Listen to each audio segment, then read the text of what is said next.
This video contains sensitive and disturbing content. Viewer discretion is advised. It was supposed to be a small, gritty western, a comeback project for Alec Baldwin.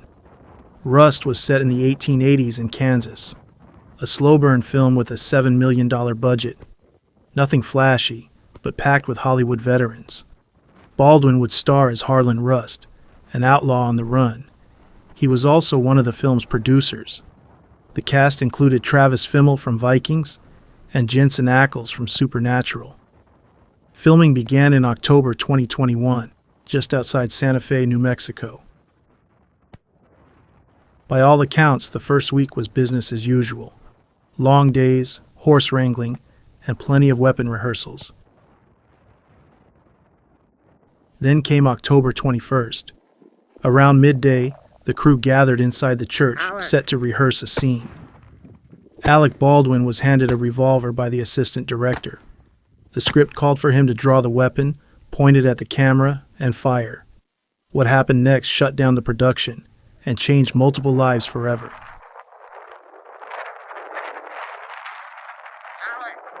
You're now going to see exclusive police body cam footage, beginning with the moment officers entered the church and found cinematographer Halyna Hutchins lying on the ground, gravely wounded. She had just been shot during a rehearsal scene. Next to her, the film's director was also injured.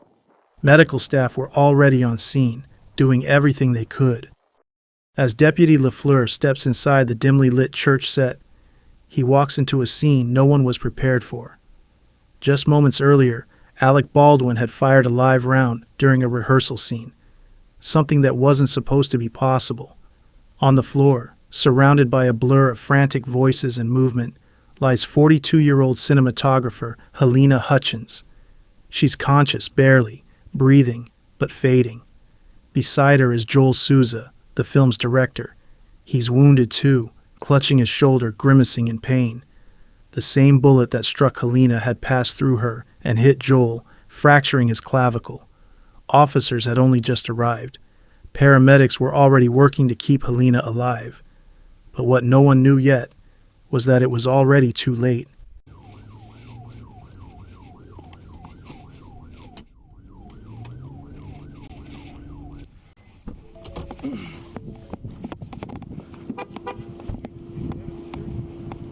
I need somebody to tell me where we can land a helicopter. All right.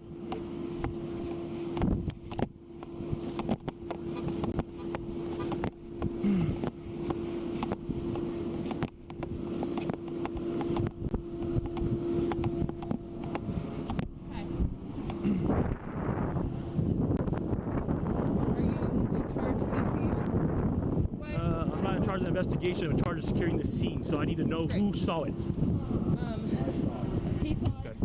So I can get you a list. Most of the people we moved back to base. Okay. But I can move you over there. Okay. Start talking with them. So for right now, I need, except for medical personnel, I need everybody else out of here. They're slowly releasing pressure. And now I'm going to be throwing crime scene tape around here. Every situation we have like this, we treat it as the worst. Yes. Until it gets put down to this. So Okay. I need you to know who's in charge. Everybody stops what they're doing right now. This is a crime scene. Yes. Yeah. Okay, everybody stops what they're doing and have the field secured by whoever's in charge of it. I got it. Okay. So LaFleur, I need crime scene tape.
help with? What do you need help with?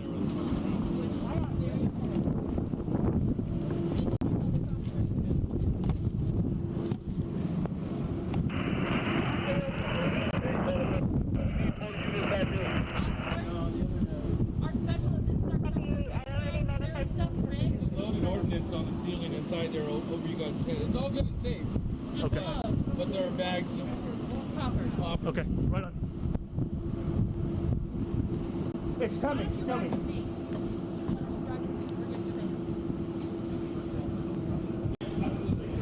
I think she's going in a helicopter and Joel's going in here. Yeah, coming through. Ground, small cluster, ready? Go front. What do you need?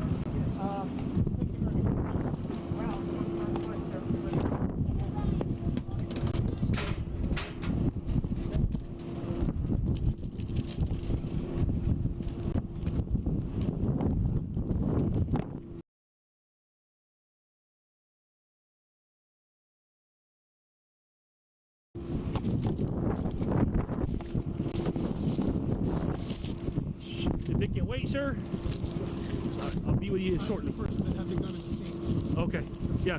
We're gonna talk to everybody here in a sec. We're getting these guys treated. We're securing the scene, and then we'll get with you guys in a sec.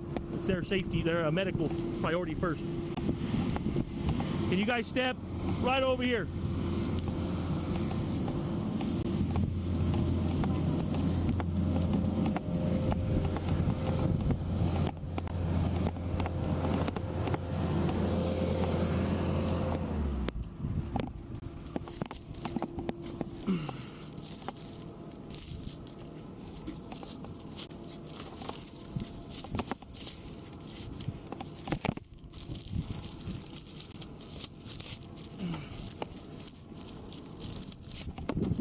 It broke, damn it.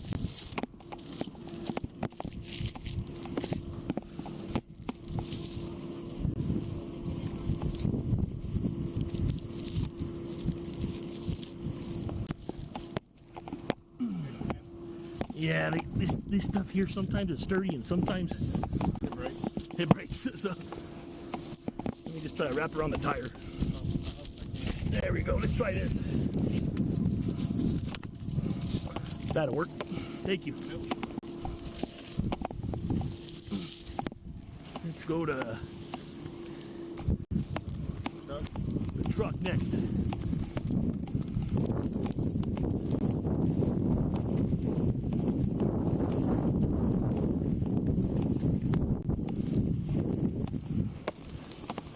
Hey, was that truck there when it happened?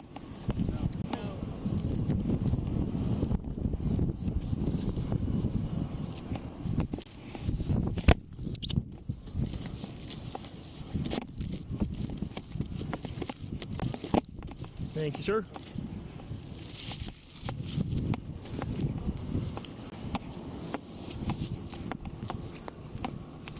Ah.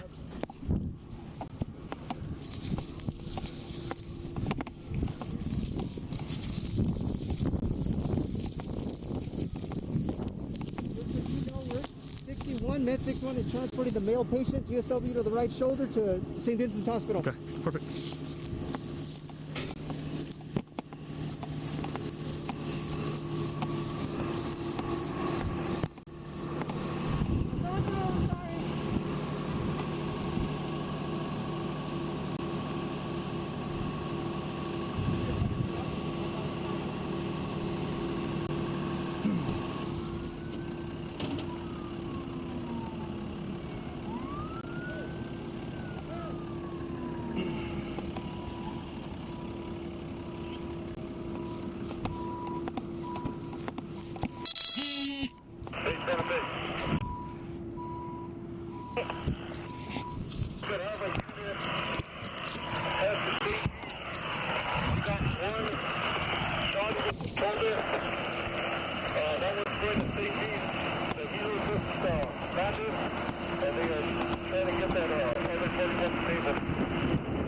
If you're not medical staff, I need you out of this line.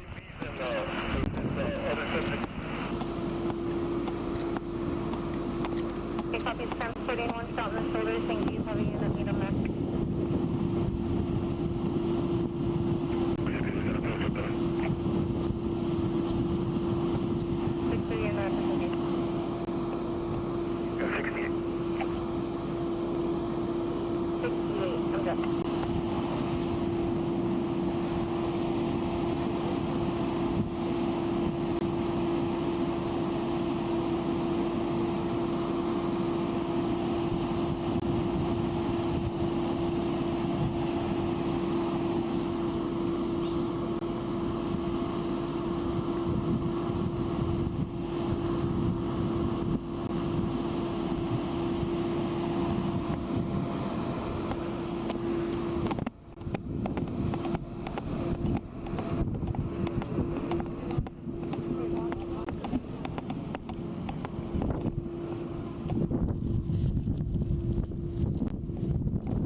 Hey, Sanchez!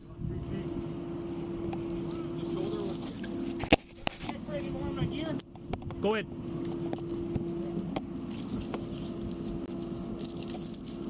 I need you to get with one of these, the supervisor of the medical staff. Yeah. I need to know everybody, all their medical staff that was here. Am I going to be able to get my bag? Yeah. That's me. You didn't bring the life back, right? That's yours? That's mine, yeah. Okay, great. You're the medical staff? Yes. Okay. Just try to get a list of who all was here for the log. Do you have names? From people who are helping or people who are in this room? I want to know. Let's go help. Let's start with help. This may be the on-set medic you're talking Yes, to. I am talking. I'm talking about her and Santa Fe County. Okay, let me have your advice. Yes.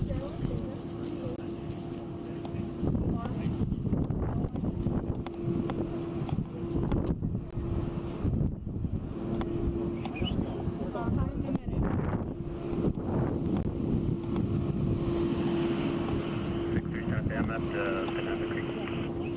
I don't know if it went hit him. When you guys get a chance, can you guys move your units out here so I can seal this off? Yeah. I'm gonna throw the line from here, probably to that tent, and then from that tent back to that little. Not if I go underneath those. Okay, these guys are gonna move now. Still in here. Okay. Yeah, they gotta take them to the helicopter. Oh, I thought you already went. Okay. No, Cool. no. So these guys have to go first. All right, and cool. then we're good. I thought he was gone already. Cool. I thought the patient was gone already. No, they have the flight medic and the flight nurse in there with her trying to figure out what they're going to do. Perfect.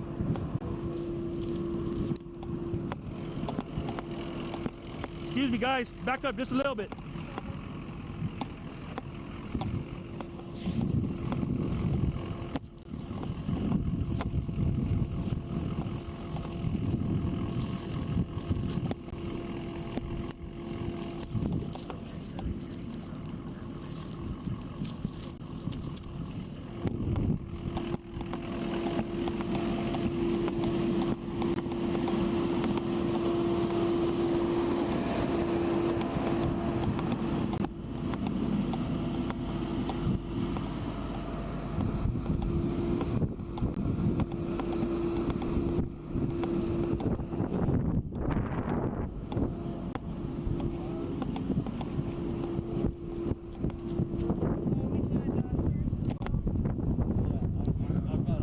Just remember I need this.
Talking to Alec Baldwin is the actor that pulled the trigger. Okay. The gentleman in the blue shirt is our first assistant director. Okay. We're probably getting all their information. Just so you know. And then I'm done. Hey, Lachlan. Just worry about medical staff right now. I got medical. Okay, and then we'll get with the rest in a second. Okay. I'm just trying to get this secure scene, get the medical out of here once they're done doing their patient here, and then we'll get with the rest here. And I will be able to get my bag before you guys start. I have to leave it in there. So since it's going to stay there for now, do you need that for other? I imagine we're not going to continue the day. Okay. But whenever we do, it's my medical bag. So whenever we have a crime scene, we got to secure everything inside there. Okay. Okay, but how long? Hold on. Whenever the detective that's going to be assigned this case comes out, I'll talk to them about it and see if they feel comfortable about letting it loose. Okay. We secure the scene until you get there. It's technically their scene. Yeah, they'll be here today. And then I'll let you know. But usually whatever's inside there in a scene like this stays. So. Because I mean, it's just, I imagine the production stuff might be new back. Yeah. You'll probably get it back, but for right now, it's just right now. Okay.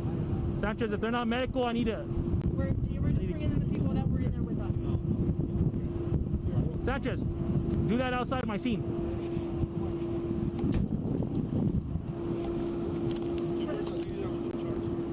She's right over there.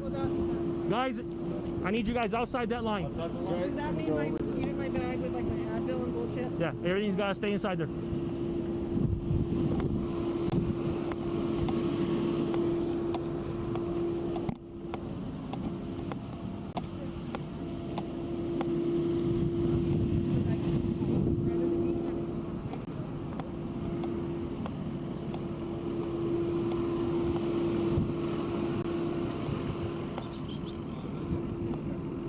So, Corporal, we got a camera operator who's in the room. Okay. Okay.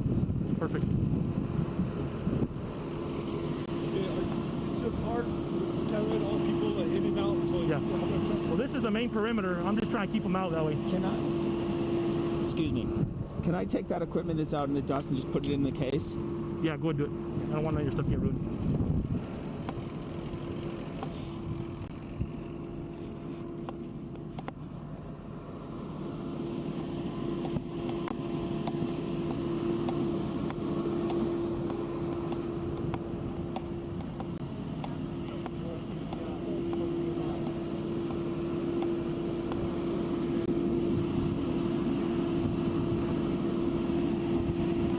Tell these guys not to cross this line. I know it's not up right now. The reason why I got it up is because of the ambulance. Okay. But stay out of this line.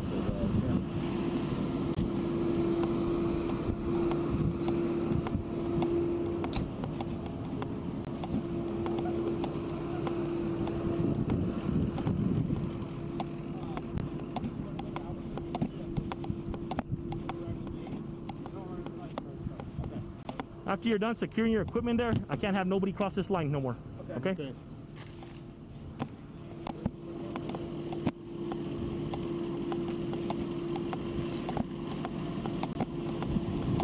Both of you, like, can You want to we- go first and I'll yeah, get here? okay. Thanks, Ray. Where's Mr. Cano? All right, we're gonna go talk to Mr. Baldwin and let him know we're gonna conduct interviews at the sheriff's office. Okay?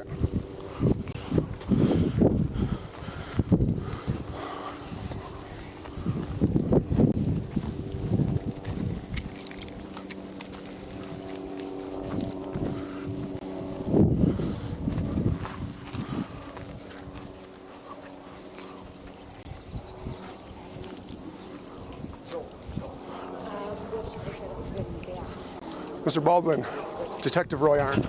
Nice to meet you, sir. Yeah, if we could have a chat over here.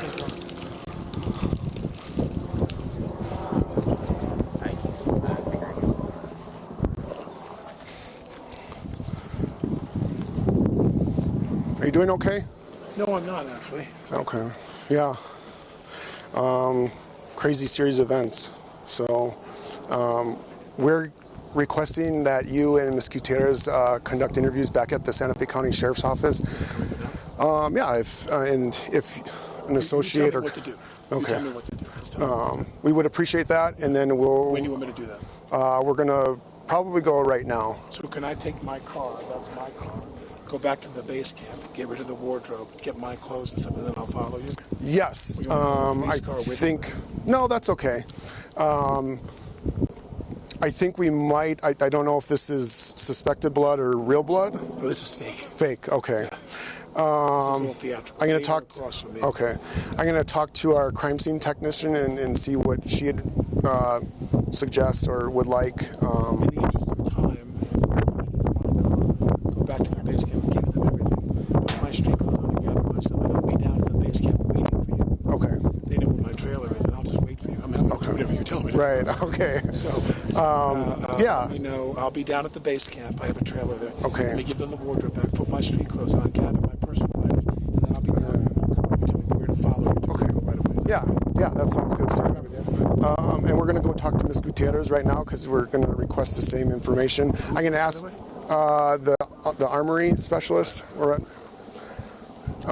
She's a little shaken up. So just leave that stuff on, sir. Yeah, leave them on right now. So I'm going to talk to my crime scene tech. Let me know what you want to do. Okay. I'll wait here till you come. All right, sounds good, sir.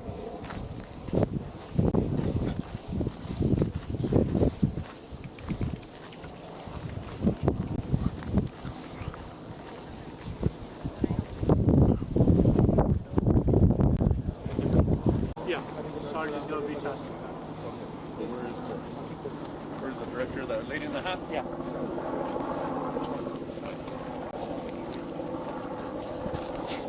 I'm going to go hot, guys.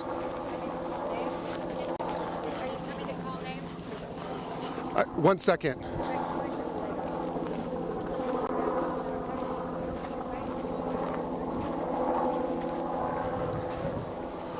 You guys just want to wait here? Okay. Are you, sir? Marissa's right here. If we can photograph your clothes, and then we'll get you down to the trailer and get you changed and on your way, sir. Can you hold them down just a little bit for me? Do you mind setting your phone down?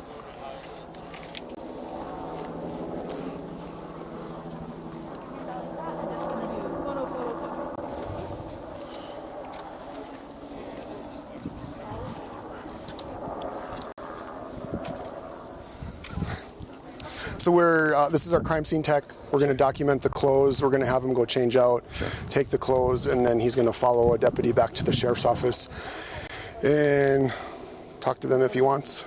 And we'll go from there, okay? Yeah. That's good. Press isn't in here yet. Right. No, she's with us. I'm going to do the back of the head as well. Could you hold on 1 second, please?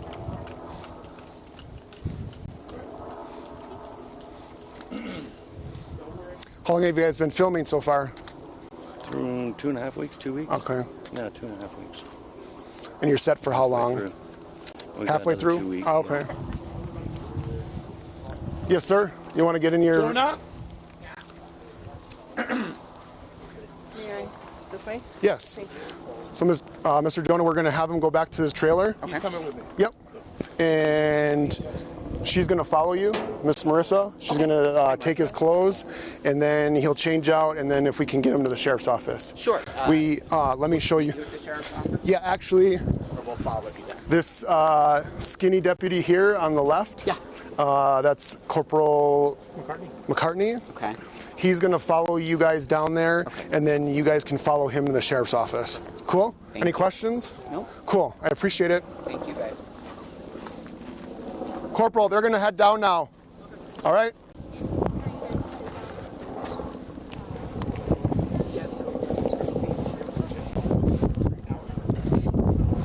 It's going to take care of? Yeah, we need to have someone tasked with having the director round everybody up.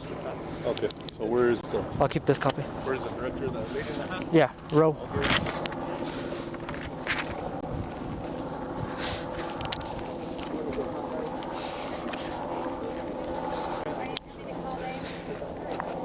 One second. Going to the lady. Going to the bathroom. Is that okay? I'll wait. You want me to wait? You left my card, right?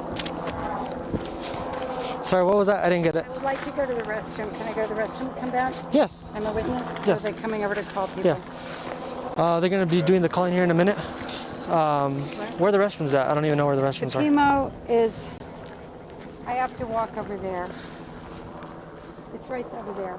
Okay. Yeah. Okay.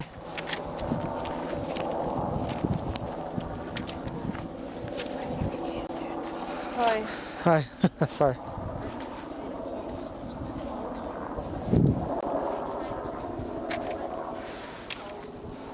So this is our crime scene tech. We're going to document the clothes. We're going to help you go change out the clothes, and then he's going to follow a deputy back to the sheriff's office and talk to them if he wants. And we'll go from there, okay? That's good. Press isn't in here yet. Right. Who the hell is that? No, she's with us. I'm going to do the back of the ear. Could you hold on 1 second, please?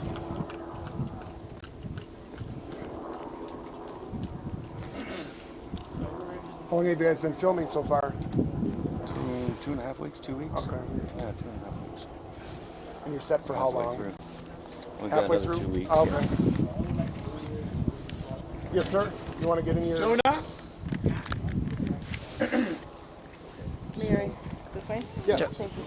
So, Mr. Jonah, we're going to have him go back to his trailer. He's coming with me. Yep. And she's going to follow you, Miss Marissa. We're going to take his clothes, and then he'll change out, and then if we can get him to the sheriff's office. Sure. Let me We'll show meet you at the sheriff's office, or Yeah, you actually, or we'll follow you there. this skinny deputy here on the left, that's Corporal McCartney. He's going to follow you guys down there, and then you guys can follow him in the sheriff's office. Cool? Any questions? Cool. I appreciate it. Corporal, they're going to head down now. I guess I'll give you these myself. Yes, so it's at base camp, which is you just go straight down this road.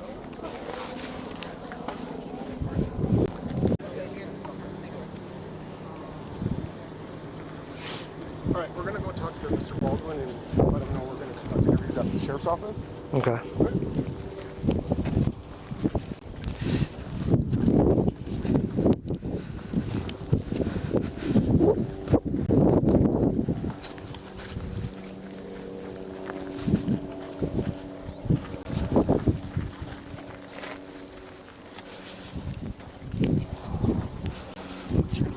Joel. Joel. Yes. What's your name? Jonah. Jonah. Nice to meet you, Jonah. Nice to meet you, sir. Yeah, if we could have a chat over Detective Joel. Nice to meet you. I was figuring out what.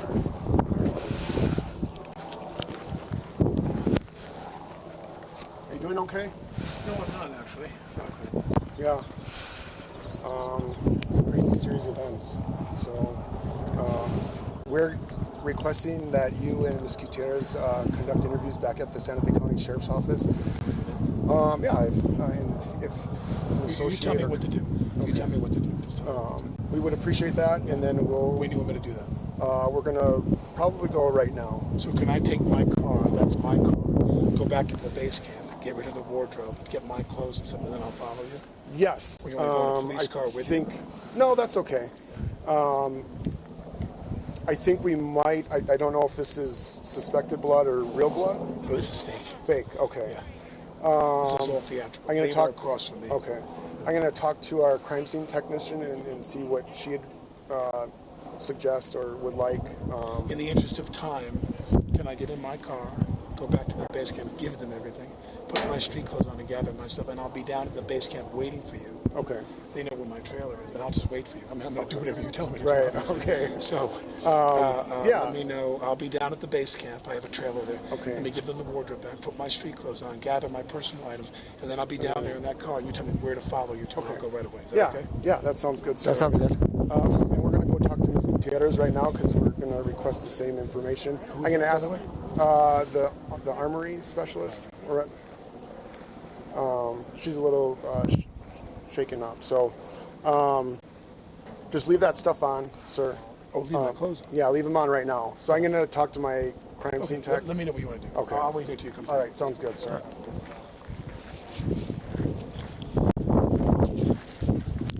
Hope you're fine. Hi, Joel. Nice to meet you. Joel, how's it going? Joel. Sorry, I don't think I presented myself. It's unfortunate.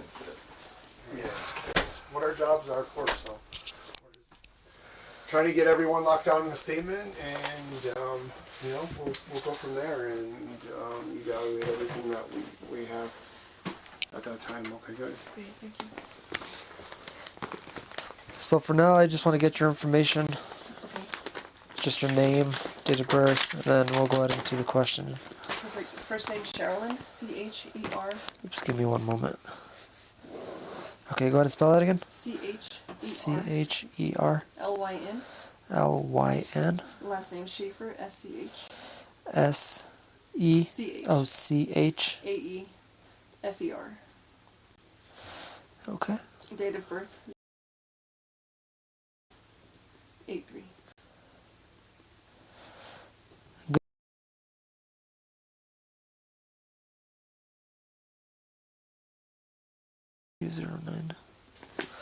And a good address for you, please.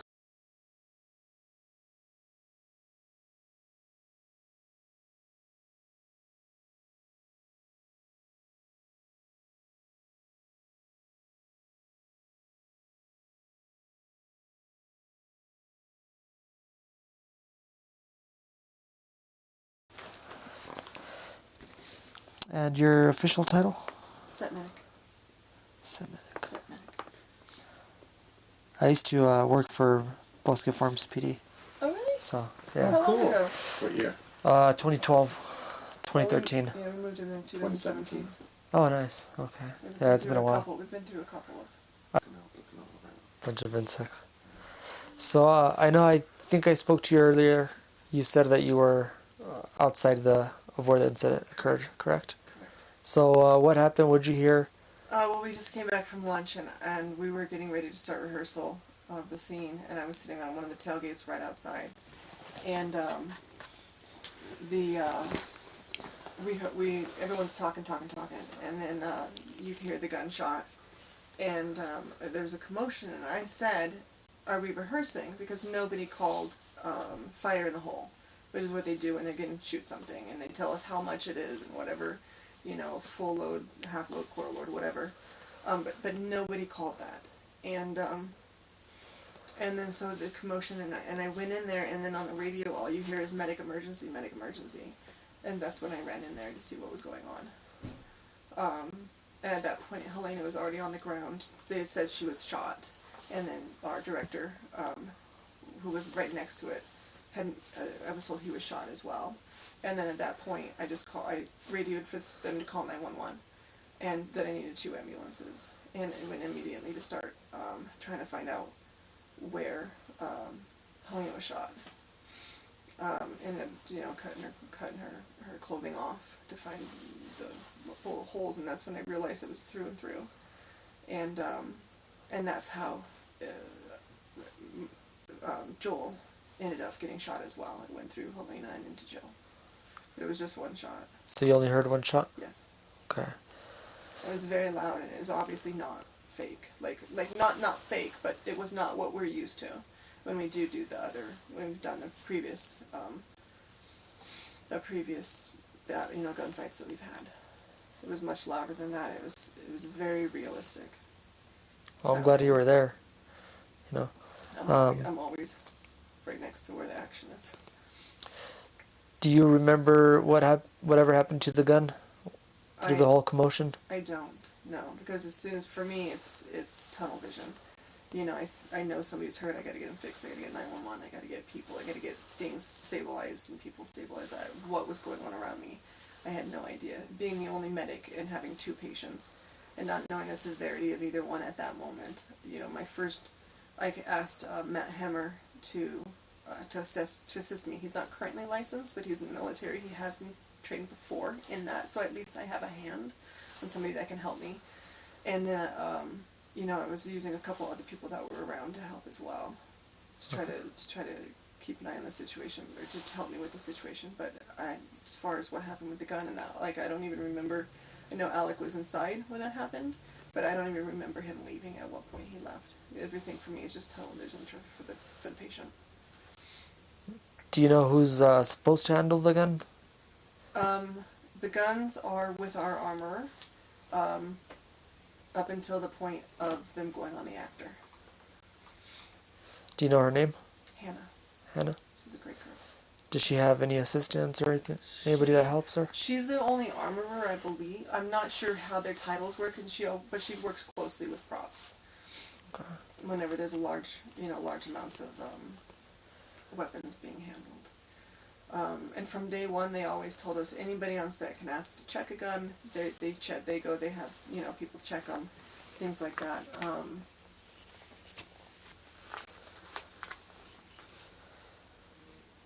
But I don't know, at what point he was given the gun, or if it was, if he had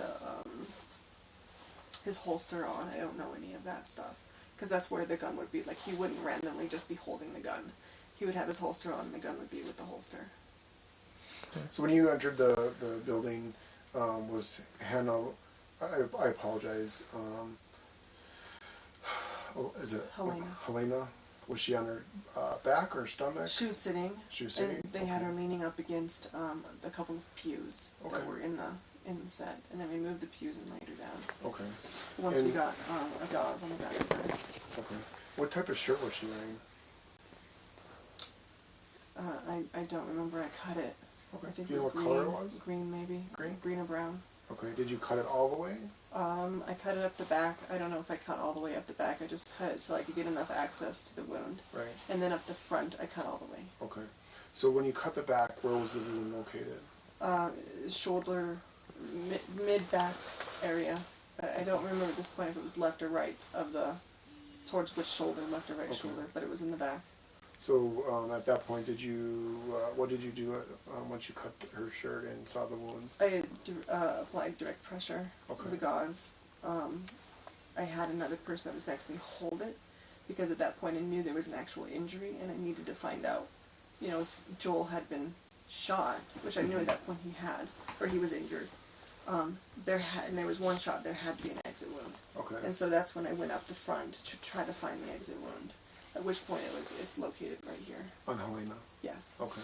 And the only reason I assume it is that way is because the shot in the back is very clear, very clean, and this one here looks like you've torn apart her skin from the inside out. Okay. That's why I assume. I mean, I don't know guns, but I assume that that's the trajectory that it went. Right. And okay. then Joel had to have been close by to receive the whatever so, projectile was. you're pointing at your right shoulder armpit area. Correct. And that's where Halyna was shot. That's where I believe the exit. One of the injuries were. One of the wounds were. Yes. Okay. And then the other one was in the back, shoulder-ish area. Okay. And you said it was described the wound, the entry point or exit point on her armpit area. It looked like somebody had ripped open her skin. I mean, like there was lots of. The skin was mutilated there. And so someone's applying pressure to the back of her, and then you see and I see that, and I apply pressure there as well. I grab another gauze, apply pressure to get the bleeding aspect of it controlled to where I grab my oxygen and put a non-rebreather on her. Okay. And then what happened? At that point, she was laying down, and she was fighting. She was still fighting to try to get the non-rebreather off. I went to... I could tell her color was diminishing a little bit. She was kind of gray. And so I grabbed my AED pads and I applied them. Plugged it into the AED. It said no shock advised. She's still fighting and stuff, and she eventually ripped those off. She was trying to rip her oxygen mask off. So at that point, she wasn't talking, but she was still, you know, her eyes were moving around, and she was still coherent to some degree. Like she wasn't answering questions. She wasn't saying anything. And Serge, who was next to me, who speaks her language as well, was just talking to her, and I don't know what he was saying, but he was just constantly talking to her, trying to keep her focused. And there was at one point, you know, where she was kind of fading, and I did a sternum rub, and she came back to it, and she was okay. Not okay, but she was back to where she was before that. And we just kept changing, you know, applying pressure and changing the pads and making sure we were getting bleeding, trying to keep it under control, and trying to keep the oxygen mask on her. With Joel, we have another person, Matt Hammer. Like I said, he's previously trained. I asked him to evaluate Joel because I knew Halyna was serious, and Joel was still talking and still, you know, obviously not the important patient. And so Matt applied pressure to the wound on Joel. Joel was over here, in this area, and I want to say it was kind of like this is the area where the wound is, and there was a spot on his back that was kind of like there was something in there. Yeah. Like it didn't go through. Okay. But it was on the back of his shoulder when they sat him up to put him on the gurney. That's when they noticed it on him. So Halyna wasn't able to talk to you until the time that paramedics or the Flight for Life arrived? The only time that she was talking was right when I first got in there. Okay. When she was sitting down there, she was kind of holding herself. You know, she had said she had been shot. She told them that, and everybody who was in there, or whoever was in there with them, that she had been shot. I didn't hear that part. But one of the guys asked, you know, did one of these things with her right leg and said, "Can you feel this?" And she said yes. And then they said, did this with the left leg, and she said, "Can He said, can you feel that? And she said no. And so it was repeated, can you feel this? And she said no. And that was the last thing that that she was coherent in saying. Okay. From the time that you, what would you estimate the time lapse from you going into the building that paramedics or other medical professional arrived on scene? I mean, it always feels like forever. I believe it was 15 to 20 minutes. Okay. And between that time frame, how many times did you guys change gauze on Halyna? 3, maybe. I think the gauze is obviously still in there. Okay. I know, I'm thinking of, from the wound here, I know at least 3 times. The 3rd time is what they took her out with. Okay. And then on the back, we changed it once. Okay. Are we going to find her shirt in the church, or did they go with the paramedics? I probably went with them. Okay. Actually, it did, because when we put her on the gurney, she was still wearing the shirt. Okay. What, there's no, I just need, I know I'm going to repeat myself here, That's but when you're putting the oxygen on her, she didn't want it on there. She kept trying to pull it off. Yeah, and there was a point where, I didn't have enough hands helping to plug holes, keep the mask on her face, and keep her hands down to keep from pulling everything off. Would it be your interpretation that she was in shock by doing that, or she just didn't want people touching her? I don't think it was people touching her. She could have been going into shock. Okay. Do you think we need to know anything else? The only thing that I have to say in regards to the weapons portion of it is the girls are very good with what they do. There was on Saturday, and I only remember Saturday because I wasn't there Sunday. It was my son's birthday. We had a moment where a gun, and I don't know which gun it was, misfired twice. Okay. When nobody was even using it. Like, we were in between scenes, and the gun misfired twice. Okay. But I don't know which gun. I don't know that aspect. Who was handling it? I believe the stunt, because it was a shootout, and I believe that the stunt actor was handling it, but I don't know. Male or female? Male. Okay. So a stunt actor was holding a firearm that... It was one of the stunties, yeah. Okay. It was, and it just misfired twice. Okay. And they were in between setups, so it's one of those, like, we reload it, we reload the gun, and then we go directly to shooting. So it's not like we reload it, and then we wait around for 10 minutes or whatever, and then we shoot.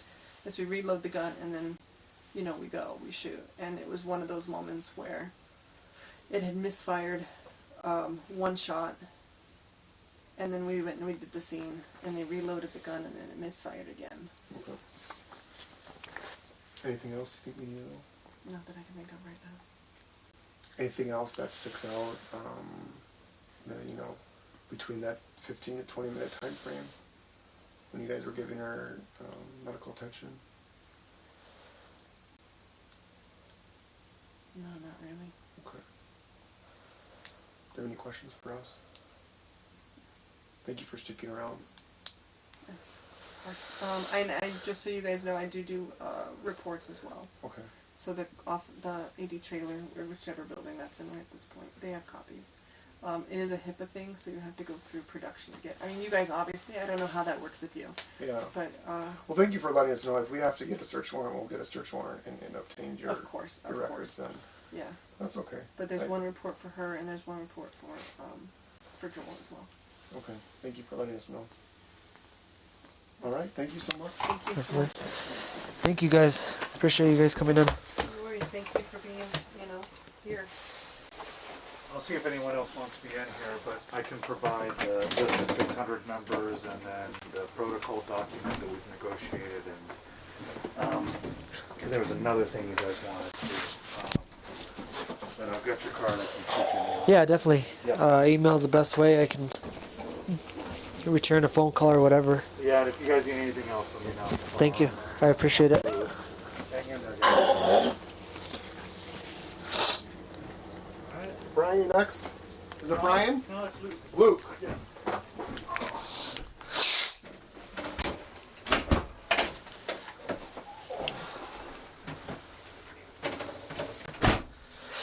Thank you for sticking around, man. Yeah, man. I know it's been a long day. Yeah, it has. How are you all doing? Good.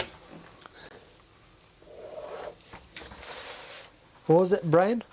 Luke. Okay. Or Lucas. Lucas. All right, Lucas.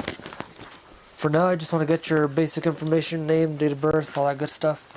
Are you from New Mexico? I'm originally from Pennsylvania. I've lived here for like over 10 years. Okay. Do you have a driver's license on you? Yeah. Okay. What is your title? Special effects technician.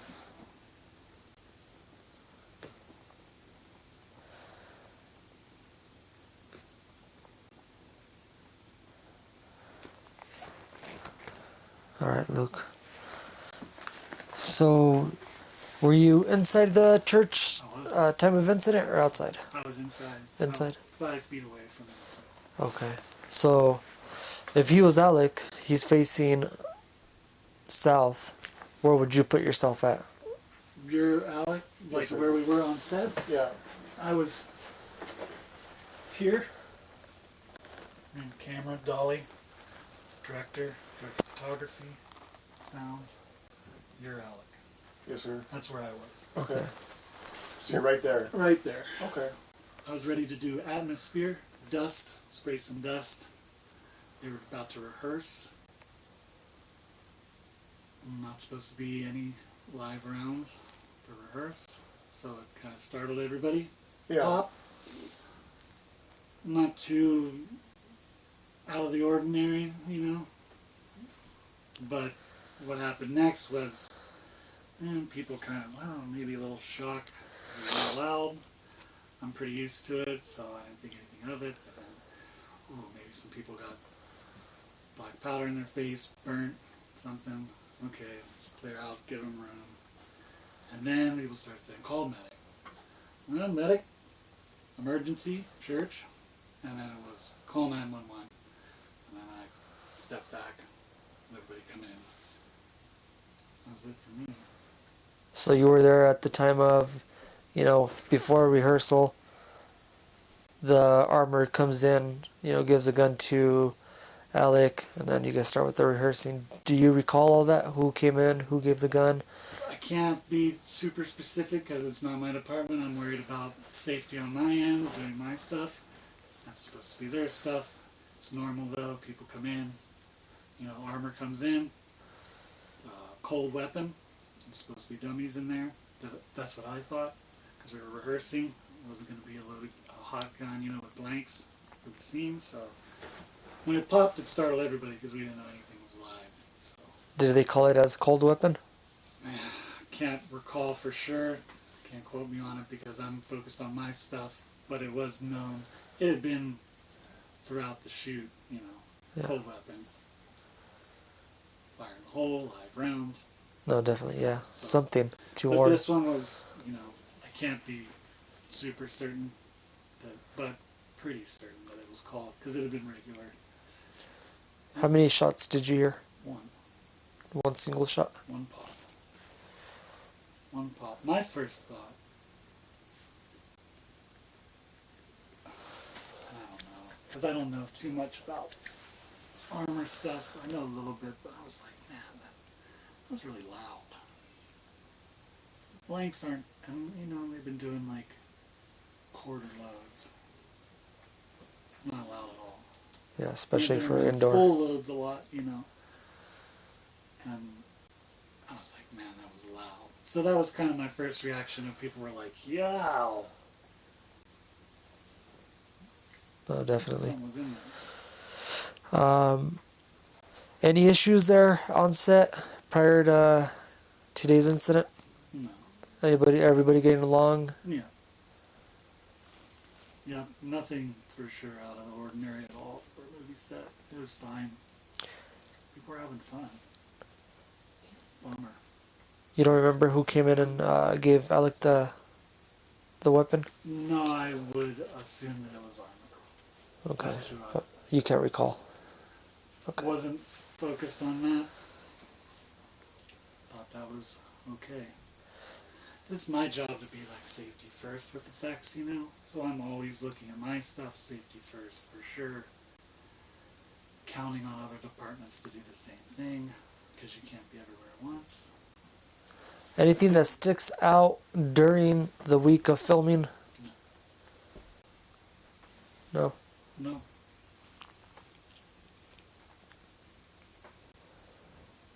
Anything else that you can recall that would help us with this case?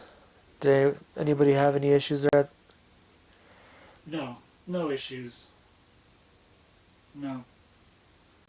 And for somebody who wants to know how things work and stuff, especially something like that, and being safety minded, I'm just like racking my brain on this one, like, what's going on? Yeah. That's unheard of. Right. Why would happened before? 1994, right? Brandon Lee? Long time ago. Long time ago.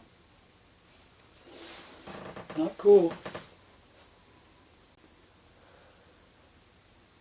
Roy, anything? No, sir.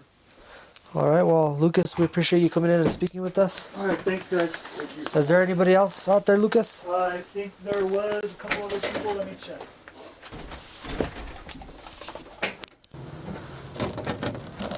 So they're going to do him?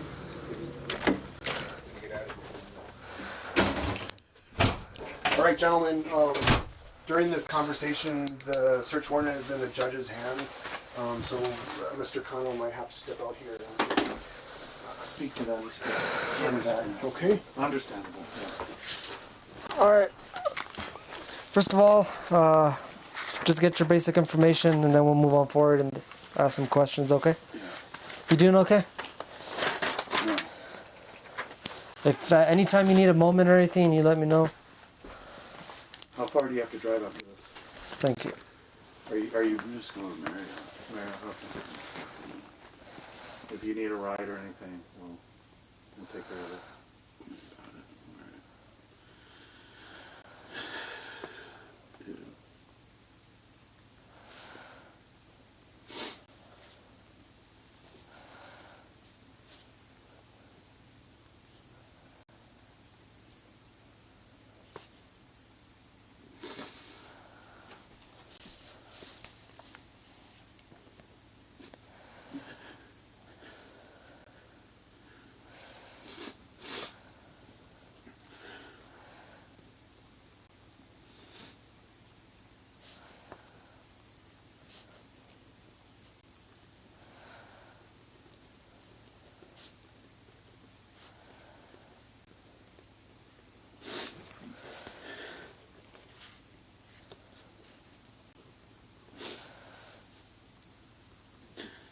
Are you from New Mexico?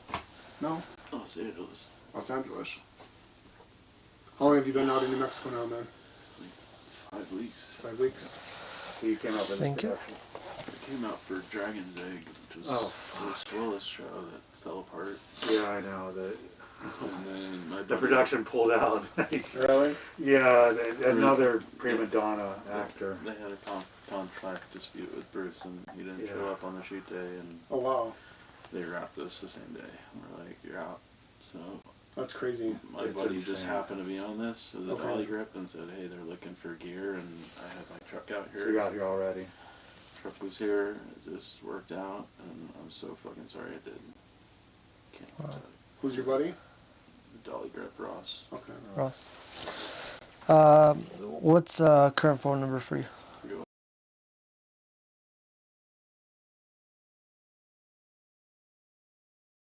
And what is your official title here? Key rigging grip. All right. Starting with the interview, where were you standing? Were you inside of the church, outside of the church?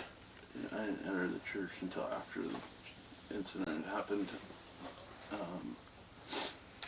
But I was there when she was there administering first aid, and you know, as grips were always safety is like kind of our thing, and I know everybody on this fucking show is 12 years old, so I went in to make sure, like, see what was going on, and it was a fucking shit show.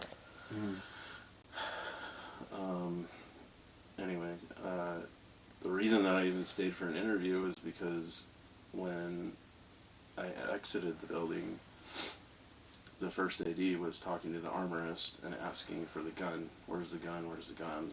He wanted to check the bullets on the gun. And it just instinctually was like, you're gonna touch the fucking gun right now? Like, what? And I whipped out my phone to like record it, and I was so still just shake. I didn't even record the fucking thing.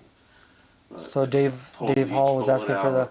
And shook them. The girl's like, see, they shake, and each one, but one of them did not have a hole drilled in it, which is not. It was not supposed to be in that load. The arm. I hate to fucking throw them under the bus. Armorists are fucking children. They're not experienced. They were not.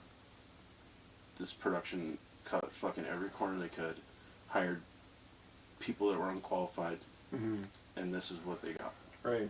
This person was not a union armorist. Okay. Every union armorist I've ever worked with, I've been in the game 15 fucking years, has been a 60-something-year-old ex-military badass mother gunsmith. Right.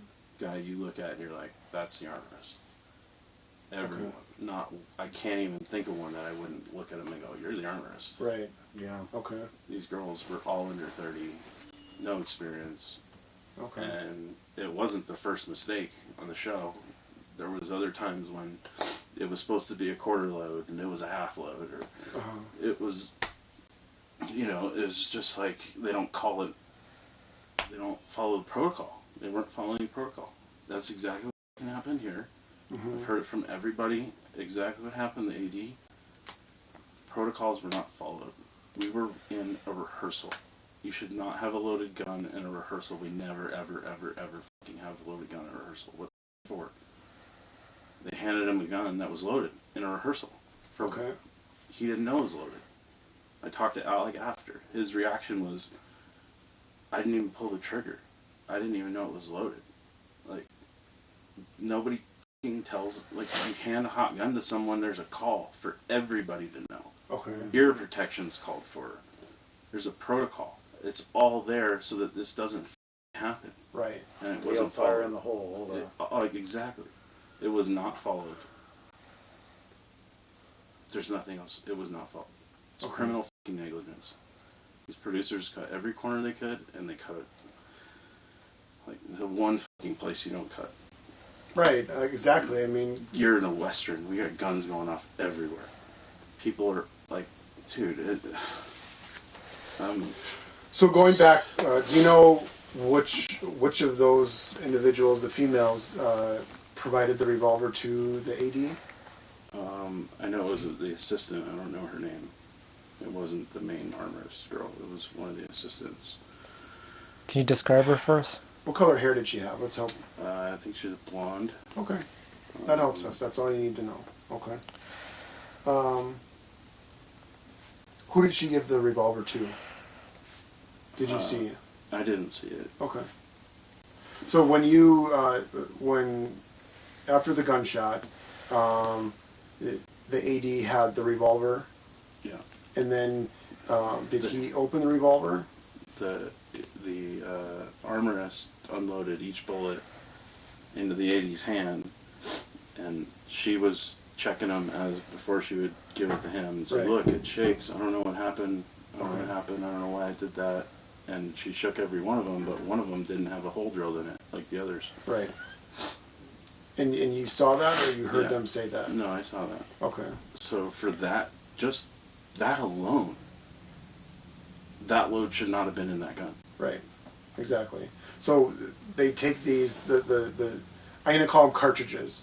Was there 5 or 6 cartridges? There were 5. 5. So the armor, the main armor, the female removes the cartridges from the revolver, the cylinder. Mm-hmm.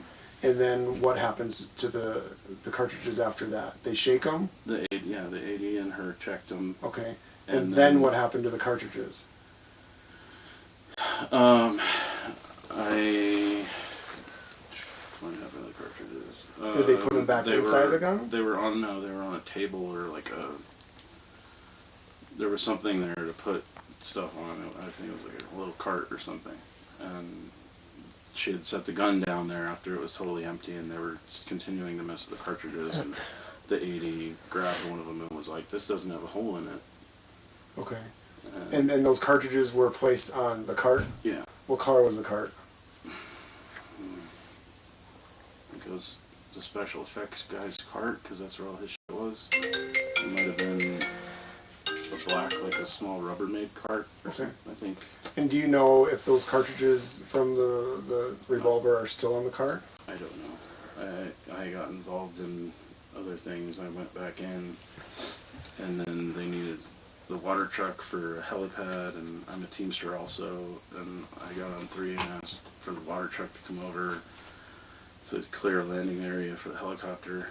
And once the medics were in the building, they cleared us out. So that's, once I got the water truck handled, I saw Alec, and I went over and talked to Alec at the back of the electric truck where everybody was sitting waiting to be interviewed today. Okay. It's usually you can identify the armor because they've got a cart that they're pushing around with all the weapons secured underneath, and then they've got the supplies on top. So they were running them in from the truck. Okay. On this one, there wasn't a cart on set that I saw. There wasn't a cart? No. Not that I saw. There might have been, but yeah, Alec was distraught, and I just tried to talk to him, and what did he tell you?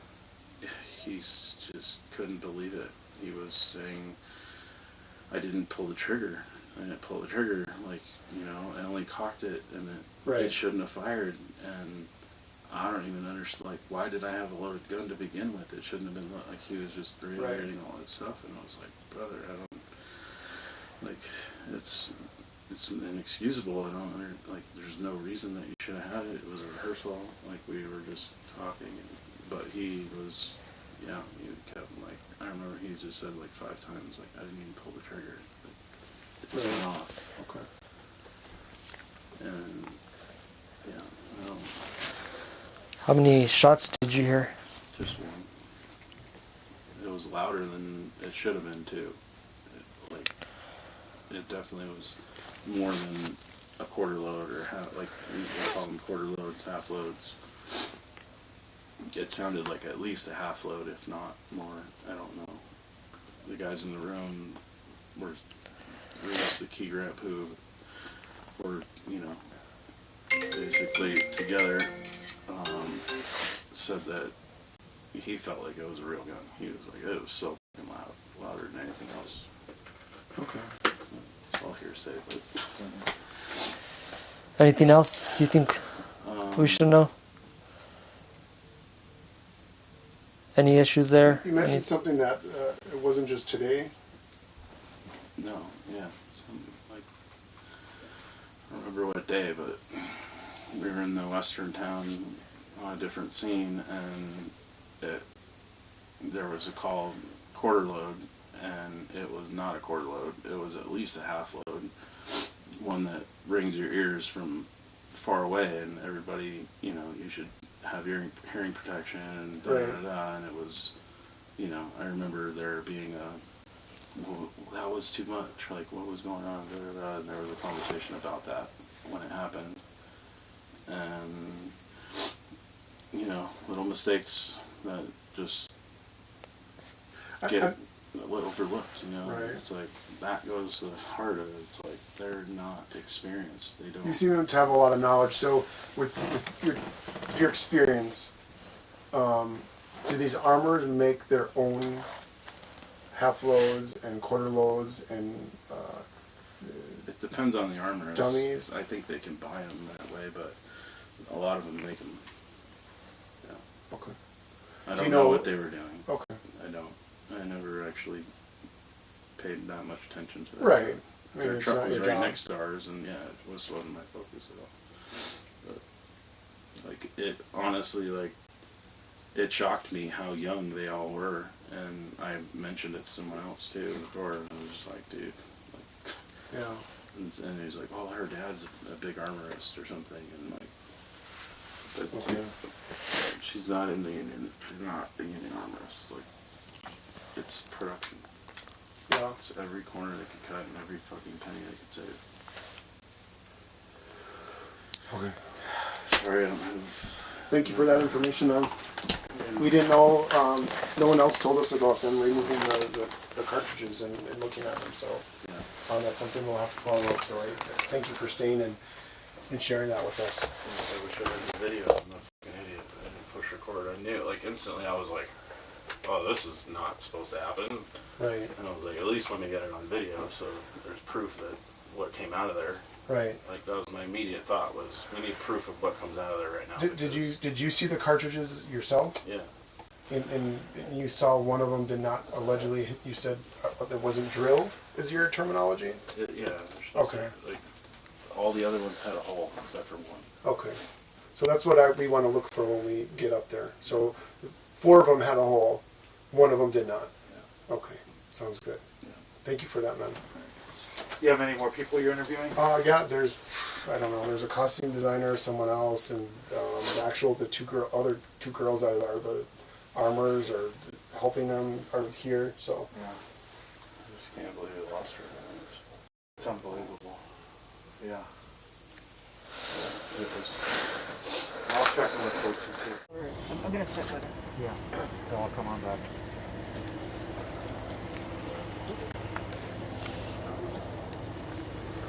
You want me in there with you at all? No, I'm with IATSE. It's Yeah. okay. Hi.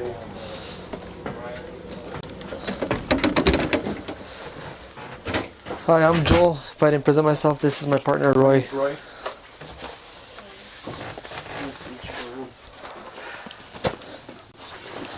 So basically, I'm just gonna get your basic information and then we'll go ahead and move on to the questions, okay? If I could just get your first and last name, please. It's Doran Curtin. It's D-O-R-A-N. Curtin, C-U-R-T-I-N.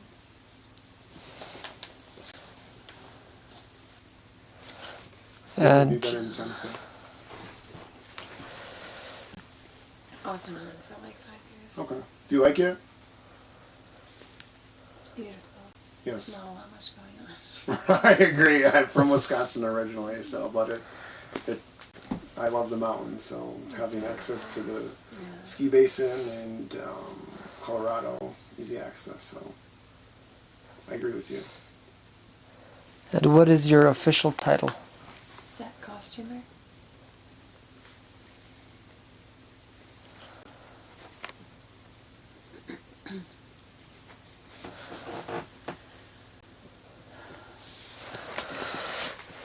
Okay, and as a set costumer, were you at the scene, inside of the church, outside of the church when the incident happened? If you could just explain to us what you saw, what you heard, where you were at. Before you start, we've gotten the storyline as far as I'm going to be Mr. Baldwin sitting in the pew or the bench facing south, and that way you can reference to where you might have been standing inside the building. I mean, I can just show you. So you're Alec. I was off to the right of him. Okay. Joel and Halyna were like to my left. Okay. I was standing by with blood to put on his jacket for the scene. So I was right up there with everyone. I had been standing right where Joel was, and I moved last second. It's one of those things where it's like, I don't even know what happened. It's like that thing, I'm like, what just happened? But they were rehearsing, they were going through the beats, and, and then all of a sudden it went off. Okay. I don't even know if Alec cocked it or anything. Okay.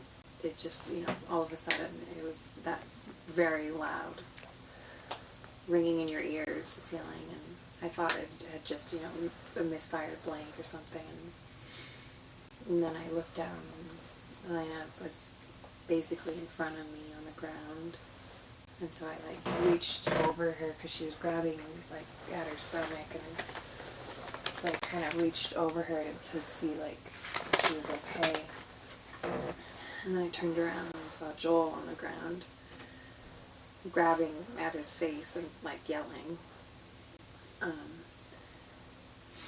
and then they yelled for everyone to get out. Okay. So it's like I'm not much help. I just How many shots did you hear? just one. Just one? It was just the one. Do you remember how Alec got the revolver? I wasn't there when so I came in after he had received the revolver. Okay. So I don't know who handed it to him. I don't know what was done before or like how they handed it to him. I don't know because I came in after that had happened. Okay. Um, And you said that did you leave or you didn't leave when they said everyone get out? I pulled Helena's headset off of her head, and everyone kind of rushed her, and I was like kind of over her trying to check her. Yeah. And then saw Joel, and then everyone kind of realized that it was not a blank, and something really had happened, and then just everyone started yelling for everyone to get out, and so I got out then.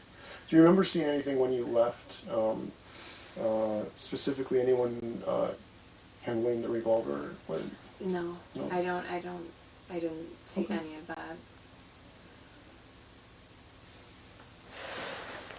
Any other information you think that would help us with the case? I wish. No, not really. Okay. How long have you been on set for?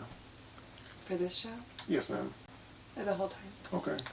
And what would you say the demeanor is with individuals on set? This has been a really great crew, honestly. Okay. Did anyone were they angry with Alec or? I don't think so. Okay. As far as what I have seen and the interactions I've seen, Alec is very pleasant. Okay. Like a very pleasant person, and I haven't seen him having like actual issue with people. He can be a lot in his way of just being. Right. But it's more like eccentric, and that's okay. He's actually a very like kind man. So I haven't seen anyone having issues with him. Alrighty. Any of the directors, and what was the demeanor between the directors and Alec be? Really good. Okay, cool. Because I've been on sets where it's not. Yeah, there's tension. Yeah, there was no tension that I could feel. Cool. I don't have anything else. Do you have? I have nothing else. No. Sorry, I can't remember. No, that's all you know, and that's okay. Do you have any questions for us? Okay. You got some friends here, some family in town? I do. Okay, cool. Spend your night with them tonight, okay, girl? Okay. Cool. All right. Thank you for coming in. Yeah. There was a second assistant on a job here, and he was flying out the day of the occurrence. But she asked him to stay, so he came to work that morning to help us. So it was probably 2 hours after call that we were able to get a camera together. The assistants were using a prop cart to move the cases to the location where we would start. We started on a dolly. There were horses riding in. It was a boom down, which is the camera's up high, and it lowers as the riders come riding in and jump off their horse. That was the shot. The rest of the day we were supposed to move up to the church. We were going to do some scenes entering, and then there was going to be some gunfire later in the day.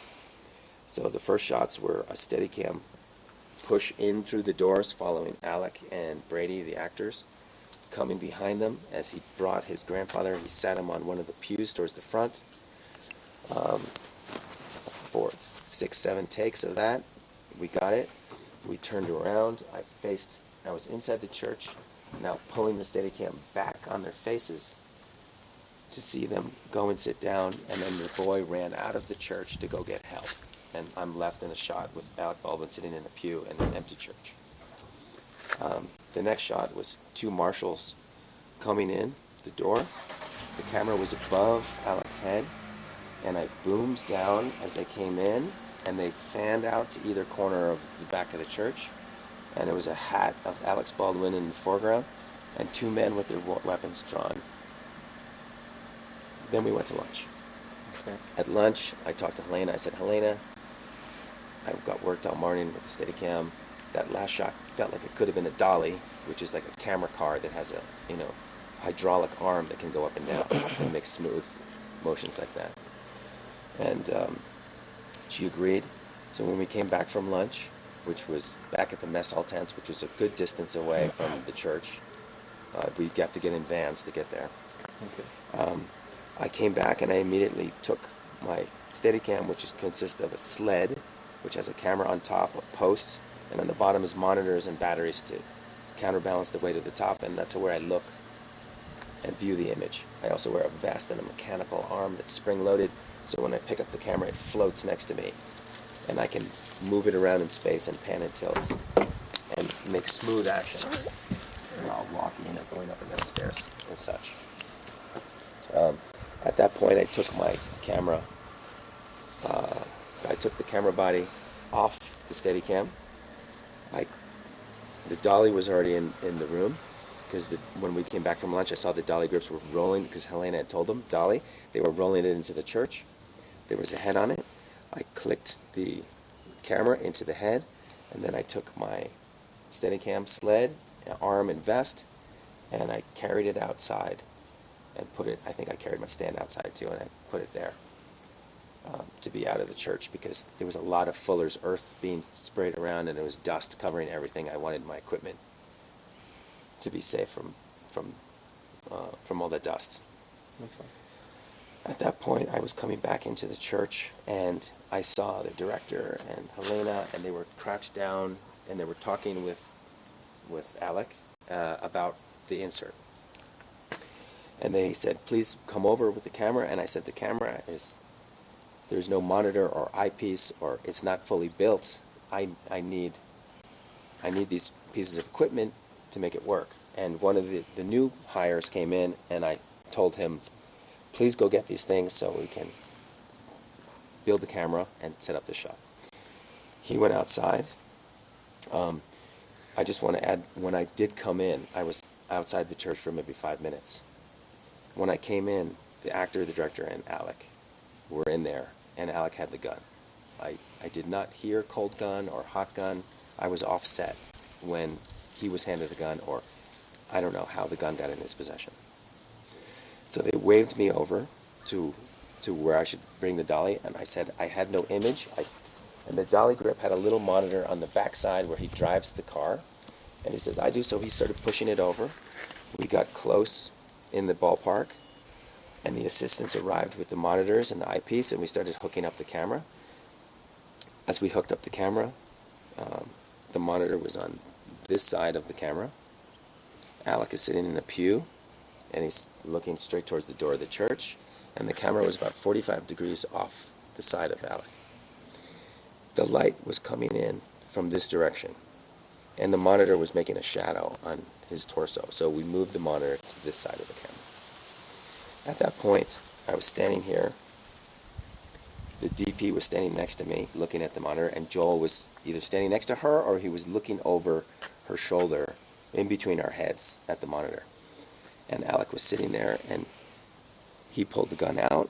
It was too tight. We were too close, so we backed off the dolly so that we were a little further away, so that we could have the minimum focus it could be in focus when he made the draw. Now we were at the proper angle, and Alec was practicing, and this was just the lineup. We hadn't even rehearsed. The next step would be tweaking the lights, adding maybe a little fill,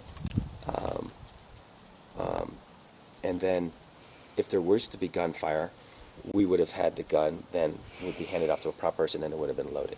However, this shot was only supposed to be the draw. It wasn't supposed to be any firing. So the DP and the director are looking at the monitor. They liked the shot. Alec is like, I'm going to come out like here so that the focus puller knows where the gun's going to land. And I think on the second time it came out of that holster, it went off. And it was loud. I've heard quarter loads and half loads. It felt more like definitely it was a half load, but there should not have been a load in the gun. We were working with what I thought was a cold gun.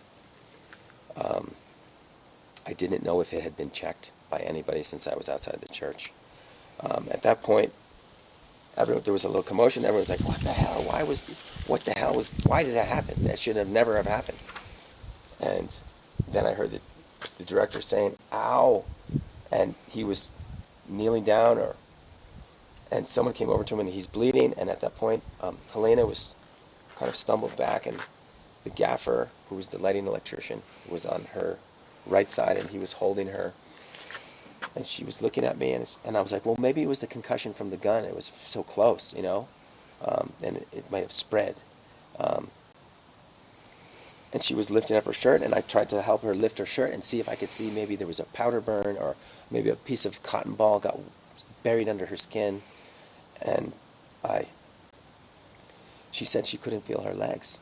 So I reached down and I squeezed her legs pretty hard, and she said, "I can't feel that." And I'm like, "You can't feel that?" And she said, "No." And she got a little woozy, so I said, "Let's lie you down." We sat her down. She was kind of leaning up against one of the pews. The medic had come running in. I don't know if she had checked the director first, but she was coming over. And the next thing I know, she's cutting her jacket off. And I thought that was strange that she's cutting her jacket. She's destroying her jacket, you know. And she said, we have to find the wound. And I was like, wound? What? And they found something on her right armpit, and when they lifted the shirt and cut it open, or whatever they did, I saw a huge hole in her arm, and the medic was looking behind, and she says, we have to find the exit wound. And at that point, we leaned her forward, and there was blood on her back, on her left side. The medic says, I need help. I need people that don't mind blood. She handed a gauze pad to the gaffer, who had been putting pressure on her entrance wound. And excuse me. I asked her to hand me a rubber glove, and I put it on. And I saw a stack of gauze pads, and I tore one open. And I started putting pressure on her exit wound. And then the medic went and got oxygen. We were putting the oxygen mask on her. She wasn't liking it. Excuse me. I thought it was because the string was in the way, and we pulled the string out, and Sergey, the gaffer, was holding it on her nose.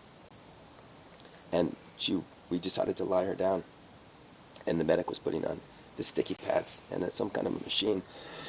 Excuse me. At that point, she had her hooked up. I was trying to feel her pulse because I felt the color start to come out of her.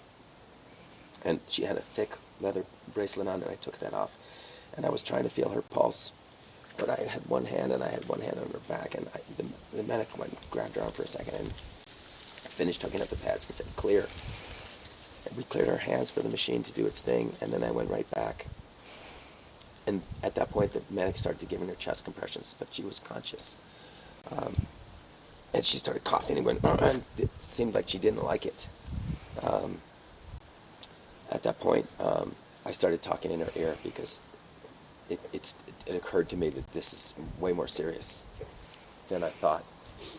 So I started telling her that she's got to pull through, and she's going to make it, and, you know, the ambulance is on the way. And I kept talking in her ear. The gaffer was talking in her other ear in Russian. And at one point, she turned her head and looked me right in the eye, and I will never forget that look, because she was almost like telling me something. And so I continued to coach her and tell her that she's got to be strong and she's got to pull through it. At that point, she couldn't talk anymore, and she started to roll back, her eyes in her head, and her head started to flip. I rubbed her clavicle to shock her awake, and she did. And then 10 seconds later, it happened again. The medic did it a second time. I was just in her ear at that point, looking at her and talking until the ambulance was arrived, which was maybe 25 minutes. And I apologize. I have like the sun right in your face. You want to come here in the shade? Sure. Let's go warm up. You gave us a lot of information, a lot, and I appreciate it. I do have some follow-up questions. Is that okay with you? Sure. So you said you guys had done recording, so is there video of what took place? No, because we were lining up the shot, so there was no recording in place. Not even the boom operator was recording. Any audio? No. That would have been recorded. What happened? No, it was first shot after lunch. So once you do the lineup, then you tweak the lighting, then you do all the other necessary things, hair, makeup, wardrobe, props, and then you do a rehearsal on camera with the director and the DP outside looking at other monitors. And if they like that, then we roll the next one. So you guys don't record and we like play it back and say, oh, we should have done this or this or this? Not until you do the first take. Okay. All right, and so you said that you were outside for a few minutes, and when you came in, Alec already had the gun, and Halyna, and who else was in there with him? The director, there were some other people in there. Maybe the boom man, Joel's the director. Joel's the director, Halyna was in there, and Alec was in there for sure. And I he think already had the gun, is what you're telling me? Yeah. You never saw who gave it to him whatsoever? No. How long have you been doing what you do? Since 2000, so 21 years, and that's in the union. Before that, I was doing the same type of work in Lake Tahoe for 7 years. And how long have you been assigned to this set? Since the beginning, or just recently? Since the beginning. I flew in October 3rd, and I had a prep day at Albuquerque, Keslow, because I bring the sled, the monitor, the batteries, and they put the camera on top. And then I have to make sure I have the right plates to marry the camera and to have the balance right. So I have a prep day to make sure that when we walk on set, I put the camera on, I'm ready to go. I don't have to spend 2 or 3 hours figuring out. And I know there was, I think you said like a work crew quit, a camera crew quit, and you had to pick up. The local camera crew quit, like So, 7 people. Was there any hostility going on between Alec, director, or Halyna? No. Nobody was making threats? It was Not at all. A verbal altercation, physical altercation, anything we No. should be aware of? No. Have you heard, since you've been here since October 3rd, has there been any type of hostility like that? No, I mean, I know that the camera assistants, and one of them wrote an email that I'm sure you can get a copy of. They had disagreements with the producers. I wasn't involved, but they were, I don't know what conversations they had with them, but they were not happy. But this was the camera crew you're talking about, right? Yeah. With the producers. Nothing with the actors themselves or the prop people or No. the directors? None of that. And from what I had seen, Alec was very safe when he was handling the gun. There was a week before we were doing a shot where he was running out of a little cabin, and he had the boy with him, and he gets shot and falls, and then he's supposed to return fire. And Alec specifically said, I don't want to have, we have to split this shot up because I'm not going to have a live gun with the boy as I'm rolling and falling down. We're going to get that, and then we're going to set up and be safe, and I'll be sitting on the ground, and that's when I'll fire. And then so that's what we did. So he was even taking extra precautions. But we don't know, what we can't account for based on what you're telling me is how he got the gun. Yes, that's the only thing I don't know is how he got the gun. Right. And why, because I've heard there was a live round in the gun, because from my experience there should not be any live rounds within a mile of a set. So I know you said you're from California. How long do you plan on staying here in Santa Fe, New Mexico? Well, my equipment is sitting in the crime scene right now, so I don't know when I can get my gear. Once I get my gear, I have to take it to Keslow and get all the dust out of it, clean it, and have a wrap day. And then once that happens, hopefully I can fly home on Tuesday.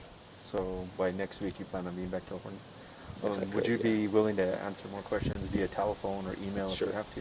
All right, I gave you my card. Yeah. Who's going to give you his?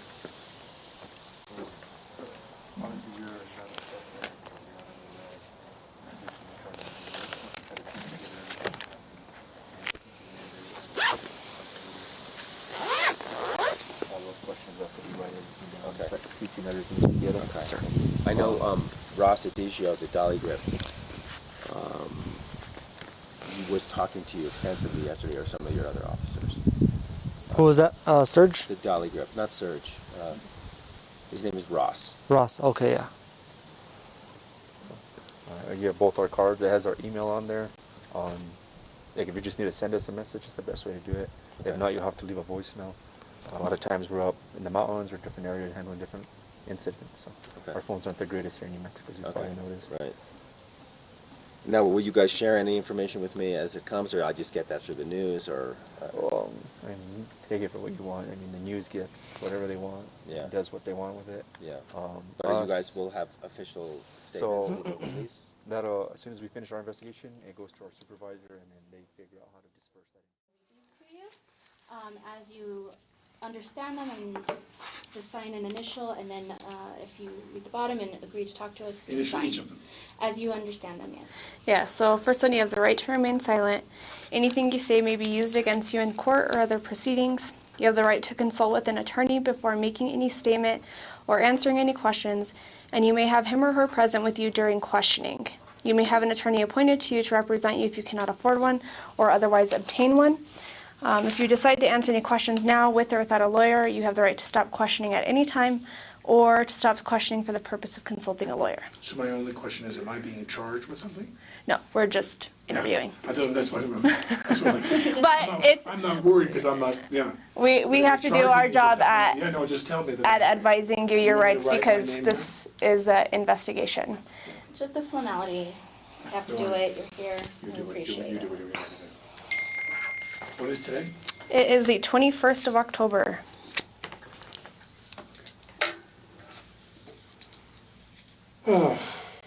Long day? Well, what's interesting, not to digress on some commentary here, is that we've done this for 2 weeks and we did it the right way every day. Every day. You're on a set, you rehearse, they bring you what's called a cold gun.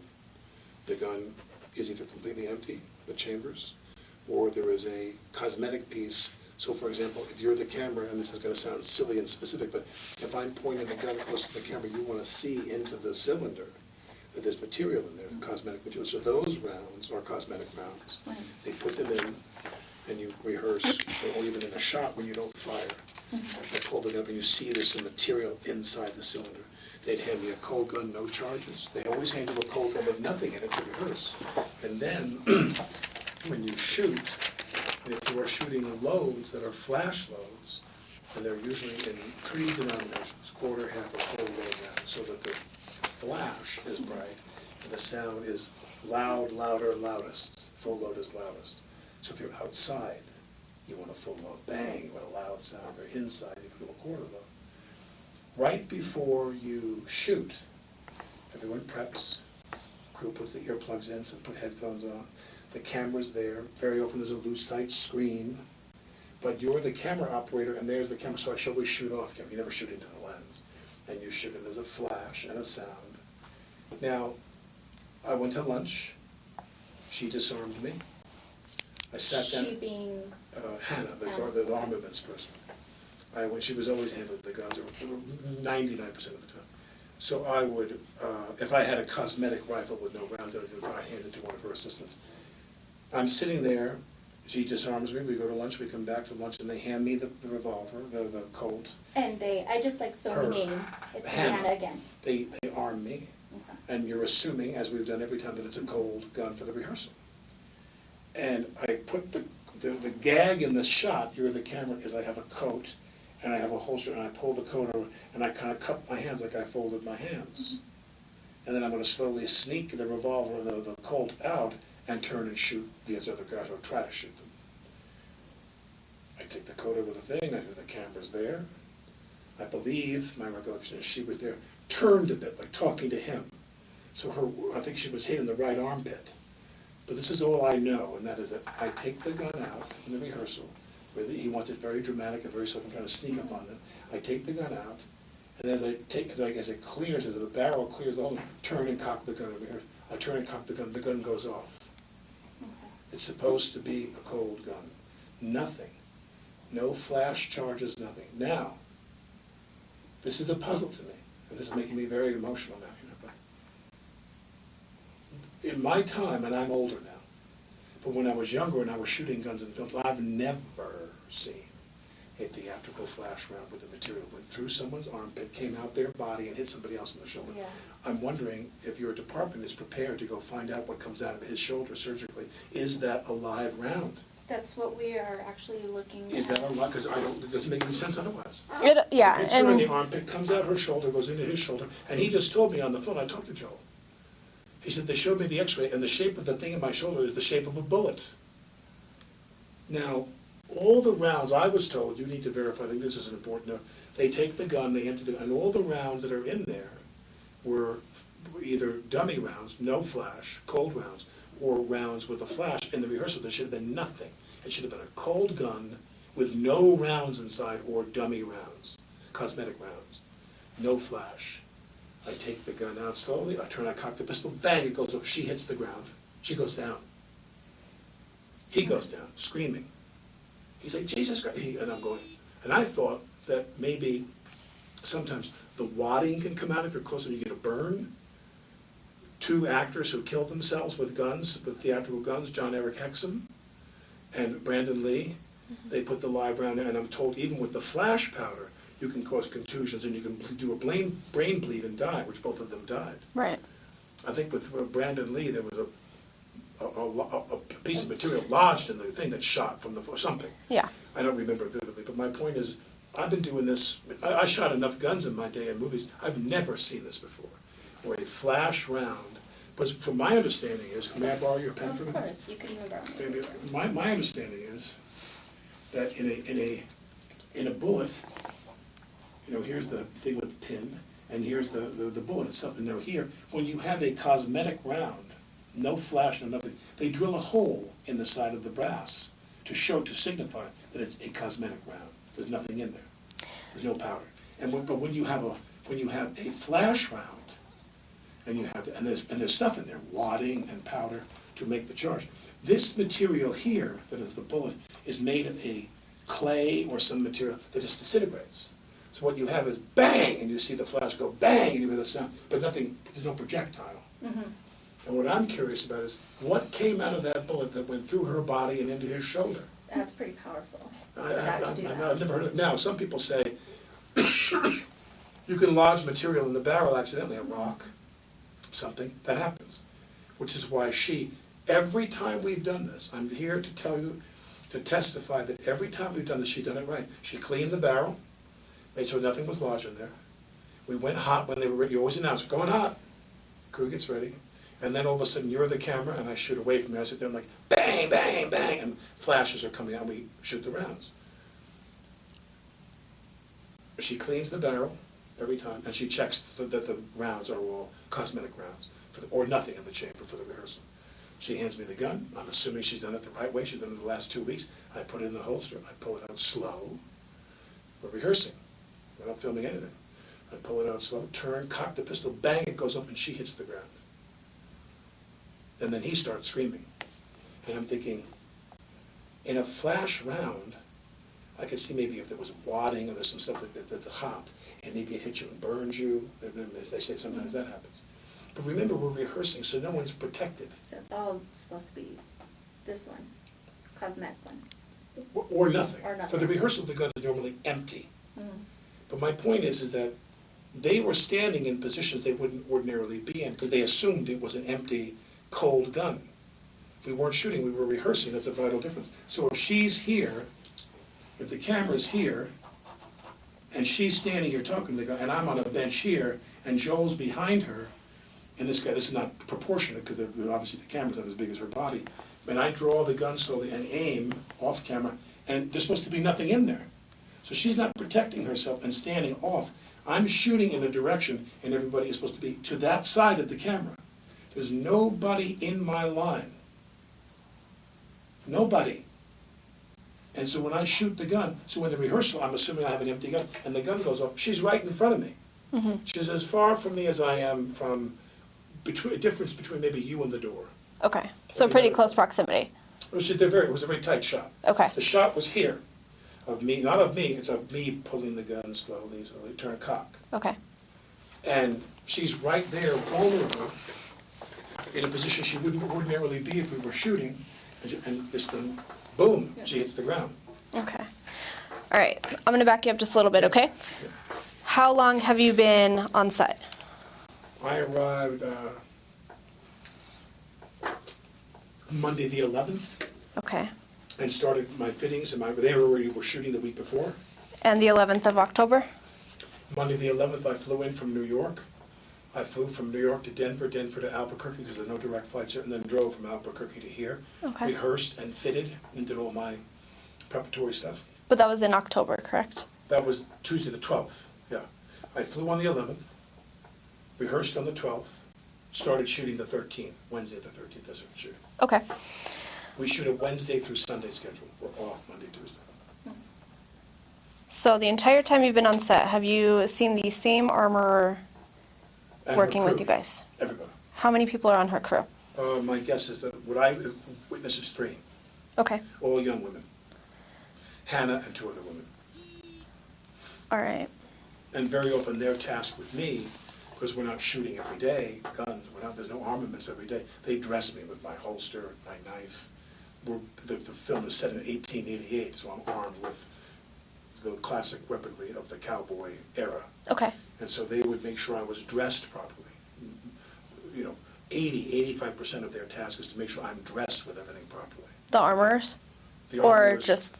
Well, the armorers, wardrobe doesn't necessarily, they sometimes trade back and forth, but wardrobe doesn't necessarily deal with my holster. Okay. And the knife, because that's a prop. The armorer, Hannah, and her team, they dealt with me being knifed and that being lashed properly, so it looks proper, Okay. and the holster. Okay. So And it was wardrobe as much as it was props, as much as it was armaments. do you know Hannah's last name? No. Do you know what she looks like? Or can you describe what she looks like? Multicolored hair, glasses, not too tall. Everyone knows her pretty well because her father is a very famous armaments guy. He's a guy that did guns in movies for decades. He's very well known. Okay. She's the daughter of this famous gun guy, movie gun guy. And what about the other girls in her crew? I don't remember their names. Okay. Do you know what they look like? A blonde, thin, not too short, kind of medium height, and brunette, someone on the shorter side, maybe the same height as Hannah, brunette, and also you go back and forth between, they're wearing a mask most of the time on set. They go in order to do that. But I've seen them with their masks off. Okay. All right. What time did you guys start today? I don't know what time they started. I came in slightly later because they had a couple of shots without me in the morning, so I came in at, I guess I arrived there at like about 7:45. Okay. Normally I'm there at like 6:30. All right. And then anything abnormal in the day? Who handed you your weapon in the day? Hannah. Hannah did. Okay. And physically handed or put it in the holster? Handed it to me. Okay. She would show me the gun. Okay. Or she'd say, cold gun. She'd say, test it, or some language to indicate, as she handed me the gun, that it was fine. And she'd say, do you want to check? Okay. And I always didn't want to insult her. I said, because we never had a problem. Yeah. And I said, I'm good.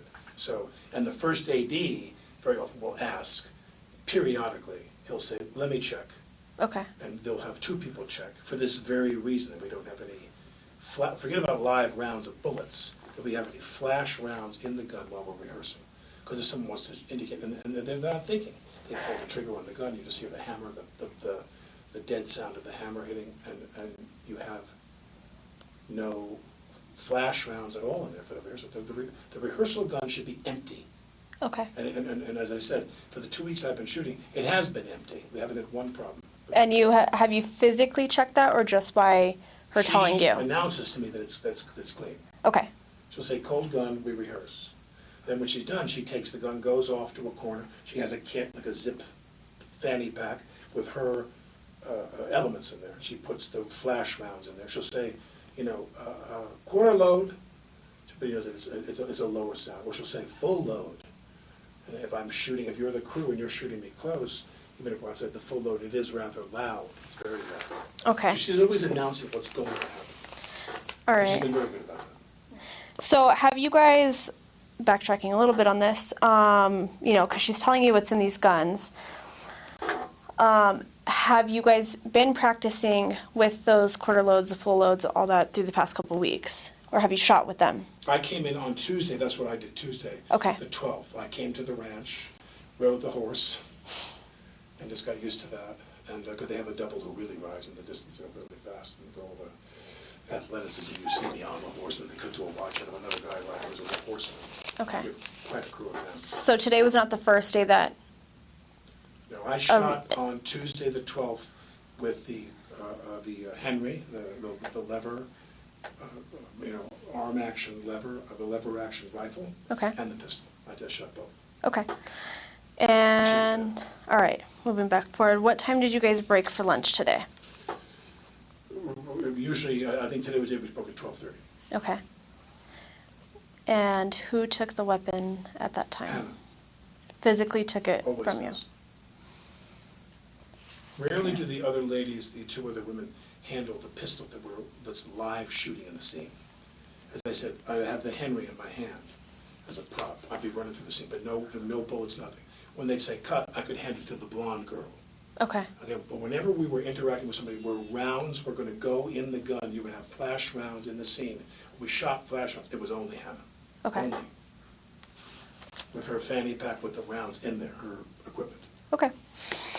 Do you know what time you guys got back from lunch? My guess is 1:30 by the time we all get back to the set up. There's a base camp, and there's the set. So we go to the base camp for lunch. They always drive back, get their wardrobe touched up, get their hair touched up and makeup, whatever we do, and then we're on set. We put about an hour before we go back on the set. Okay. And was Hannah the one to physically hand you the gun at that point? Okay. During the time that you had it, was it ever handed off to anybody else? No. Okay.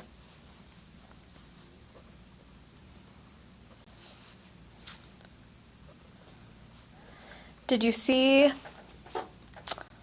where she got the gun from? No. Okay. She has a station somewhere with all her stuff. Okay. The elements and a gun and a couple different guns. Guns for the other actors in this. She handles all the guns. Is anybody else allowed in that area?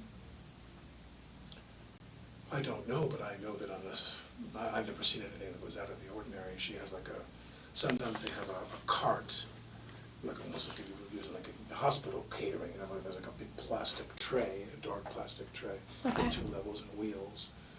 I think that's what she has, but many of the departments have that. And on that tray would be her, or something like that. I don't recall what exactly hers was like. But they have a station that they bring to the set for her to put all of her stuff. And if the weather is cooperative, and sometimes they put it under a tent if it looks like it might rain and anything to damage the property. But she has a little place she would go to. And I think she has a truck where she stores it. When they wrap, everything goes into a truck and she takes off with it. It's her responsibility to secure the prop weapons. Everything in there? Okay. Which are real guns. They're real guns. Can you actually describe the gun to me? It's a Colt, a period Colt. In our emails back and forth when we were prepping the film, she showed me just a couple different styles of guns. This is not a big budget movie, so we didn't have a lot of choices. You know, she showed you 3 or 4 choices. I said, give me the biggest gun you've got. Okay. And so I didn't, she showed me different guns by email and different knives by email. Cruder knives that were made like someone fashioned the handle out of like elkhorn or things like that. I took a traditional knife, a leather strap, a handle. We went back and forth about the holster and the material, and we just had a relatively brief conversation. I'm having made a lot of movies, I know how not to stress them out about the budget. When she shows me something, I try to make that work. And so she showed me, I said, just give me the big Colt. We were done. And then on that Tuesday, the 12th, I came and shot that gun. Okay. What color is it? I believe it's a brown handle, because she showed me 2 of the larger Colts. One had a cherry-colored handle, and one had a brown handle, and I chose the brown handle. You didn't want the cherry. I could show you my emails in my phone.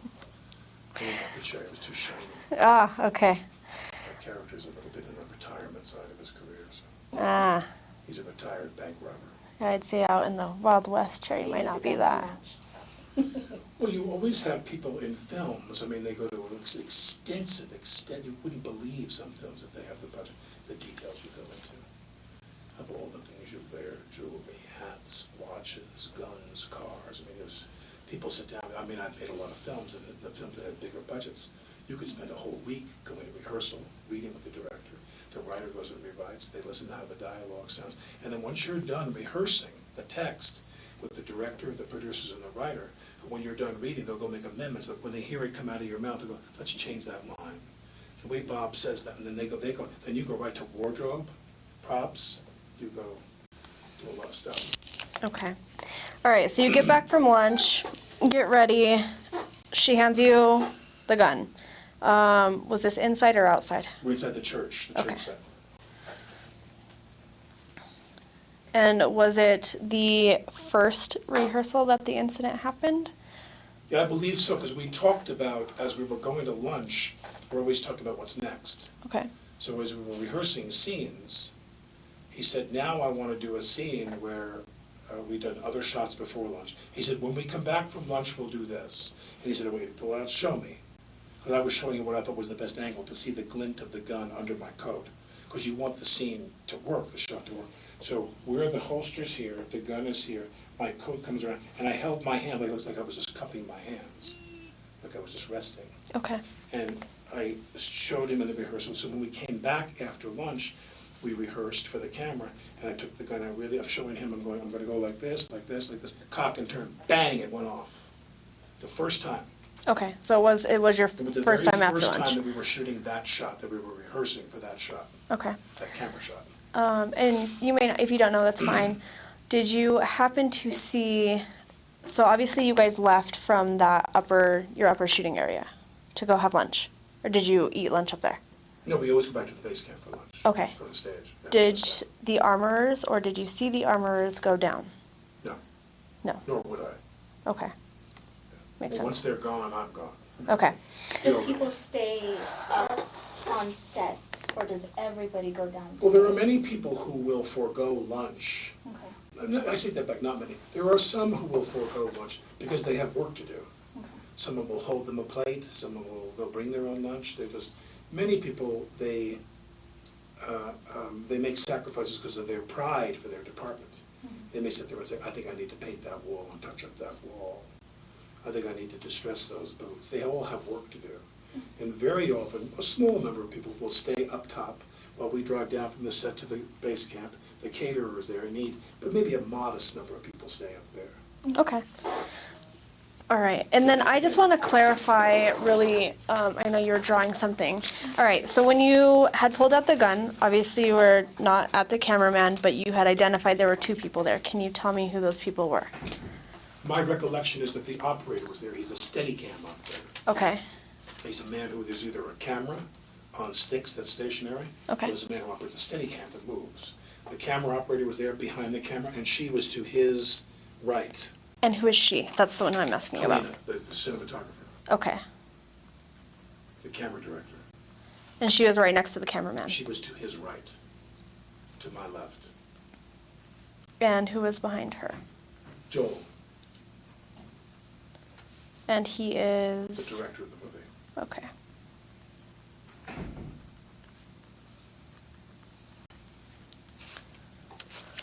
Can you recall who exactly was inside at the time of the incident? Or anyone else that you can? Okay. The first AD, he's in charge of the crew. The first assistant director is the man who's like the foreman of the set. He's in charge of all the grips, all the crew. Okay. Electric, cable. Do you know his name? Dave Halls. Okay, that's Dave. Got it. Dave Halls is always there. Halyna, Joel, me, the operator, an assistant camera person, a script supervisor, a woman who sits in the corner in some strategic position to take notes on all the action of the take so you can match. If one day you're doing a scene, you sit there and go, what is your first name? Samantha. Samantha. They're like, Samantha, you know, it's really important that you and I get together and talk about that case. You drank, when did you, she makes notes, so we match every take. That's called continuity. That woman who does continuity, she's always there watching. She was in the room. Okay. She's an older woman, like in her 60s, maybe with, that colored blonde hair, maybe, or brown hair. But I forget her name now, but she's, so there's a group of people that are always there for every shot, even if you're in a kind of a cramped interior. This set of this church is not large, so then the rest of the crew's outside. In that side was a limited number of people, maybe 8, 9, I don't remember. Okay. I know that every time we do a shot, those people are always on the set. camera, assistant camera, cinematographer, director, first AD, script. Okay, so not too many. Very few. Do you think that any part of this incident that occurred was intentional? I can only say this, which is, and it was, to me, to place a bullet and position a bullet that is a live round, to make sure that that bullet is in the chamber, if I were to squeeze the trigger in a rehearsal, that that bullet came out, someone has to have extraordinary access to that weaponry to do that. I can't imagine somebody walked around with a round that was a .45 caliber round. See, other people on the set were speculating that if it was a .45 caliber round, she'd be dead. It would have blown a big hole in her. And so we're wondering, was the projectile that went into some foreign material stuck, and it was an accident, it was a flash round, and something came out of the barrel? They didn't check. They always check. But to your experience with these armorers I've never heard and... anything like this in my life, ever. Okay. I've never heard of a projectile coming out of a prop gun that went through a person's body, and regardless of her being a smaller woman. The bullet went in here, I'm told, went in here, came out here, her shoulder or whatever, and went into his body and buried. I've never heard of that in my life. I don't know of any projectile in a gun, in a flash prop gun, that could accomplish that. Now, if somebody put a live round in there accidentally, see, a very important question for Hannah is, have you ever commingled live rounds with theatrical rounds in your kit? Because they're forbidden to do that. Mm-hmm. According to, I think, the union rules and the safety rules for all the unions, you're not allowed to do that because of the fear of what would happen that you commingle. So whether someone accidentally, and I can't even imagine this, deliberately placed a live round in that gun, I've never heard of that in my life. And I don't know anything about what happened, but all I know is when I... See, the other thing about this is, in a live round, you'd have a recoil, usually. When I shot that gun and it went off, I didn't shoot it when it went off. I didn't intend for it for what happened to happen. When that happens is, I've always told, but because I'm not a gun person, I don't have a gun, they've always told me, they asked me to simulate the recoil. When I shoot the Colt, which is a big gun, 45 caliber bullet, they always teach me when we shoot, we go, action, I go, get back here, boom, and then make me take my hand and go, boom, and have the kick. Because there's no kick in a flash round. Okay. And when this happened, I don't recall there being any kick either. That's important. Okay. Are you, I know you said you don't own a gun, but are you experienced with shooting guns? Only as much as actors have to be experienced. Okay, which is normally not real Well, I mean, bullets. like, if you do a movie, safety with weapons is primary. You go off with people. You can walk with armaments people to ranges. I've gone to ranges in Arizona where we shot a lot of guns in a movie many years ago, and you go to a range and you shoot for a few hours, and they teach you how to shoot shotguns, Walther, different, little small guns, James Bond guns, big guns, Uzis, machine guns, whatever you're using, they make you go and rehearse for hours, With all them. day. Okay. Well, they're very safety conscious, as they have been here. They've been very safety conscious here throughout. That's what puzzles me. Well, and Even that's, the mini. and I guess that's more like the question that I'm trying to get at is, do you think someone would deliberately do I this? can't imagine who would. Okay. People have said, that 6 people got fired from the crew yesterday because they said that the union, I don't want to get into a long diatribe about this, but the union, the International Association of Theatrical Stage Employees, IATSE is their name. IATSE is the union that controls all the actors. The Directors Guild controls the director, the Screen Actors Guild, but all of the crew are controlled by a contract in which those people voted to go on strike against the major studios, the major networks, the major streaming services, but not the independent film community. In fact, the IATSE rep for the New Mexico contract, because every state has different contracts, was instructed by his bosses in LA. He said, don't go on strike. The strike is against the majors, not against the indie people. And in the indie films, there's 6 different tiers, I believe, in terms of the contract, how much they're paid. Okay. A bunch of people on the set walked off anyway, even though they were told not to strike. They struck, and they left. And that was yesterday. That was yesterday. That was their last day. And Yeah, then the question becomes, somebody said, would one of them do? I don't even know. I have no idea. I have no idea. Well, and I was, because that was mentioned to me, is that it sounded like it was most of the camera crew that walked off set. Yes. Yesterday and quit, and maybe they got fired because they walked off. So the other thing is that the two major people, like you said, the director, those are the ones who got hurt. So with the camera crew and them quitting, and then your director getting injured, as well as Halyna, you don't think there's anybody that had any anger towards them or anything that would want to disrupt the film? I don't know the details. I know that one guy, whose name I'm forgetting, he was a very heavy-set guy. Okay. He was and lovely to me. And he walked up to me and he said, "Thank you for the things you posted on social media in support of the IATSE strike." And he said, "I'd like to talk to you privately." He said, "Because I've got some of my guys sleeping in their car." Mm-hmm. Many of the crew here, because it's shooting in Albuquerque and Santa Fe, or Albuquerque based, they live there. So the drive time is kind of common knowledge in the business that the unions in New Mexico signed very bad deals in order to attract movie shooting here.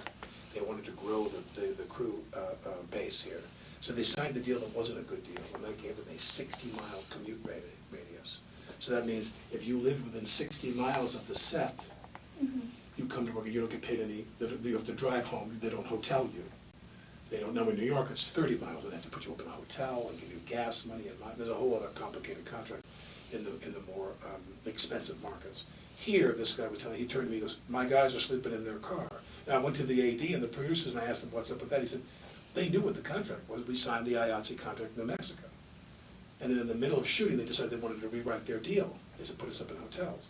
Now, if you put the camera crew up in a hotel, all the other crafts are going to ask you to put them in a hotel. We don't have the budget for that. That could be $75,000, $80,000. You know what I mean? Who is that man? Who? The one you said that I forget, like I said, I forget his name. Okay. But anybody there can tell you who the big heavyset guy was, who was on the crew that quit yesterday. He didn't come to work today.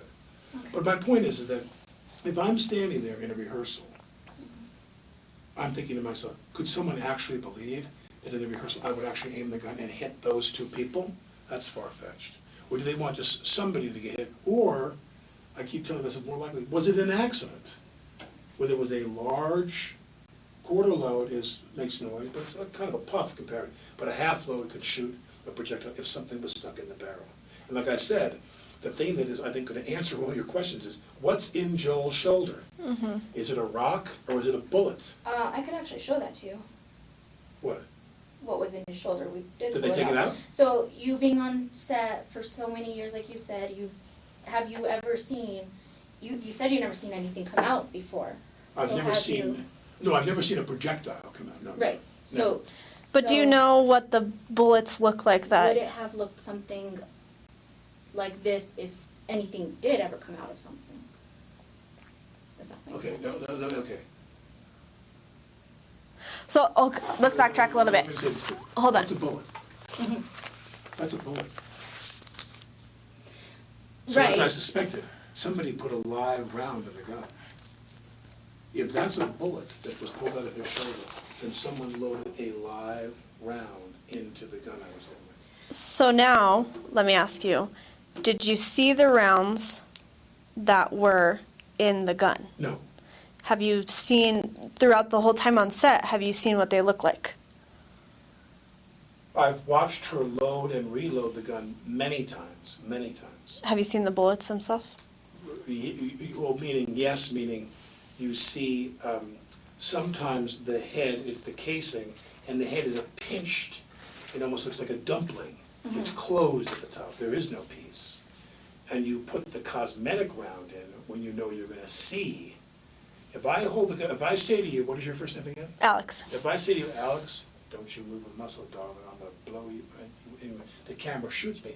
You want to see the material in the cylinder, the cosmetic, clay-based, non-bullet round.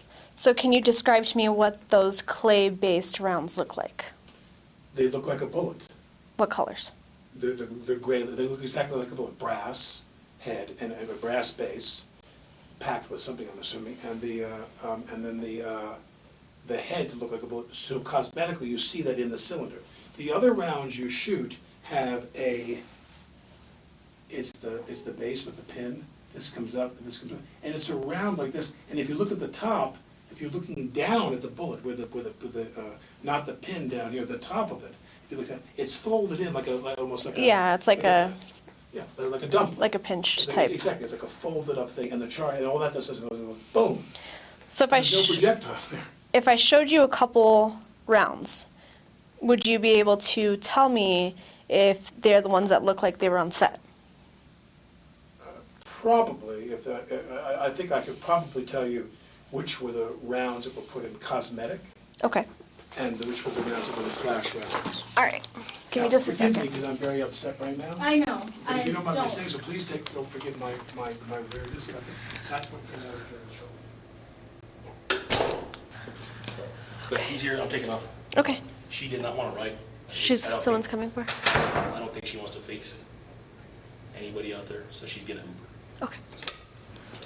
If she wasn't around, if she was awake, she'd be in the shop. They clearly, I would hand Halls the guy, say, give it to her.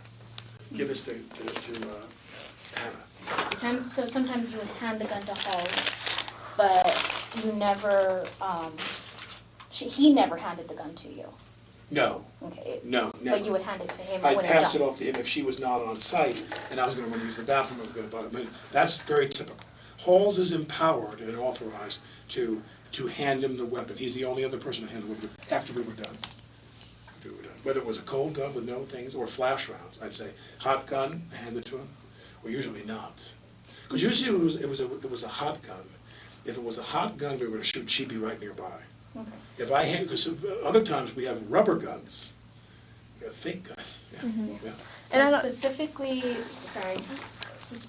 right before this incident, Hannah handed you the gun and said, cold. It wasn't David. I don't be cold, no, Hannah handed me the gun. Okay. It wasn't anybody else but Hannah. No, Hannah handed me the gun. And she specifically said that it was a cold. I believe she said cold, I don't recall exactly. Where, so this is I'm not that great of a drawer, but this is the church, this is the front where You enter here. Church, cross? Cross is. Where did she hand the gun to you? Inside while you were Oh, yes, of course, I was off? seated. You were. In other words, this is a scene in the church where you come in and there's a lot of disarray. There's benches tipped over, and here was one bench that was upright and sturdy. Some of the other benches are prop benches, so they can smash easily with explosives. You want the gunfire to have fake benches. They're made of a lighter wood, so if they put charges inside. So when you shoot, cinematically, when a guy is shooting a gun and you turn around and see what he's shooting at, you're going to see charges that are buried inside. They put a little material over it, and you're going to see boom, boom, boom, these things flash. That is a prop bench. There were prop benches around that they were eventually going to put. Today, we're going to put squibs in to have them blow up. And this was a real bench, a heavy, because if you sat on the prop bench, it would break. Mm-hmm. This was a live bench, and I sat here, and the camera was here, and she was here, and Joel was here. She being Halyna? Halyna. Okay, and? I'm here, on the bench, sitting. I'm right here to the right, I'm all the way to one side. They wanted me to go all the way to that side. And the camera guy was here, he's behind. Hannah was here, and Joel was here. Where the other people, I believe that the script woman is always in that corner so she can see the action. And when I shot the gun away from the cameraman, I would never aim the gun at the camera. I turned and I went like this to stay in the camera, and she was there, and the gun went off, and she just went right on the ground. What about the armorer, though? Or was she? She's outside. Okay. She comes in. She hands me the gun all the time. And then what? If there's any shooting involved in the scene, she always hands me the gun. Never has Dave handed you the gun? Never. Okay.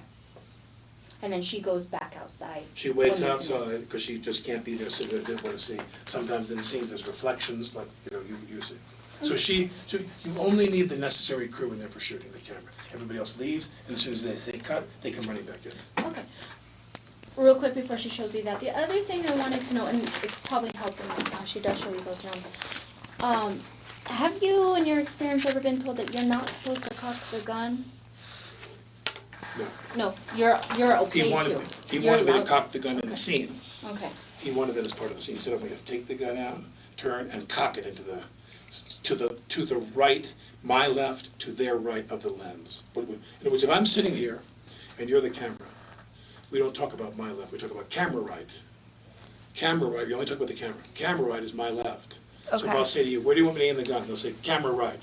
So I aim the gun to my left. Okay. So I always aim the gun away, but she was there. And in the rehearsal, he wanted me to pull out the gun and cock the gun. And if you're assuming you have a cold gun, there's no problem. Right. And again, a cold gun I'd had, every time we've used guns on this film the last 2 weeks, we never had one problem. Never. Never. Okay. And I don't, maybe you guys discussed this when I was gone. After the gun was shot, who did you hand the gun to? I don't remember. Okay. I don't remember. I mean, everybody freaked out. Yeah. Makes sense. Okay. It was one of those two people, Halls or...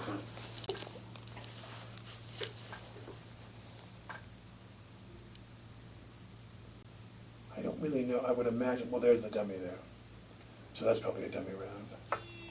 And there's no drill in this. That might be a flash round. And as I said... So flash rounds do not have holes? Well, the flash round has a charge in here. Okay. Of powder, different sizes. Like I said, quarter, half, full load. And a wadding in there to pack it in. It's packed in tightly. Okay. So when you hit this pin, it explodes. Now, sometimes it has this material there if you have to have the cosmetic feature through the gun and then shoot. But often it has, there's the BBs in there. This is a dummy round. No dummy here, but there's that. My point is that very often when you give me, when she's loaded the gun with rounds for us to go hot and flash and shoot, they'd had that creased, folded head. The dumpling head, as we say. Okay. They've almost never looked like this for the flash. Only when the camera sees inside the cylinder do you put those in there. But those are both dummy rounds. That's a dummy To your... round. That's a dummy round. That's what they taught me. Yeah. I'm not an expert. I'm sure you have more experience with dummy rounds than we do. I doubt that. I'm sure I always say to my wife, I think I should get a gun. I'm getting a little nervous about the word. My wife was like, no guns at my house. I got 6 kids. I'm 63 years old, and I have an 8-year-old, a 6-year-old, a 5-year-old, a 3-year-old, a 1-year-old, and an 8-month-old that we had as a surrogate. Oh my gosh. I'm 63 years old, and we had 6 kids in 7 years. So my wife is always, she was born in the U.S. but raised in Spain. She's like, Alec, we will not be having any guns in the house. No. But okay. I believe that's a dummy round. So you called this a flash round, right? No. Flash round means there's a charge in there. No charge in there, if you hear that sound. Okay. No charge in there if you see that. So what happens So when you shoot these? Or to what you... You put them in there cosmetically with nothing in them so that through the cylinder you can see that. Okay. You can see in the cylinder whether the cylinder is empty, or and it look bad, continuity-wise, or that there's a round in there. So they put a cosmetic round in the chamber. They load the gun, close it, and then I hold the gun. You see the things in there. A flash round would be like I told you, what crimped is the word. The crimped round with the charge inside. And that one shoots, and there's no projectile. I'm really challenged whether they ever see, I doubt, sometimes they have these where you can do both, but that's the clay material. But usually, 99% of the time when we shot a flash round, it was the crimp thing, and you don't see inside the cylinder. Okay. So you're the camera, and I'm not pointing where you can see it. I'm off a little bit, and all you see is the flash. Do you know what would happen if you shot one of these? Have you ever had experience with that? Nothing. Nothing happens with them? There's no charge in them. Okay. This indicates... Did you see the bottoms? Right, well, sometimes they have the pin to create something. I'm just saying, when I look at this, when I go like this... Now, by the way, there could be a charge in there. And that charge and those BBs could come out. I don't know. I don't know enough about it to know whether this rattling indicates that it's an empty, a cold round. That's obviously a cold round because that's where the gunpowder would be in here. Mm-hmm. That's a cold round. This, I'm assuming, is a cold round because they go like this to tell themselves it's a cold round. I believe. Please don't take my word for it. Just in your experience. I'm a father of 6 children, pretty much. That's all I do these days. My experience is those are both cold rounds. Okay.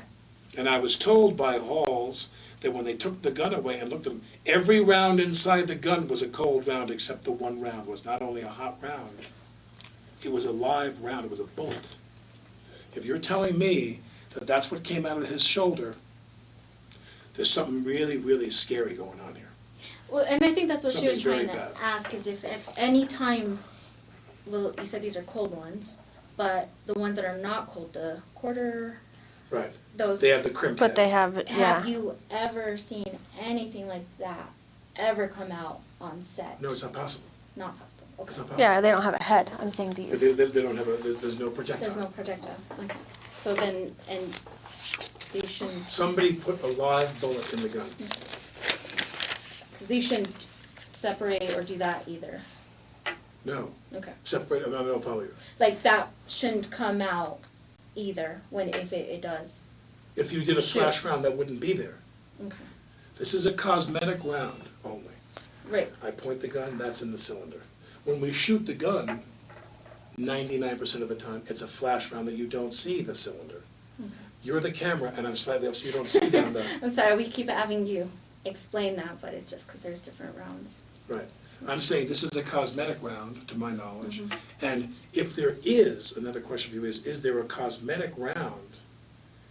Is there a flash round that has the head, which I believe they have, where you could shoot into the gun? Meaning, if the director wants you to aim the gun at the camera, they put a loose sight screen up there, and I shoot the gun at you, you can see the bullets inside there, or they can go to do that with a computer.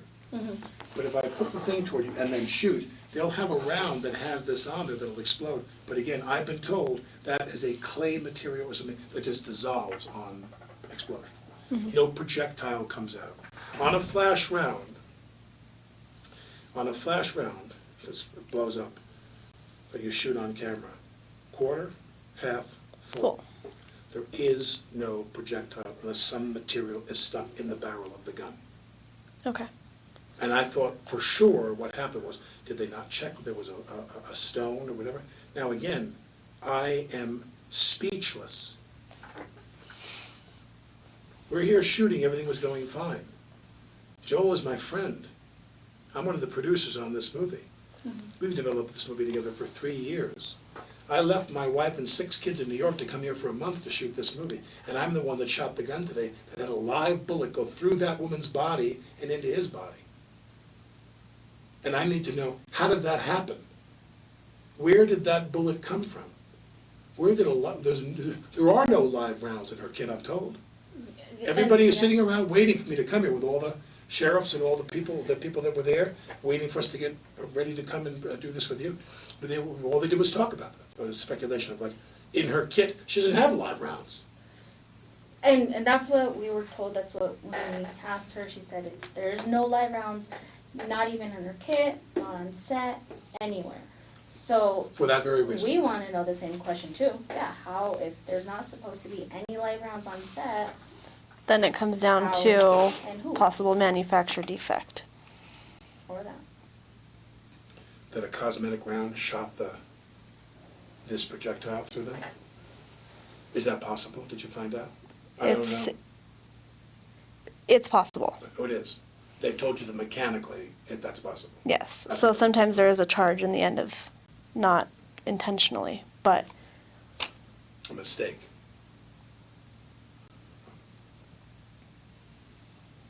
Today I sit here, and whether it was a misfiring theatrical round or a live one, I shot this woman with a gun today.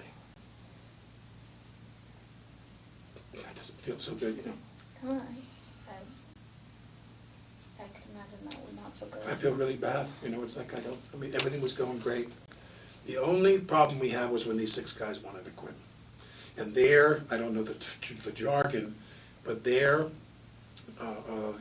union rep or whatever in the New Mexico contract, different contracts in different states, the person that was in charge of these people and a kind of a pipeline, a lot of shooting going on, a lot of movie, TV work in Albuquerque, Santa Fe, the person was their head person, I was told them, don't strike. It's not again, we don't want to cripple the indie business and put all of our employees out of work. Our indie contract is set for now. You have a contract you're under, and we can renegotiate that contract, which no doubt they will. But in the meantime, you have a contract that you agreed to, and those men came, I'm not criticizing them, they came under a contract which they knew what it was. They reported to work, and then halfway through the shooting, they left, they walked off. And I don't, when he said to me, well, my guys are sleeping in my car, the ADs and the producers said to me, well, they're all of a sudden complaining about a contract they've been working on it for quite a while. And some days we wrap, and they shoot nights. Those are tough. The men, the women, they have to go back to their homes in maybe Albuquerque and drive an hour, and it's 3 o'clock in the morning. And we try to put the night shooting on the weekend, so when you wake up the following day, you're off. And then and then some days we wrap at the day before they walked off the job, we wrapped at 5:45 in the afternoon. We had a very reasonable day. We had a very easy day, 6 o'clock. Because I'm driving away with them, and I waved to that guy. The guy said to me, I want to talk to you, the heavyset guy. Yeah. And I'm leaving. I said, I'll see you tomorrow. And I left, because I want to get home. Right. I want to go call my kids before they go to bed in New York. And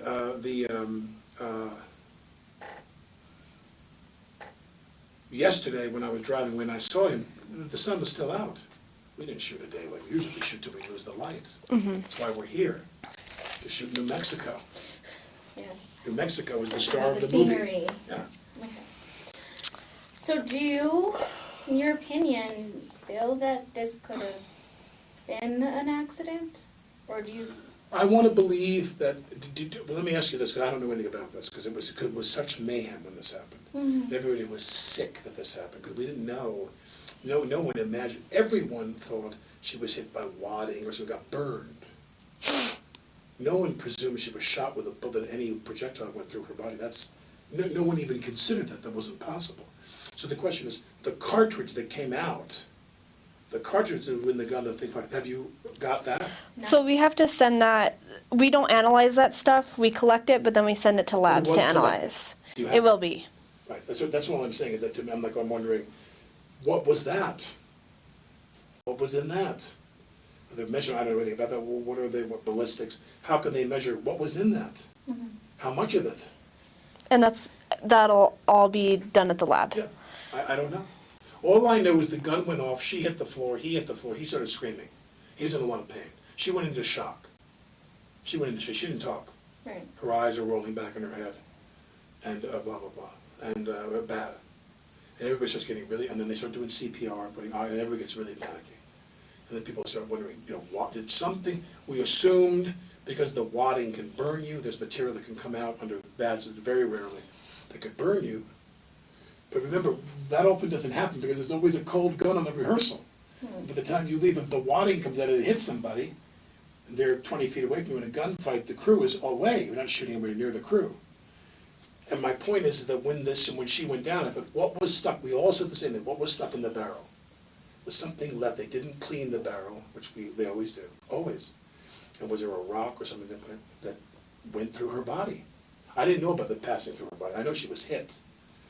I didn't know where, I don't know to what extent, but we all presumed as we're sitting outside bullshitting for the last 2 hours while this went on, the aftermath, we assumed something was lodged in the barrel, was a projectile that went into her body. Now when you tell me that's what came out of Joel's shoulder, that's a faulty round, which I've never heard of that before.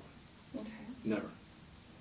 I've never heard of a theatrical flash round that was loaded into a gun that had a projectile that misfired, and that projectile came out that was a lethal round.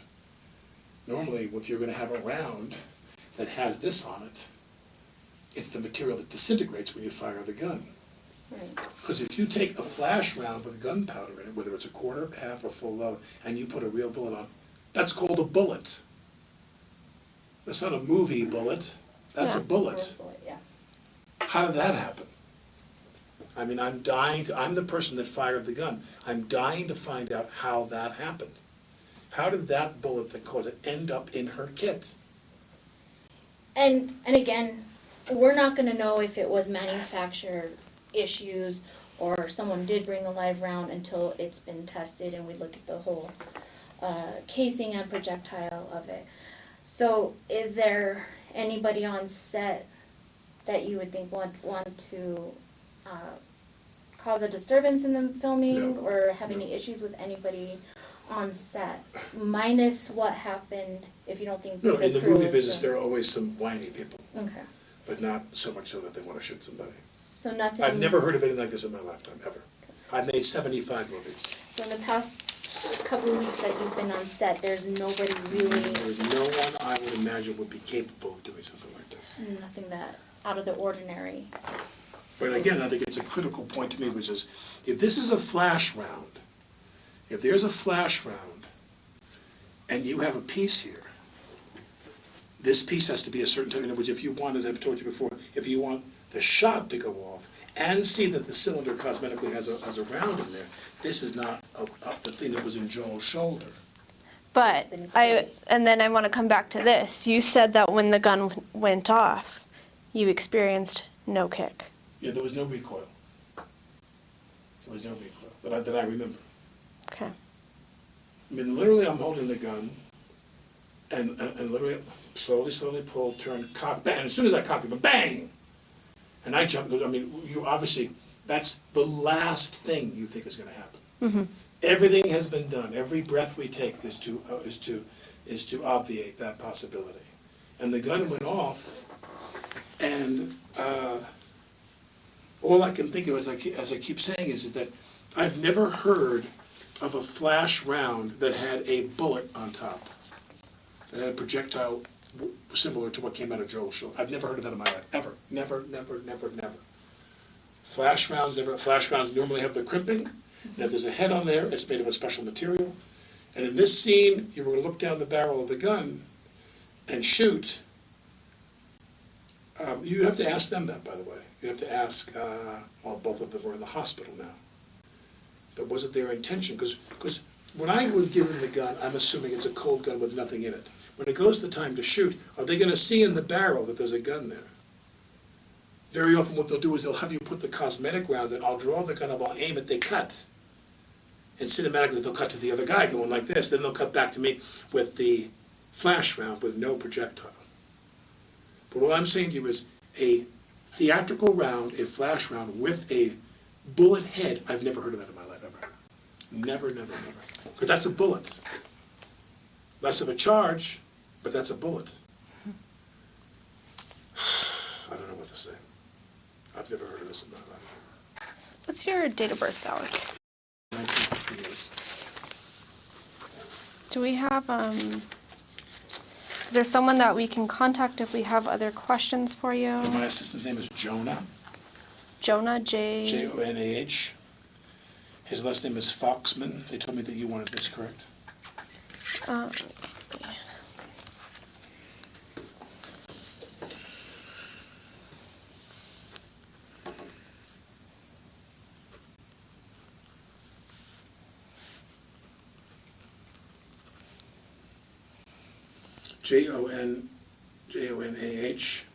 Foxman, Foxman.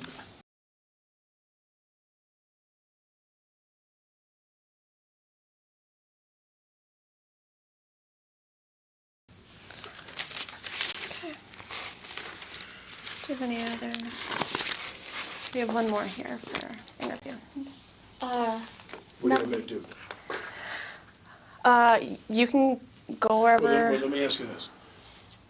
We'll just go grab something real quick. This is a very complicated, I mean, modest compared to what happened.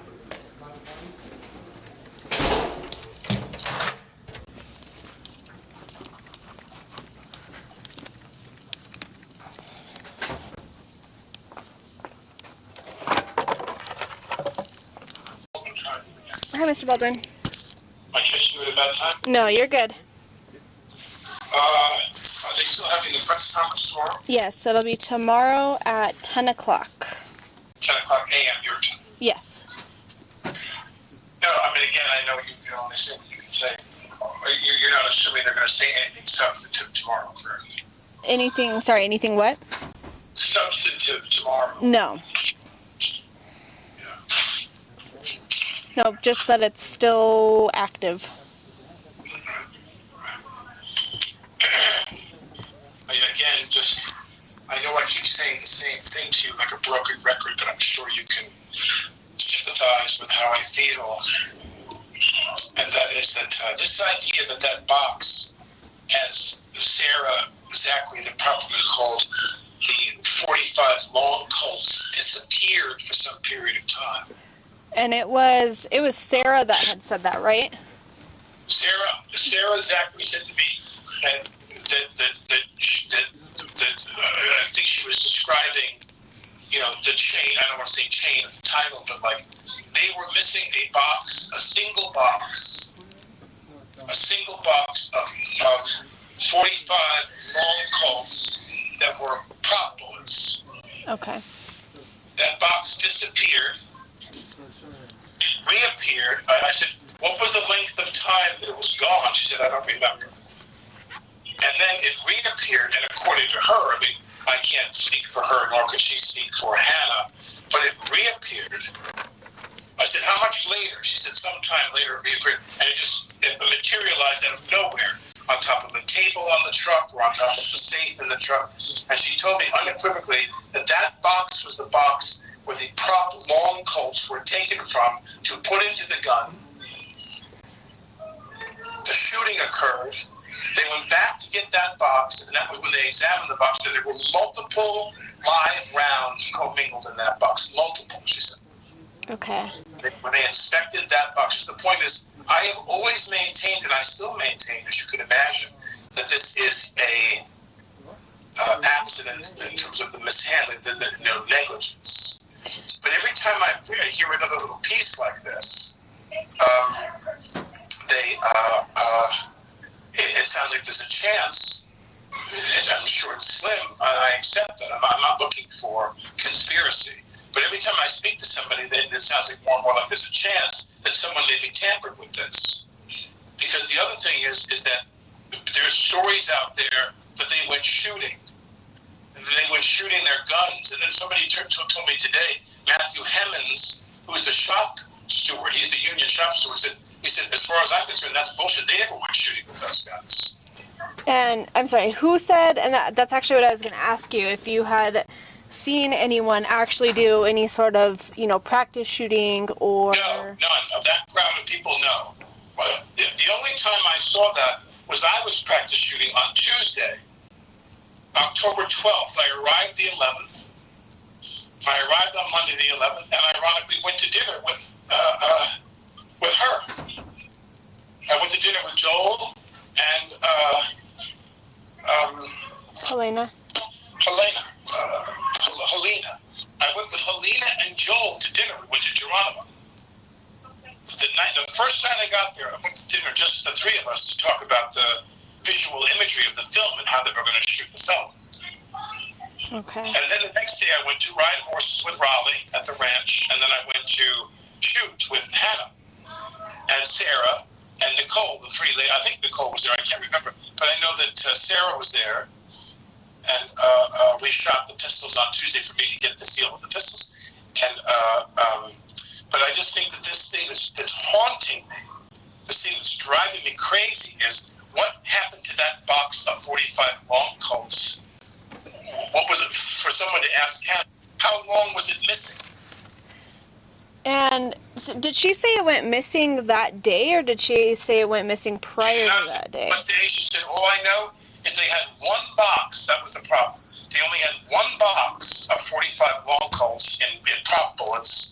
It disappeared. She did not recall how long it was gone. And then it reappeared, just appeared in the truck. And I'd be dying to find out from Hannah. I don't want to abuse Hannah or make her feel bad about what's happened, but what happened to that box of bullets? Okay. What happened? Where did that box, when it disappeared, what date did it disappear? How long did it disappear for? When it came back, where did you find it? And is that indeed, I don't want to take Sarah's word for it, to find out from Hannah, when the box reappeared and you loaded the gun with those bullets, and then I went and shot this woman, and then you went back to that same box of bullets and found multiple live rounds commingled with the 45 long Colt dummies. I'd love to get a verification of all of that from Hannah.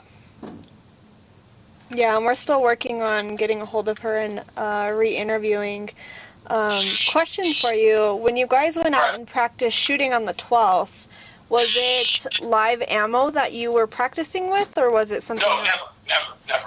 You are not by law, by our union, you are not allowed to have any live ammo on the set. Okay. For the purpose of filming.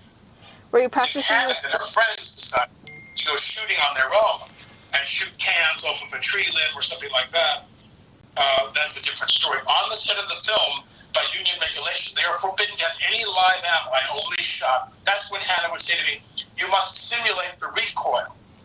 When you shoot the gun has to pop, the barrel has to pop up a little bit. Those rounds aren't in these bullets. So you have to kind of create the recoil in the shot because you don't have a live round. Every time you shoot the gun, let the barrel pop up a little bit, just a slight amount, because you're shooting, that's what would happen if you shot a live round. So we practiced that. We practiced me shooting with the rifle, the heavy lever, and pump action with the lever and shooting that. We did it for about an hour. We were done because it's very simple. I mean, it's not like it's that big of a deal. Okay. But that's what we did. But there are never, I repeat, never. It's forbidden by union regulations to have any live rounds on the property. Okay. Forget about in a gun that's about to be used in the scene. You can't have them on the set, on the location. So when you were so were there dummy rounds when you practiced, or blanks, or were they just empty? No, they were blanks. We shot blanks. Okay. We shot quarter load, half load, full load blanks, so she could demonstrate to me the difference. And then she said, practice the recoil at every shot. Typically, when you shoot inside, you use quarter load because it's just louder. It's magnified the sound by the being inside the space. And you use half or full load blanks outside because the sound is more muffled because you're outdoors. You'll typically always use a full load outdoors and a quarter or half indoors, depending on the size of the space you're in. Okay. Some bullets are for interior scenes. These are all blanks. Some blanks are for exterior scenes. Okay. And then, Alec, do you remember any safety meetings or safety briefings or anything of the sort like that? Yes, that day she did the safety. Okay. Who conducted it? Hannah. 1,000% we had a safety meeting that day. Okay. That was the purpose of that visit to the set that day. Okay. And is it normal for the armorer to do that, or should that be done by, the assistant director? Or does it matter? No, the director, I don't recall him being there. All of it was one-on-one with Hannah, the armorer, and her staff. Okay. And with Sarah, and I can't recall if Nicole was there, the brunette young woman. All right. And do you recall any other safety meetings the entire time? No, I recall that every time I would use the gun, she would hand me the gun. Except that one time, Halls gave me the gun. And then every time I finished shooting, if she was nearby, I handed the gun. But if she was off the set because of the space limitations, when we were in the Arroyo shooting, I think I mentioned to you, when we were in the Arroyo shooting and they made all the non-essential, non-camera crew leave the area, I would shoot the gun in the scene, or even if I was holding the gun and not shooting the gun, that's critical as well. Anytime I handled the gun and they called cut, and she wasn't adjacent to me, I handed Halls the gun. I handed him the gun a handful of times. Normally she was there. The Arroyo set was the only set that provided such space limitations that they'd make her climb up and go up top and wait. So when I do a film, I get the gun out of my hand as soon as possible. I hand the gun to them, and then they have, they can secure it. Okay. I handed whenever we were in a set where she was off the set, where she had to find somewhere else to be out of the way, I handed Halls the set, and that might have been a handful of times. We didn't use the gun all that much. A lot of the shooting was coming. A lot of the shooting was that day. Okay. And you said that David handed you the gun only once this entire time? Say it again? David, he handed you the gun just once this time? Or in the entire time? The only time he handed me the gun was the day that this happened, was Thursday. Okay. And it was that one setup, that one shot, the one angle we were going to do right then where she was killed, that's the only time Halls handed me the gun at the onset. The only time. Okay. Alright. I don't think I have... Yeah, we're definitely trying to re-interview Hannah, probably Sarah as well. What about Halls? Yeah, I'd like to have another discussion with him. I know he was, pretty upset after hearing the news when we interviewed him, so I'd like to, just try to give him a little bit of time to recoup and then speak with him again, because it seems like the safety on these sets were pretty minimal. Did it feel minimal to you? Did it feel, I know you have a lot of experience. Did it seem, subpar to what you're used to? I want to stress two things. One is, this is the tension we feel and the agony we feel about this being spoken about in the press. One is, if you speak to Matt Hemmons, who was in the grip department or the electrical department, he was the shop steward, the union shop steward. Okay. He's who all the other unions can come to reflect their complaints to the producers. Every set elects a shop steward from one of the unions to represent all of them in terms of their. Now, on the set of a film where arms are being used, per the contract with all the unions, camera, IATSE, SAG, you name it, they all have the right to stop the shooting and demand that the gun be inspected. Any union has the right to stop filming and say, I'd like you to inspect the gun before we roll the camera, if they have any doubts. Okay. But this guy Lane, someone who I'm hoping you're going to have some serious conversation with, who said that into the press that they shut down the film. There were all these, we complained about safety concerns. Yeah, there was a misfire on a blank at one point. That happens semi-frequently. That's not unknown in the film business. Okay. A very old blank jams inside of a gun, especially a modern gun.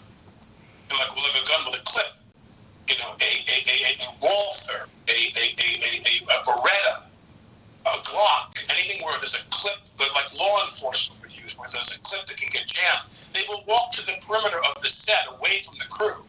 And in that facility, for example, they walk off into the desert and they manipulate the gun, and sometimes that round can't help but it'll misfire. It's jammed in such a way. That happens with some frequency.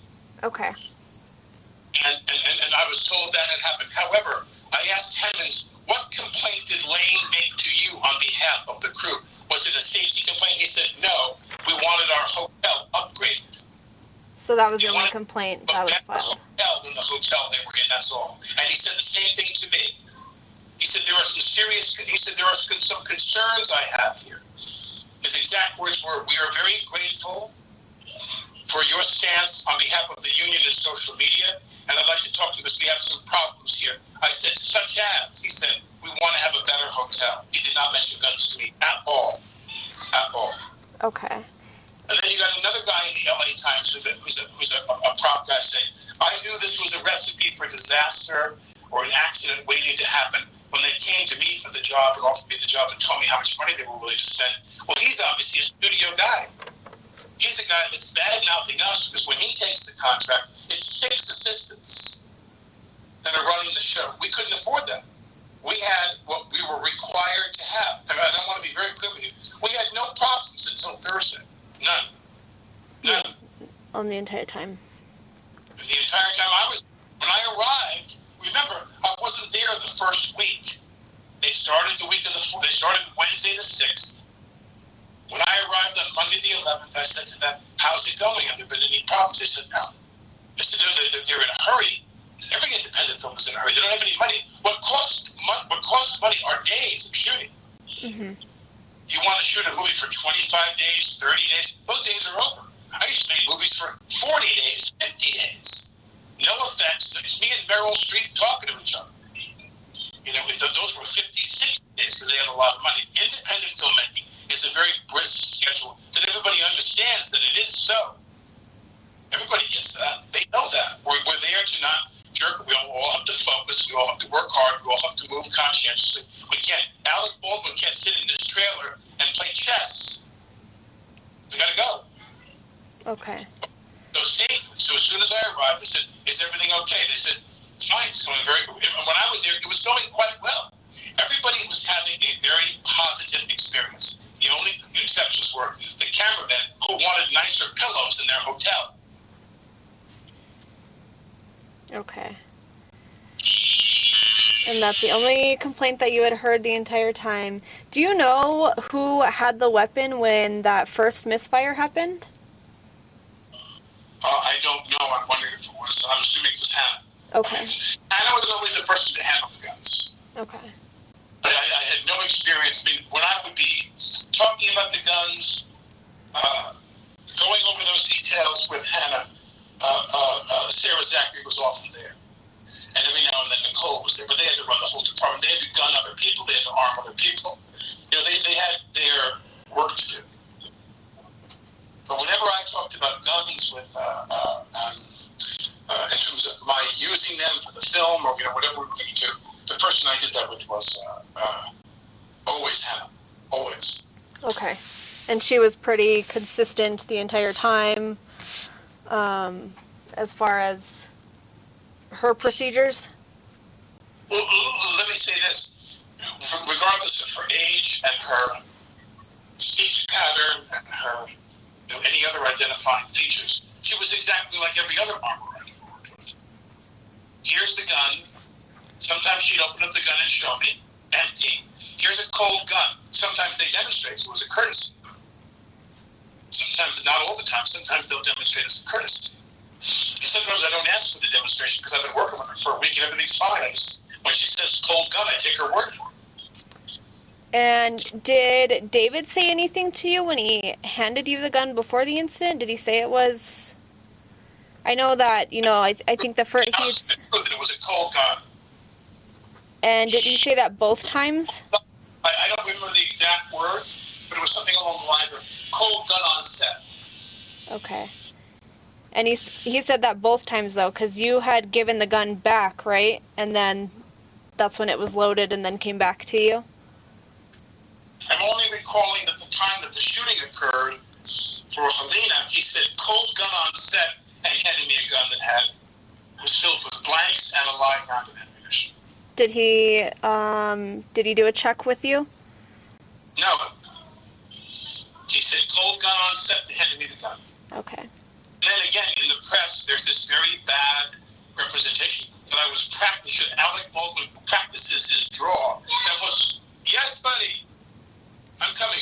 That he practiced, I'm practicing my draw. Not true. She stood in front of me and guided me where to point the gun for the purposes of the shot. As I told you before, this was an angle on the gun.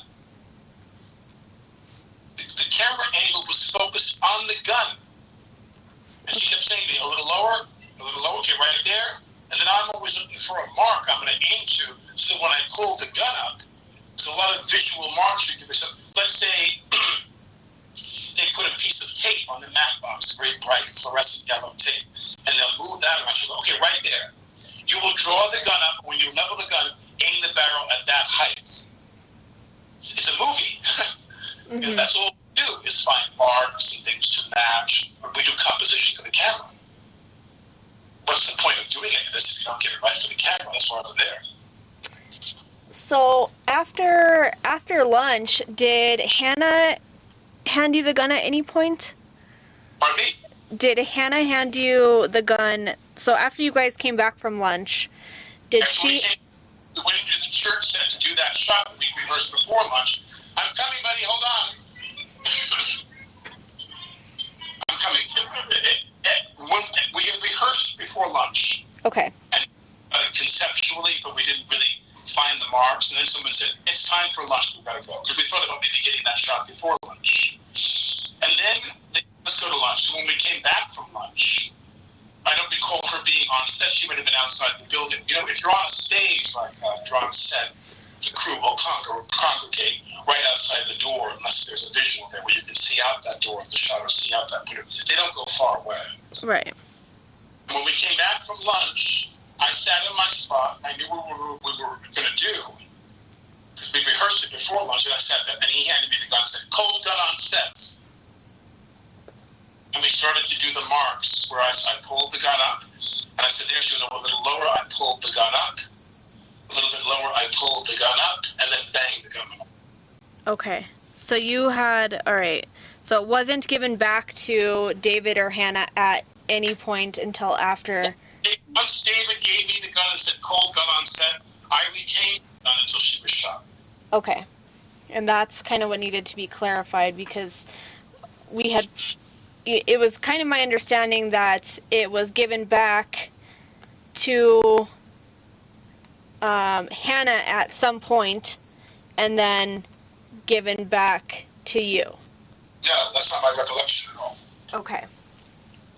So it was passed after lunch. It was passed off only once from David. Well, obviously Hannah had given Once it. I sat down on the pew in the church to shoot that shot, to shoot that angle, once I sat down, they handed me the gun. He handed me the gun, and I never handed the gun to anybody else until after the event happened. Okay, got it.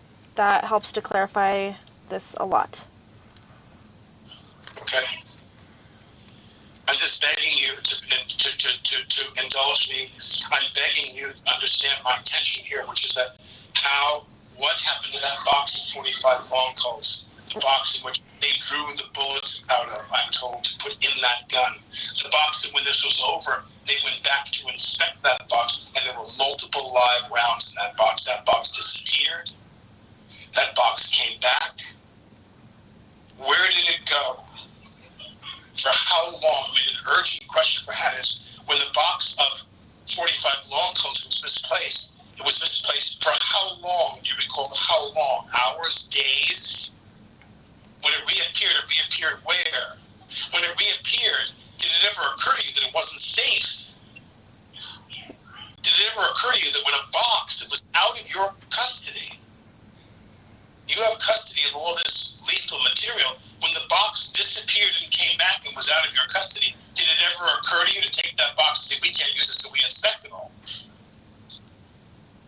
Yeah, absolutely. No, I completely agree with you. What was her thought process throughout the entire sequence of when the box of 45 long Colts disappeared and then you load the gun with them? Absolutely. That, to me, as far as I'm concerned, that's the whole case. What happened to that box? It went away for how long? When it came back, when you found the box, somewhere in the truck or whatever, what did you do? What did you do? And why? And was Sarah the one that said that she had found the box, or was this just hearsay from Hannah? And then she told me that the box disappeared and then reappeared, but she did not recall the details of how long and when it came back. But she was describing a situation that Hannah was overseeing, because Hannah's in charge of all the arms and the ammo. Hannah, not Sarah. That's not Sarah's thing. Sarah doesn't handle guns. Sarah doesn't hold. She's a prop master. Okay.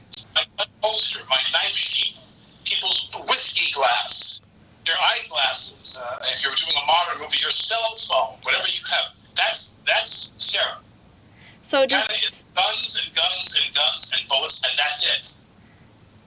Would Sarah be the one to load ammo into the holsters and everything, like the Cowboys, the one where they have a bunch of rounds in them?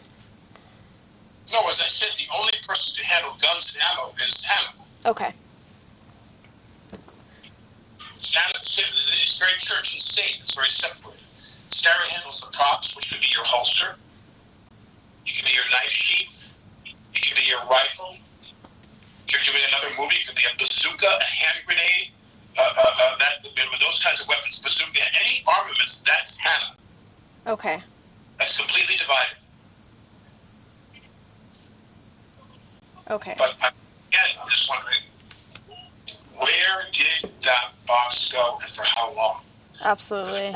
Sarah, they drew the ammo out of that box that they loaded into that gun, and came back after the fact. I think she said Halls was with them. They took the box and saw that there were multiple live rounds interspersed in that box. Mm-hmm. That's what Sarah. And that'll come from, like I said, we're trying to get both of the girls back in here to try to ask them all these questions. It's just a matter of getting a hold of them and them coming in. Right. But once we know more, you'll definitely know more. You know what's really tough for me is I have 6 kids. And we had to tell my older daughter today what happened. She started to cry. She said, I'm going to go to school and everyone's going to make fun of me. My 8-year-old daughter. Half the jobs I had lined up between now and the second half of the year, they fired me. They don't want me to come. They don't want me to come. Because we have people who are on camera. This is my fault. That ultimately, if I pointed the gun in her direction, even at her direction, Halyna told me, she said, put the gun here, aim the gun here. She had faith that everybody did their job. Right. I mean, as did you. I did. The press conference is tomorrow at 10. Yes, sir. Well, I mean, for the life of me, look at this. This woman is dead. I talked to her husband about an hour ago. How is he doing? All he thinks about is other people. I told him about all this stuff. Now I've been calling you. I said, I'm obsessed with finding out how this happened. He said, Alec, you have to better manage your thoughts for your own mental health, he said. Those are his exact words. His wife is dead. He said, Alec, learn to manage your thoughts for your own mental health so you don't get sick from this. He's an almost inconceivably generous man, an ascended man. Mm-hmm. It's almost unbelievable. Yeah, and I mean, to some token, he is absolutely correct, but everybody, it's also fair to say that everybody processes traumatic situations differently. And you have to do, what feels right on your time as well. All I know is I'm sitting there in the halls. I mean, there are a few people. First ADs on film sets have a very difficult job. But they've got to try to make the day. They've got 2 jobs. They want people to make the day. We have a page count. There was nothing in the movie business that is labored over more than the schedule. Even more than the script, it seems. In some movies, they labor over the schedule. They labor over how many things can we shoot in what formation. This actor's only available for us for 2 weeks. He overlaps with this actor. The mosaic, the 3-dimensional chess game of movie scheduling is their first job, and Tide prefers it's like a 2-pronged thing, and Tide is safety and getting what we really, really want. There's no point in shooting something in a sloppy or ineffective way, because in all likelihood, we're not going to come back and do it again. Mm-hmm. I mean, in Julia Roberts' movie, if the Eiffel Tower isn't in focus behind her well enough, they'll go back and shoot it, believe me, because it's Julia Roberts. In the average movie, you try your best to get everything right under circumstances. I mean, in the movie business now, we shoot in a day. If you look at the scenes in a day, most movies that are big movies would shoot those scenes in 3 days. We're shooting 22 days. Most movies with big stars would shoot 60 days. Okay. And that's minimal action and effects. Forget about it if it's, a Marvel movie. Those things are like, 125 days. Mm-hmm. So everything was a lot more fast-paced with this. Say again? So everything was had to be a little bit more fast-paced and fast-moving with this movie. Well, no, incorrect. It's as fast-paced and movie-living as all independent. That's the business. This movie was not some rare exception. We always know. And by that I mean less talking, less on your phone to your girlfriend, less longer lunches, cigarette smoking, bullshitting with each other. It's like when lunch is over, we all get up, we stretch, when we get back to work, we try to really pay attention. You're like a pupil. The director says, sit there, we're going to put the camera here. You're really there to focus. It requires an intense amount of focus in independent filmmaking. This film was no different than any other independent film, and I made quite a few since 2000. In the 1990s, we almost only studio films, big budgets, big schedules, Hunt for Red October, all these kinds of things that were like 80 days. It's insane. It was insane. All the time they needed to get it perfect. The people that made that movie knew that they had a certain product they made, and they wanted it to come on. It's like a car coming out of the showroom. They want it gleaming. And then you do this stuff, and as everybody knows, you have to work a little bit harder. Mm-hmm. That first AD Halls, his job is to keep the train moving. We got to keep moving. We got to make the delivery. We got to make the dates. Also make sure everybody has the resources they need to do their best work. And at the same time, absorb a lot of, kind of sideways looks from people that are a bit tough with people. They are tough. Some ADs are barking at people and yelling at them all day long, because they got like a whip in their hand and a walkie-talkie in the other, Yeah. They have a very unenviable job. It's very unenviable, the job they have.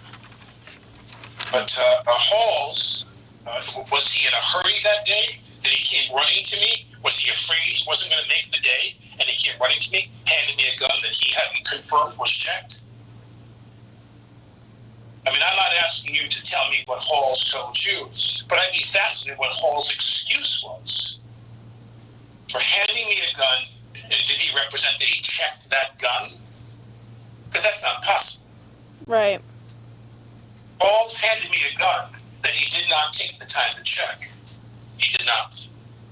He did not. He did not. So anyway, I will keep my eyes peeled for the press conference, but I just hope you know, this thing with her getting Hannah and getting Sarah Zachary in your sights there and getting her on your screen there and asking them to describe this chain of title, if you will, of the box of 45 long coats that disappeared and reemerged, and you did indeed purportedly get the shells from there. I'd love to hear all about that. I really would love to hear, because as I said to you, the tracing the chain of title of that round that killed Halyna, what else matters but that? Yeah, absolutely. No, and that's still, it's still a lot of unanswered questions that we have too, which hopefully will get answered sooner than later by these girls. Okay. All right, listen, as always, my gratitude to you for being so patient with me, and I'll talk to you at some point down the road, okay? Of course, and if you have anything else, that's helpful or that you hear or, that would help aiding us in the investigation, feel free. Well, people have said to me, one or two people, maybe more, have said to me, who could have had something out for you? Who could have had something out for you? Who was anybody on the set who would express to anybody some kind of malignant attitude toward me personally? And I never assume, never in a million years would I assume that could motivate someone to do something as horrible as this. Mm-hmm.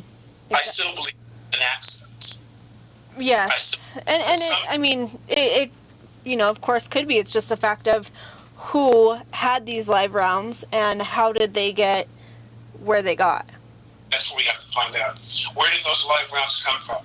Maybe you could trace these things. I'm assuming with guns now you can trace where the bullets came from, what store they were bought at, by who. Not individual rounds. They don't. I wish that bullets had serial numbers, but unfortunately they do not. But as far as manufacturer goes, yes. Well, I will speak to you in the next day or so about what's relayed tomorrow. But again, everybody I talk to, it's like, that they all say the same thing. Live rounds are prohibited on the entire property. Correct. And so the question for Hannah is, Hannah, what live rounds, if any, did you have in your possession? If she says none, then someone other than Hannah brought them onto the set. Absolutely. And, how did this box go missing and who had possession of it at the time? And for how long did it go missing? No one seems to know that but Hannah. Okay. Okay? Okay, perfect. Right, and we'll be in touch. Thank you. Thank you. I'm calling you because I thought, and again, I'm working very hard to get this right in terms of, I know what you can say and what you can't say, but what I'm wondering is when they claim that they think this is sabotage and somebody else put the bullet either in the box of bullets or in the gun, I haven't really looked at it that carefully. Is that something you guys are leaving open as a possibility? We're leaving everything open as a possibility, but, I think we have only gotten an interview with one cameraman at this point. So we're trying to set up additional interviews with these other guys that had walked off. But,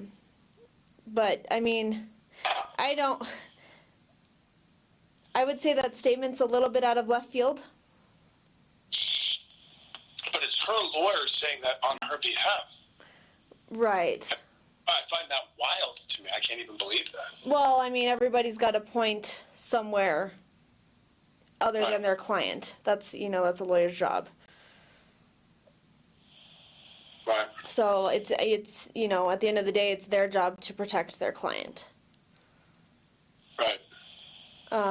But yeah, as far as the sabotage, I mean, I know you had stated that you couldn't see the camera crew planting live ammunition. That I thought, well, that anybody would do that to address their grievances about the show. But I really don't know.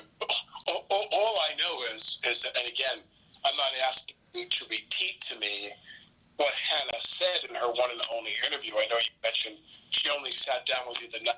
She won't come back and do it again, correct? Well, that's dependent on her lawyers, so it's still up in the air at this point. However, the statement that she's provided to me and the statement that her lawyers have put out to the media are different. Yeah, yeah, but I'm just saying that for us, everybody on our end, I mean, everybody in the crew, everybody expressed a real obsession, and we're an obsession to find out what happened here. They're all saying to themselves, she loaded the gun. That's her job. Halls does not load the gun. He does not. Right. She loads. But, I mean, he did claim that he is supposed to check them, or did check it, or didn't check it to the ability that he should be, and, he handed you that weapon. But no, I'm separating the two. I'm saying she loaded the gun, and he's the last line of defense. He doesn't check the gun. Now, here's an inconsistency in what Hall said that I find funny. He said, when I checked the gun, I saw, and I can't speak to this, he saw whatever it is he saw in the gun. 2 rounds, 3 rounds, he thought he saw, but then he announced cold gun on the set. Those two things conflict. So they don't ever use that term for dummies, right? No, cold gun is an empty gun. Okay. Cold gun is an empty, or he's inspected them that they're dummies with no charges. They're just cosmetic. Again, so you can see into the cylinder. You can see there's some material there, and they've got no charges to them whatsoever. That could be termed cold gun, which would have forced him to have examined every bullet that was in there that it had no charge. It had the hole punched into the. You've seen the rounds that have the hole drilled into the casing. Yes. And that's a dummy round. There's nothing. They put the beads in. You can rattle them, but if he says cold gun, it's one or the other. It's cosmetic rounds with no charge, or usually nothing. Okay. But what he's saying, the minute you say cold gun on set, you're telling everybody in that room there's nothing to worry about. Which is why, in my mind, he stood right in front of me while we composed that shot. She believed it was a cold gun. There was nothing threatening her. There was no potential for anything to go, let alone a live round. Right. Well, I mean, it's not, and of course, she's not in any of the handling process. Right. And when Hannah says, or her lawyer says, maybe somebody sabotaged them, I'm like, well, you put the rounds in the gun. No one else loads the gun. No one. Not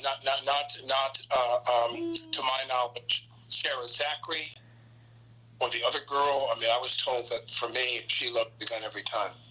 That Hannah did. Hannah's the one that loads the gun every time. Okay. So. And it never went back to, after lunch, it never went back to Hannah. I don't know who took the gun from me after lunch. Probably Hannah. Meaning that we're rehearsing. I probably gave Hannah the gun after lunch because there was no need for vacate the sets. You know, Halls is the one that strips me of the gun when they say cut if the set is crowded. You know, if the camera moves on a track from one side of the room to the other, if there's anything that forces us to limit the number of people in the space itself. Reflections. But he's the one, I mean, Dave is the one that handed you the gun after lunch. Yes. He's the one who said cold gun on set and handed me the gun. And then the gun stayed on you the entire time. The gun was in my holster the entire time. Then I began the process with Halyna of composing that shot. She'd say, raise the gun up, a little lower, okay, right there to the right. She's telling me what to do. Yeah. For her purpose. And then, but that's what I'm saying, like, there was no time in between when Dave handed you that gun to when it went off, never. that it went back. I wouldn't hand the gun. I never in my life would hand the gun to someone other than Hannah or Halls. Okay. My training is that when the moment they say cut, on a rehearsal, you can say cut on a rehearsal. They'll say the phrase cut on rehearsal. So everybody's quiet, and everyone's focused, and everyone's doing their jobs while we rehearse. And then if they cut on rehearsal, means we're stopping to rehearse. And I only give the gun to one of the people, only, not to anybody else. Nobody. Okay. So from the time that Halls handed me the gun to the time the gun was taken away when the incident happened, I've done the entire time. Okay. Do you remember who dressed you with your belt? Like the gun, or the holster? Usually it's all three of the prop women,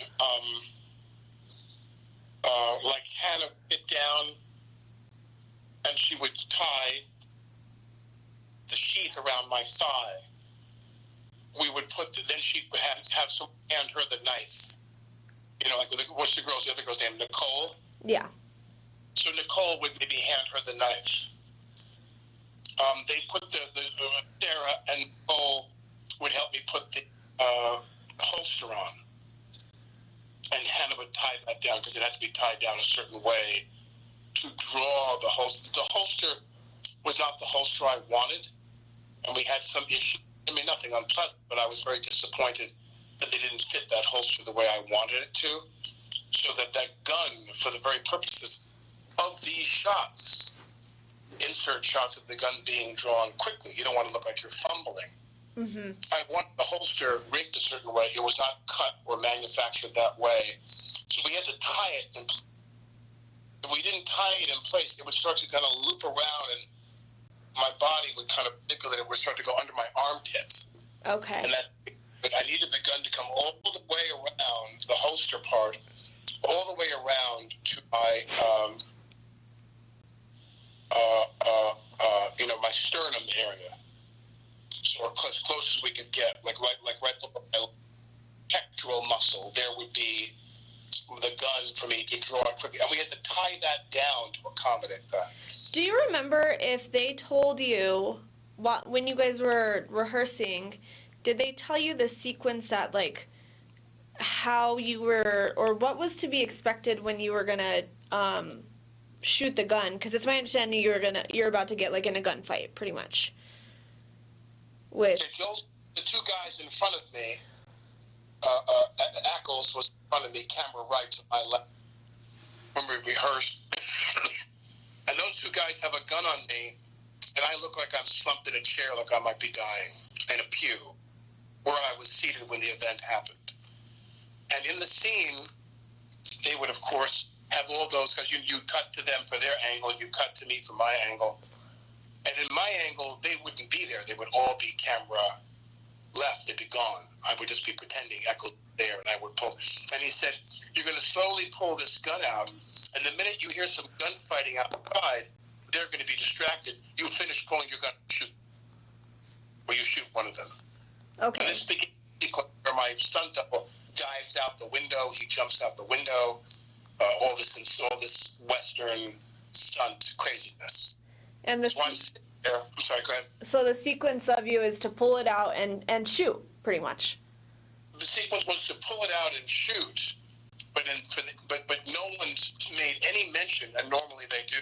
that in this angle we were rehearsing when the gun went off, that there would be any shooting in that angle. I don't recall them saying that. They almost always tell you, I always say, will we fire the gun in this shot? That's a critical difference. They'll tell you that. So they tell the crew that so nobody's surprised. Sometimes you'll draw the gun out for an angle and they're photographed and you don't fire the gun. But I don't recall whether they said we would or wouldn't be firing the gun. And so when he said cold gun on set, and I pulled that gun out, and she was guiding me where to aim the gun. Then I said, do you want me to lower the gun low enough for you to see the cocking of the gun? She said, yes. I said, can we get that in this angle? She said, yes. And as I had the gun in my hand, and she'd been directing me where to point the gun, I pulled the hammer back. And as I said to you before, I never cock a gun, an empty gun, and fire because it can do damage to the pin. You're always told, don't damage a production gun. This is somebody's property. You squeeze the trigger maybe with the hammer in your thumb and guide it back slowly. You never fire. You never pull the trigger on an empty gun. Never. And I never have. So then you took the gun and I cock it back. I've told you this before. I cock it back and I said, can you see that? She said yes. And I don't want to go all the way back and cock it. I just pulled it 3/4 of the way. I said, can you see that? That's okay? She said, yes. Then I let go of the hammer. And that's when the gun went off. Okay.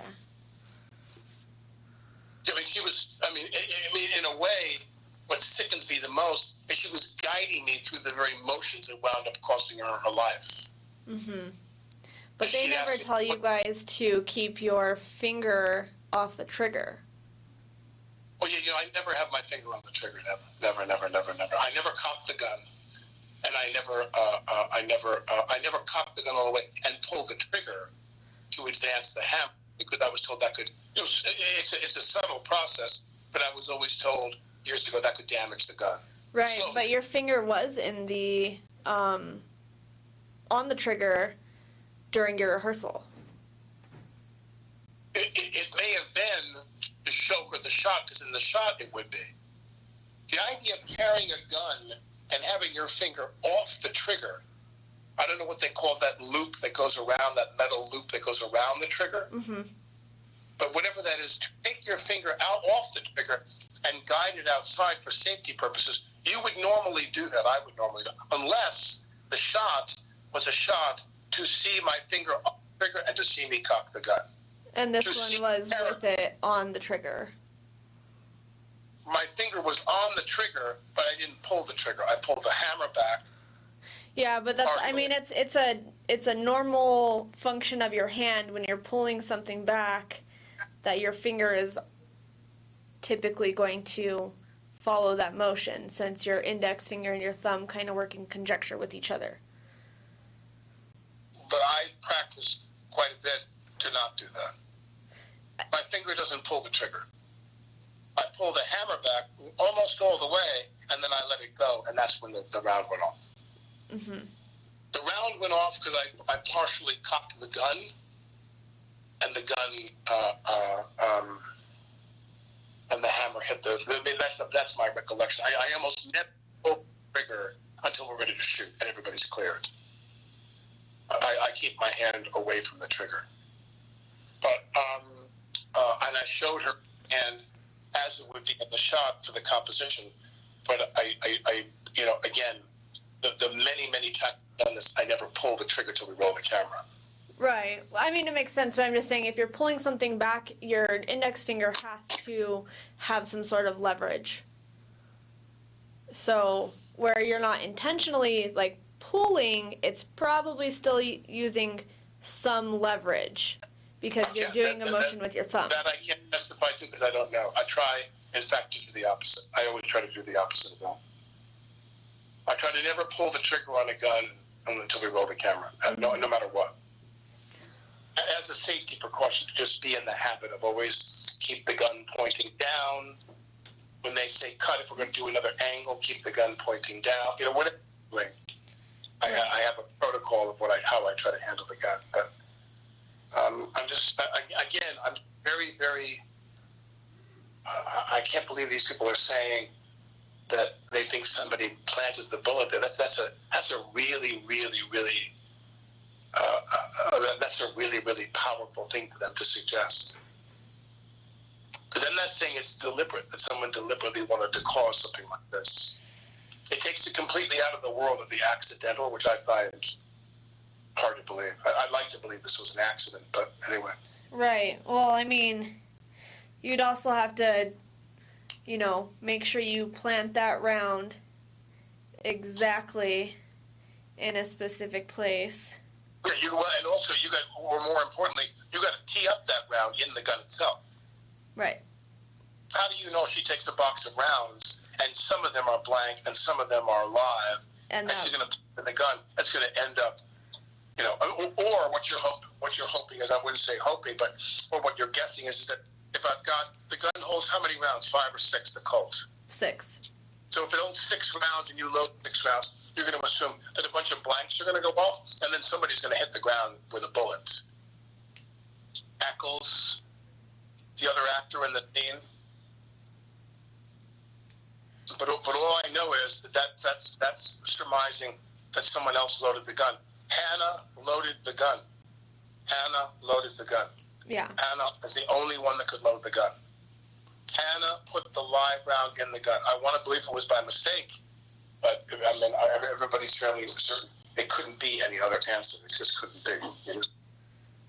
Right. And, I mean, and she's already admitted that she loaded the gun. That's not, you know, she has already stated that she loaded it and that she's the only one that does. So, you know, and that's kind of where it still is going to come down to. Yeah.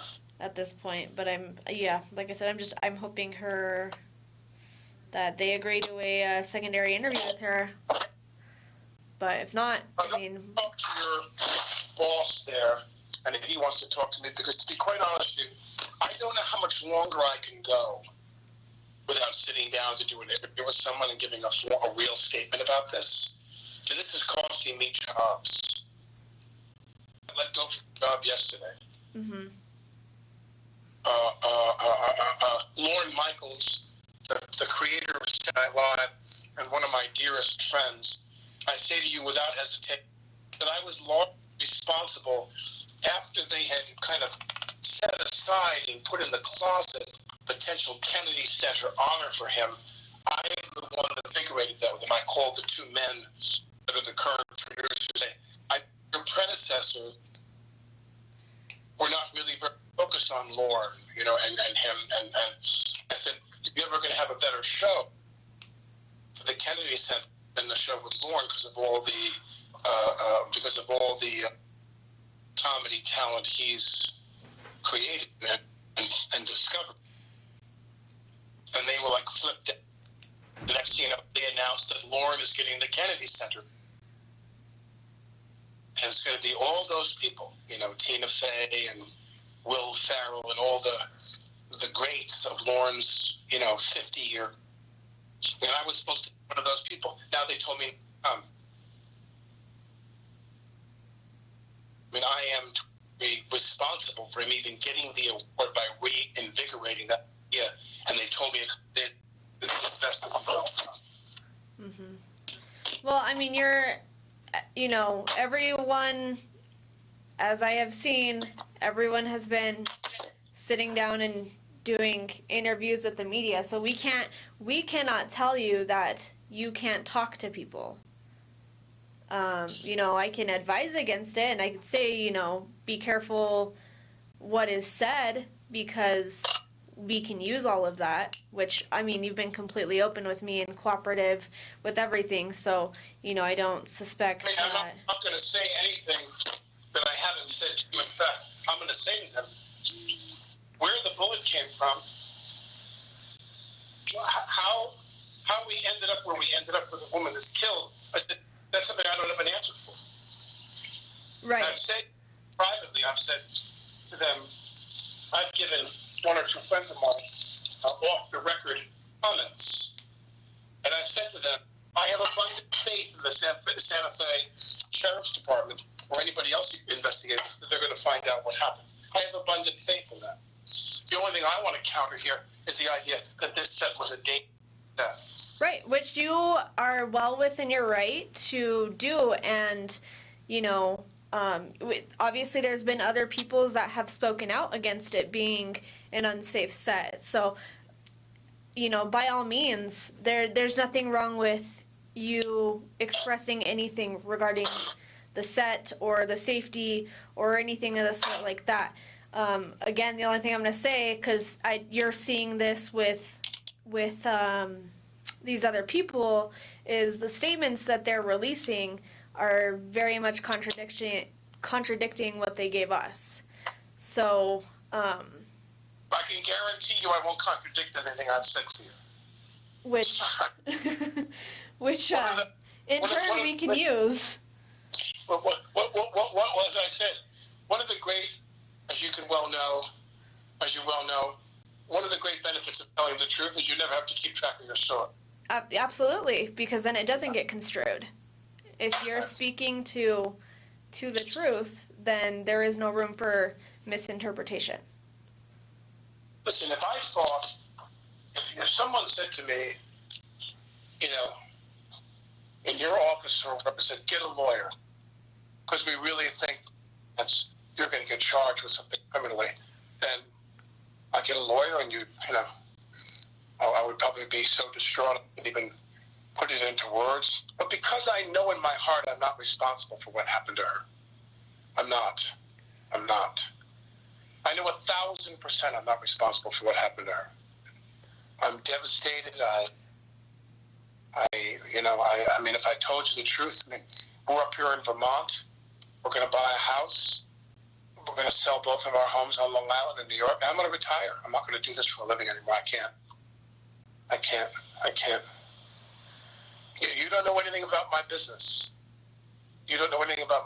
You're in law enforcement. Right. You're the person who, when they do something wrong, you're the last person they want to see. And when you're the person that's the victim, you're the first they want to see. You live a very, very difficult, but ultimately very narrow life of it's right and wrong. A lot of people pull a lot of shit on you, and you got to play a lot of you got to work a lot of angles. I get it. I get how hard your job is. But in my job, it has nothing to do how good you are. It is a non-meritorious system. The greatest actors in the world, you'll never hear their name, ever. And some of the most famous and celebrated actors in the world are the shittiest actors in the whole business. And we all know that. We all kind of sit there and go, Bob so-and-so is really a shitty actor. He got really lucky. This is a business that requires a lot of luck. And I'm 63 years old with 6 kids, and I can't rely on luck anymore. I can't do it to my family. Mm-hmm. I can't be sitting there on that pew. I'll tell you this, as God is my judge. I sat on that pew, and they called lunch. But when I sat on that pew, and I saw how well this was going, I said to myself, you know something? This has made me love making again. I think I told you that. Yeah. This has made me love making again. And I didn't love movie making. Movie making was tedious. It was time-consuming. I had to travel. All these things I didn't want to do with my kids. I mean, all I care about is my wife and my kids. That's all I care about. And I've been lucky that I've been able to keep one toe in the pool here and make some money and support my family. Sometimes it's gone really well, and sometimes, so-so. But now, where your name, if your name becomes associated with something, nobody wants to work with you anymore. Nobody.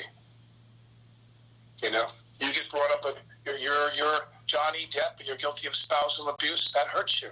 He was on the top of the pile. Right. They say that you did this, or you had a car accident, you were drunk, anything that makes you look like the villain.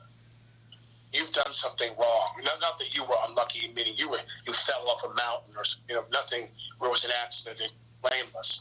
Where you're construed as being to blame for something really, really heinous, that F's up your whole career. Right. Yeah. No, I mean, I've seen it happen to many cops too. Yeah. I just want you to know that next week we're going back to the city probably on Sunday, and we're going to be in the city next week to get a little bit of business done because we are trying to push forward with selling our properties there and getting out of there, so I don't,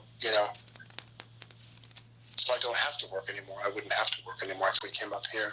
Okay. But I'm saying, you have my number comes up on your phone, correct? Yes, it does.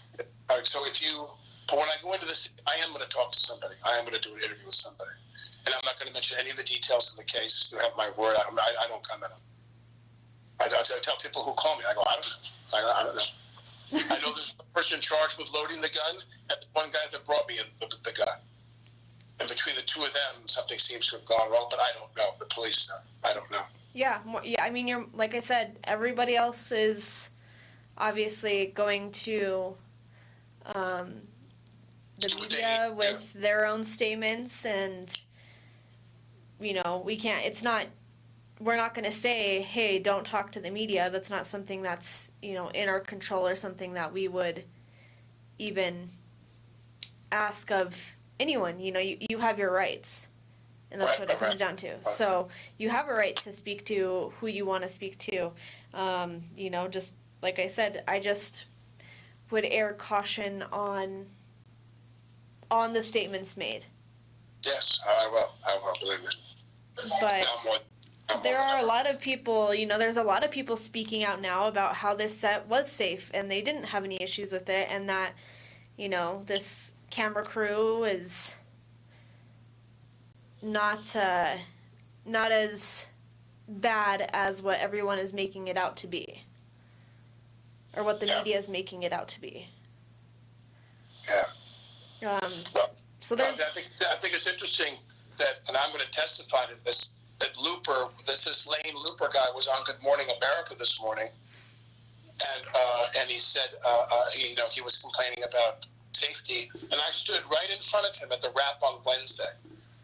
I stood right there in front of him, and he said, "We have some issues on this." And I said, "Such as?" He said, "Our hotel isn't right. I got some guys sleeping in a car." He never made one mention, not one, of gun safety, not one. Not one. I can't wait to do this interview in which I look into the eyes of some reporter from some national feed, CBS, NBC, CNN, ABC, and thing. What's interesting to me is your company, the company that pays your salary, Sue so-and-so, Joe so-and-so from the network, the company that pays your salary owns another company. We're down the hall, so to speak. They make films and TV shows, and guns are going off all day long. The parent company of ABC, CBS, NBC, and CNN, all four of them, and Fox, all four of them have motion picture television arms where guns are going off all day long. How's the safety protocols going on your shows prior to the day this happened to Halyna? Mm-hmm. To say this set, that the reason this happened was that it was preventable because there were things everybody could have seen. That is not true. This happened because somebody put a live round into a gun. That's it. Right. That's it. There is no other issue to examine. Who put that bullet in there? And if she and her lawyer want to shoot their mouths off, it does make me very angry, obviously, and say, well, it was sabotage. What are you talking about? You said you locked the guns when you went to lunch. You did this, you did this. Which is it? She wants it both ways. She wants it both ways. Right. And listen, and I say this, I feel terrible.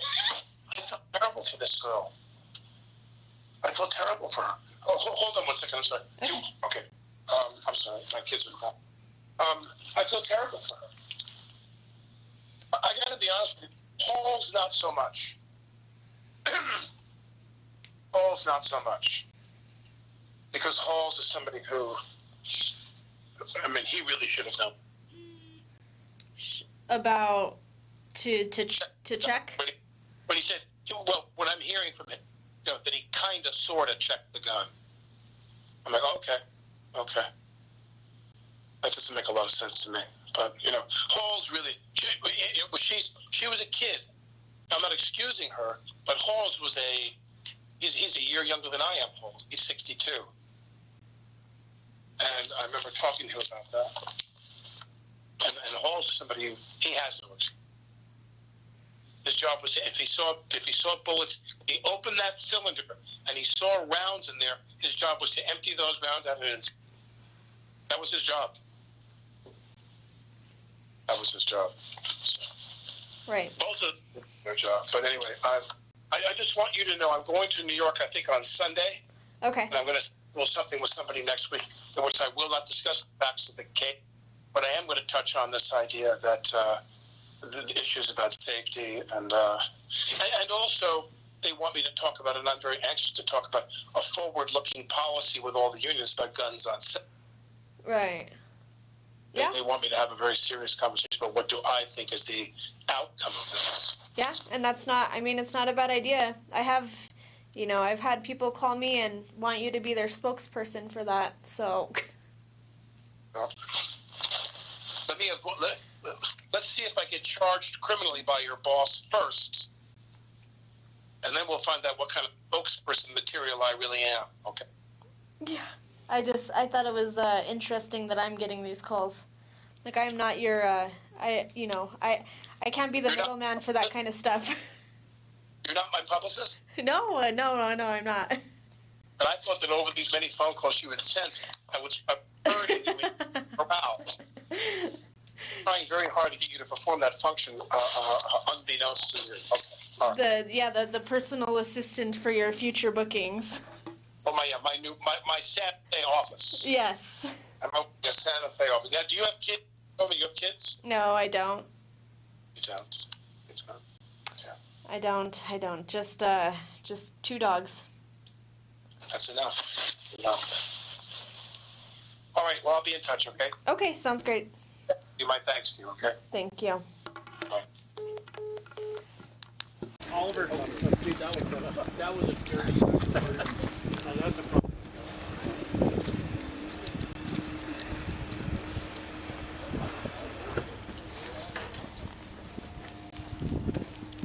Not doing the mask thing, huh? We're outside, yeah. Oh, so, yeah, pleasure. Nice to meet you. Nice to meet you. Here, I'll just get rid of this thing. I thought there were going to be a ton of reporters out there, so I had my hat on and... Had to disguise yourself? Yeah, there you go. Yeah, I was going to grab you my card, too. How long have you been in the business? Over 10 years. Yeah, I'll shoot you a list of my filmography. Okay, so Seth Kenny, PD Community, Arm and Prop. Okay. Seth Kenny. Okay. Cool. Okay. Just want to make sure that way we know. Let me just, you got a card, yeah, let me just grab you a card.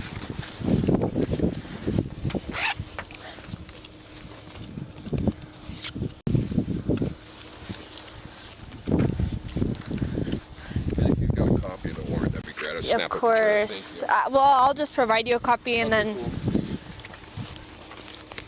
Okay.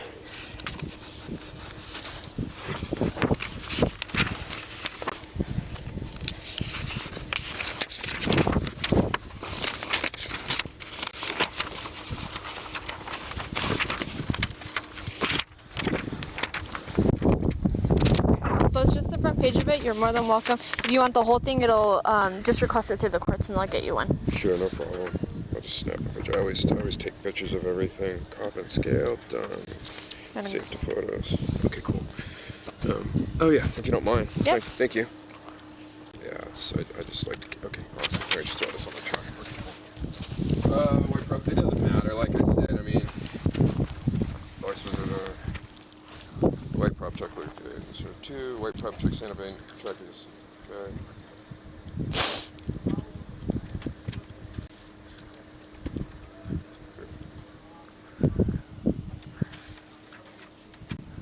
So does it specifically speak to the safe in here? Doesn't look like in it the does. rest of the warrant. In the so body. that's, I yeah. mean, either way, like I said. Right. I can show you a copy, or I can show you it. Nah, it's all right. I mean, look, I think we just we need to just like get it going anyway, right? Mm-hmm. So, I mean, I just hope you guys will work with me as much as I'm willing to work with you guys. Right. As far as like which guns you guys want to, I mean, if you want to. Hi, I'm Seth Kenny. Yeah. So last thing we need to do is open that safe. If you want to provide code. Okay, great. I'll give you the code. Yeah. And whoever wants to do it, who's got gloves on, I guess? I do. Okay. That's fine.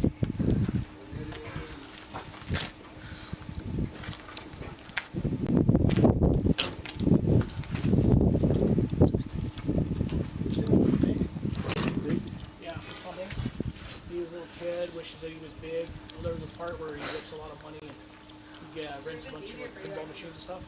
And they bring a truck like this, and this ramp is up a little bit higher, and you're on it like shaking up. I kind of want to do it. Just, you guys never see that movie? What do you The movie Big? Yeah. When he gets the pinball machines and him and his buddy are on that little ramp and they're going back and forth on the... I don't think I remember that part. I just remember the piano.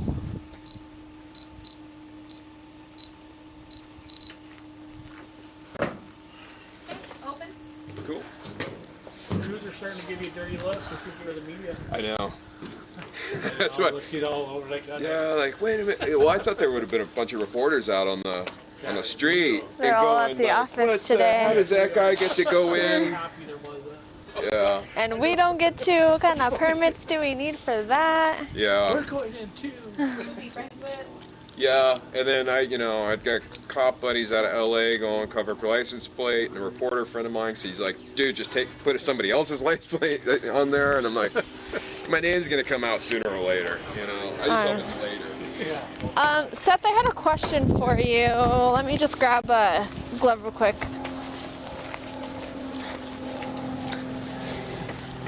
And it's more pertaining to...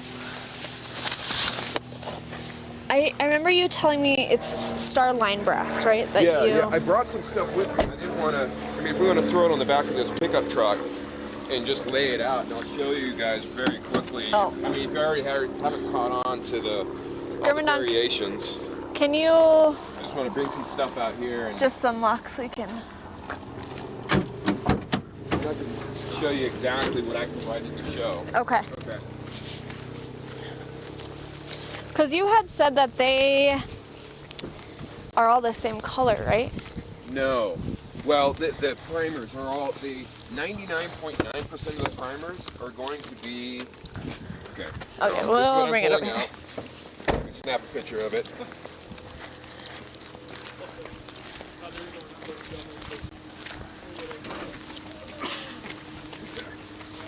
And this is what I was trying to ask you about. These, or get explanation. 50 of these, okay? Okay. 50 of these were provided to the show by me with white gaffer tape on the end of the box, and then in my writing, okay, on the end of the white box, and then in my writing, as I remember, I'm 99.9% sure it was a blue Sharpie pen. Okay. And what I would write would be dummy rounds, and usually it'd be 2 lines because you can't get it all in 1 line, dummy rounds, .45 LC. Okay.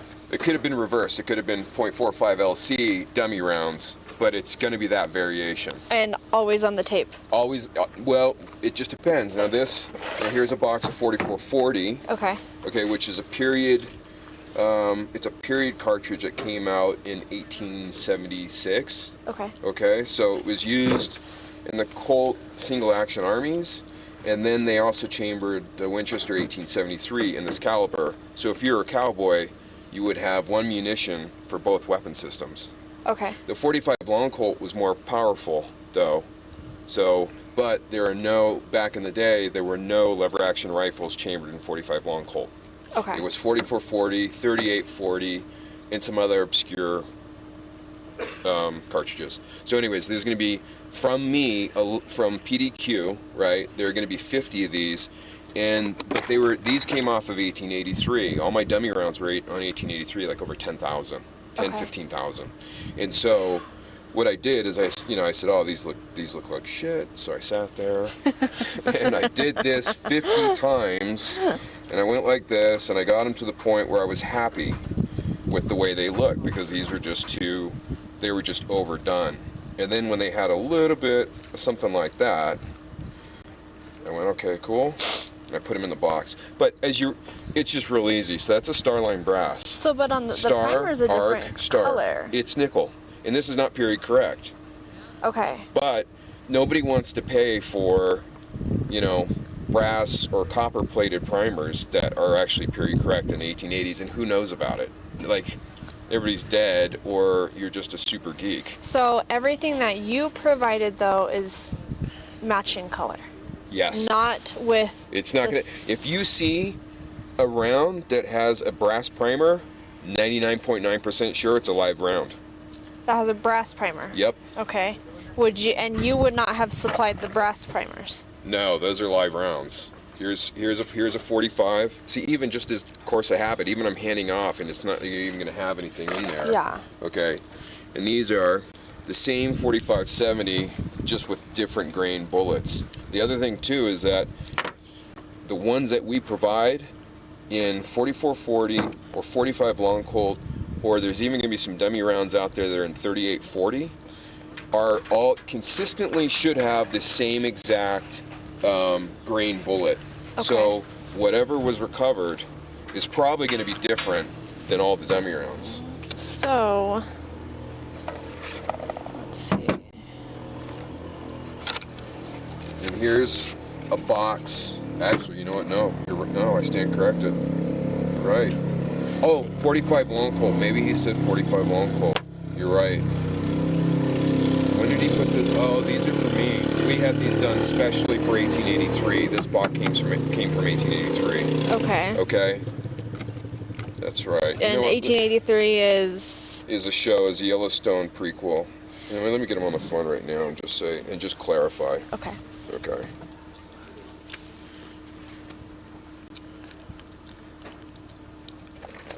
Here's another one.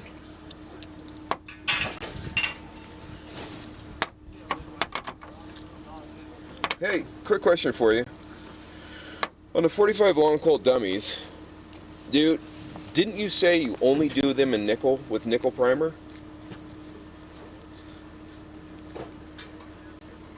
Yeah. Yeah, because that's okay. So what did you send Billy Ray? It was 3840 and 4440.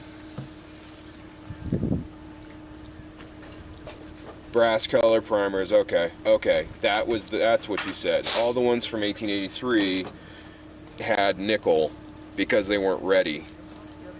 Okay, and that's why the ones that I provided all have nickel. Gotcha, that's what you meant. Okay, alright, just to be clear. Okay. Yeah.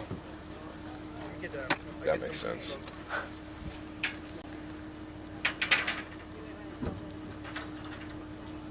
Oh, no, that's just a rumor. That's not true. Yeah, that's not true. Yeah, that's a Canadian rumor. Yeah. Okay, let me get back to it with the investigators. All right, thanks. Okay, so that's what he sent. I said because I said I only put those rounds from 1883, and that's what it was. This is period correct. Those aren't. And the problem was that we were panicked because we had 10,000 of these to put into gun belts. Okay. And the prop master was panicked, and he said, "I don't care if they're not period correct. I just need to have them in the gun belts." That's what it was. I'm sorry for the misunderstanding. So will they have? So the ones that you supplied will be these that have the two different colors. No, no. I only supplied the 45 long Colt just like this, the aged ones with silver with nickel primer. Yep. Okay. And 100%. That's the only dummy rounds that I provided. Do you remember how many boxes of one that? box. Okay. Just like this. Now, so it may have said underneath, it may have had a different label, and that's why I gaffer taped it and then wrote that on there. Okay. So at the end of the day, though, when we, okay, the 1883, it's a huge. Do you watch Yellowstone? No. Okay. You're the person. So it's just this massive production, okay? I mean, there's, like we had 400 plus extras and reenactors for the Civil War scene. I mean, it's just huge. The scale of it is huge. So we have that many people, but that's the 1860s. But we advance into the cowboy stuff with all the gun belts, whether they're bandoliers or all that stuff. Okay. And there's thousands and thousands of dummy rounds out there, and they're falling into the dirt. You know, the stunt guys will pop up, and then they'll be missing some of their dummy rounds. We've lost guns. Have, you know, Tim McGraw, one popped out of his holster, and we're searching the field because nobody knows when it happened. Oh, jeez. And so, you know, it's like, you know, metal detectors, people on horseback looking. Last one was found by somebody on horseback, which was cool. And so it's huge. So dummy rounds pop out all over the place. Uh-huh. And then the other thing is, what about somebody like a nefarious person, like one of the extras, or, you know, whatever. Somebody just goes shitty and puts in live rounds into the gun belts. Okay. So that it doesn't. So in my mind's eye, it, wherever they came from, it makes it worse. Of course, if Hannah's the one that did it, and everything I'm hearing is that's the case. You know, that's her. Mm-hmm. And so, but even still, we have to assume that everything that makes it to the prop cart is hot. You can't just go, oh well, it came off the truck and oh, it's on the cart. It has to be, you know, it has to be inert. It has to be a dummy round, right? So that's why what we do is we got this, and this is the prop cart, right? Each one gets rattled to ourselves as the armorer, right? Easy. Okay. Okay, then you take that and the gun, or whatever else you need, and you take the gun that you've already verified is empty and cold, you know, is cold. So there's two kinds of cold. There's cold is empty, nothing in it at all. Cold with dummies is different. You call that out when you get to set.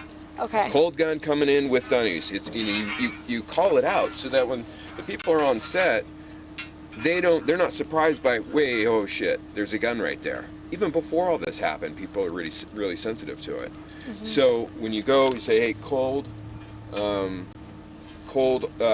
on set, and then cold gun on with cold gun and dummy rounds. Okay. And then we take this, and I've got the revolver in my other hand, right? And it's in half cock for this period. It's in half cock. And then rattle it for me, rattle it for you. You're the assistant director. Rattle it for the actor too. Ideally, put it in the gun. Okay, so this is the gun. So it's in the cylinder. Do it again, right? Everybody, do it again. Do it again. Do it again. Do it again. Okay, it's in the gun. Everything's full.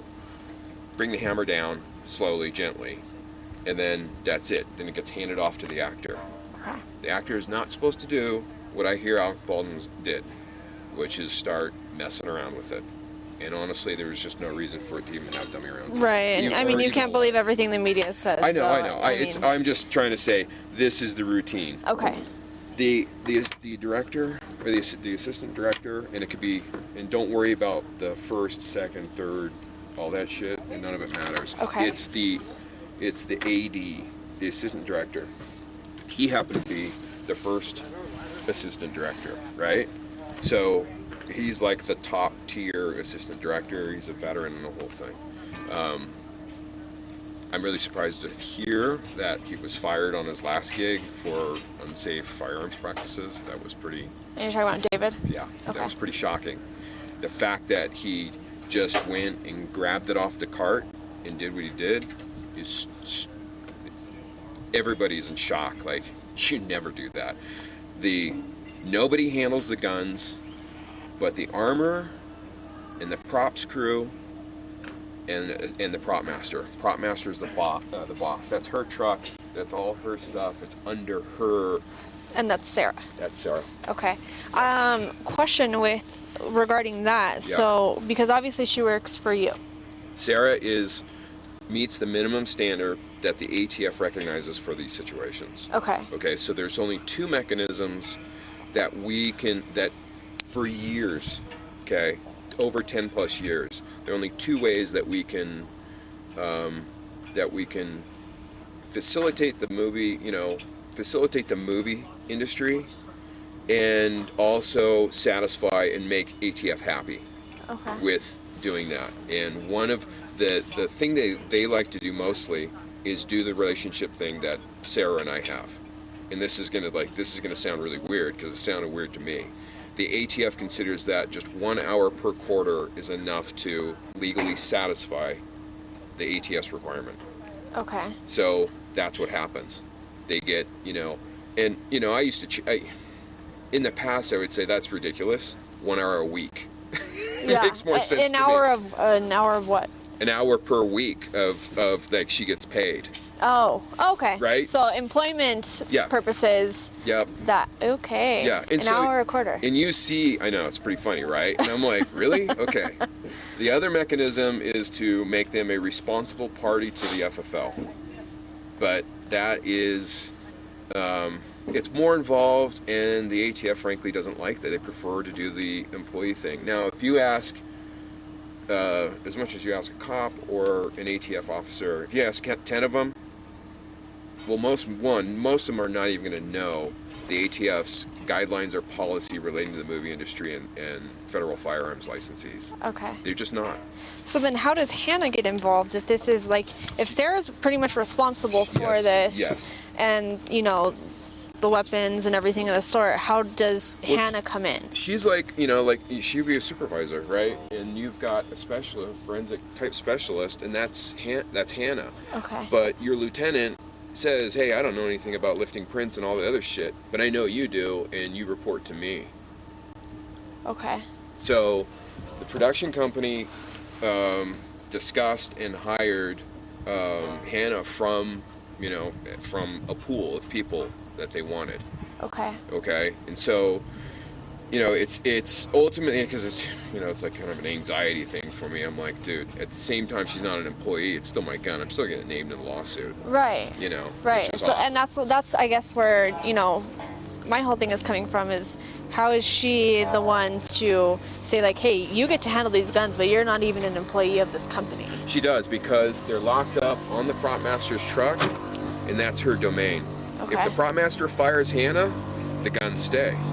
They are Sarah's responsibility as an employee of mine. Just as far as having the guns, but not like manipulation of the gun. Right. She could take a gun, and Sarah's qualified to do everything. The reason why she wasn't loading blanks is that she had an accidental discharge. And so she was, and Was she it the one that they had on this set earlier? It was one of them.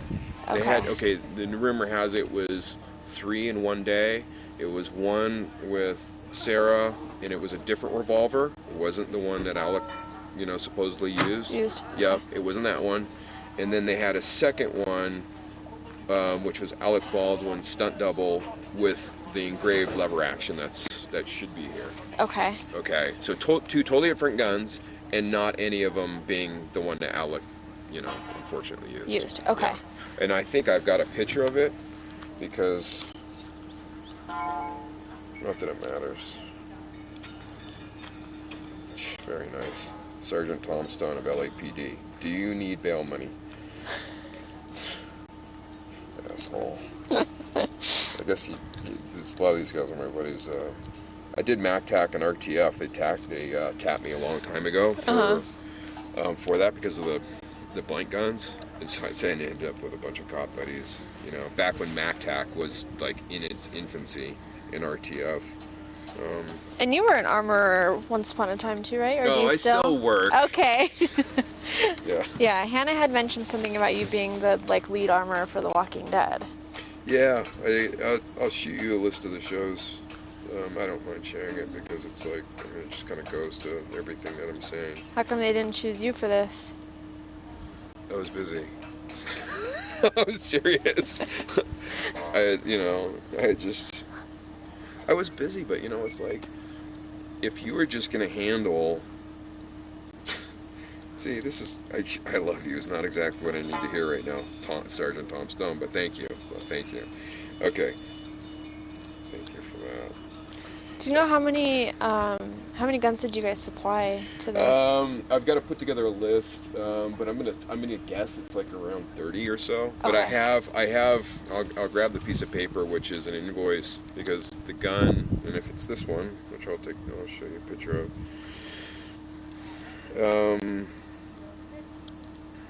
And you can actually hear Hannah, or not Hannah, you can hear Sarah talking in the background. So it's this one, which is, it's a 7.5 inch, there should only be two 7.5 inch single action armies on the show. And what had happened is that Hannah had taken it apart to clean it, and the hammer, once she removed the cylinder, the hammer was stuck in the rearward position, and she couldn't figure out how to fix it. Okay. And so she tried to jam it together, and she caused this. This is all, this is my best guess of why this scratch got into this brand new gun, is that she tried to jam the cylinder into the gun, and the bolt that comes up and locks the cylinder, she put a scratch in it. Okay. So I took this picture because I'm like, we're gonna have words about this. When did you see that? This was October 12th, right there. So it was like the second day of. Well, I think they started on the 4th. Sarah picked up guns on the 4th or so. Oh yeah, yeah, right. Oh, can't hear now. I'm like, bloody time. Rude. So there's a lot of so I keep hearing from different sources that people on the crew had seen new boxes of ammunition. Okay, so this being a period show, we wouldn't have, new production ammunition, right? If we were trying to create like a, if we were trying to create, like the general store, but it would be 1880s packaging.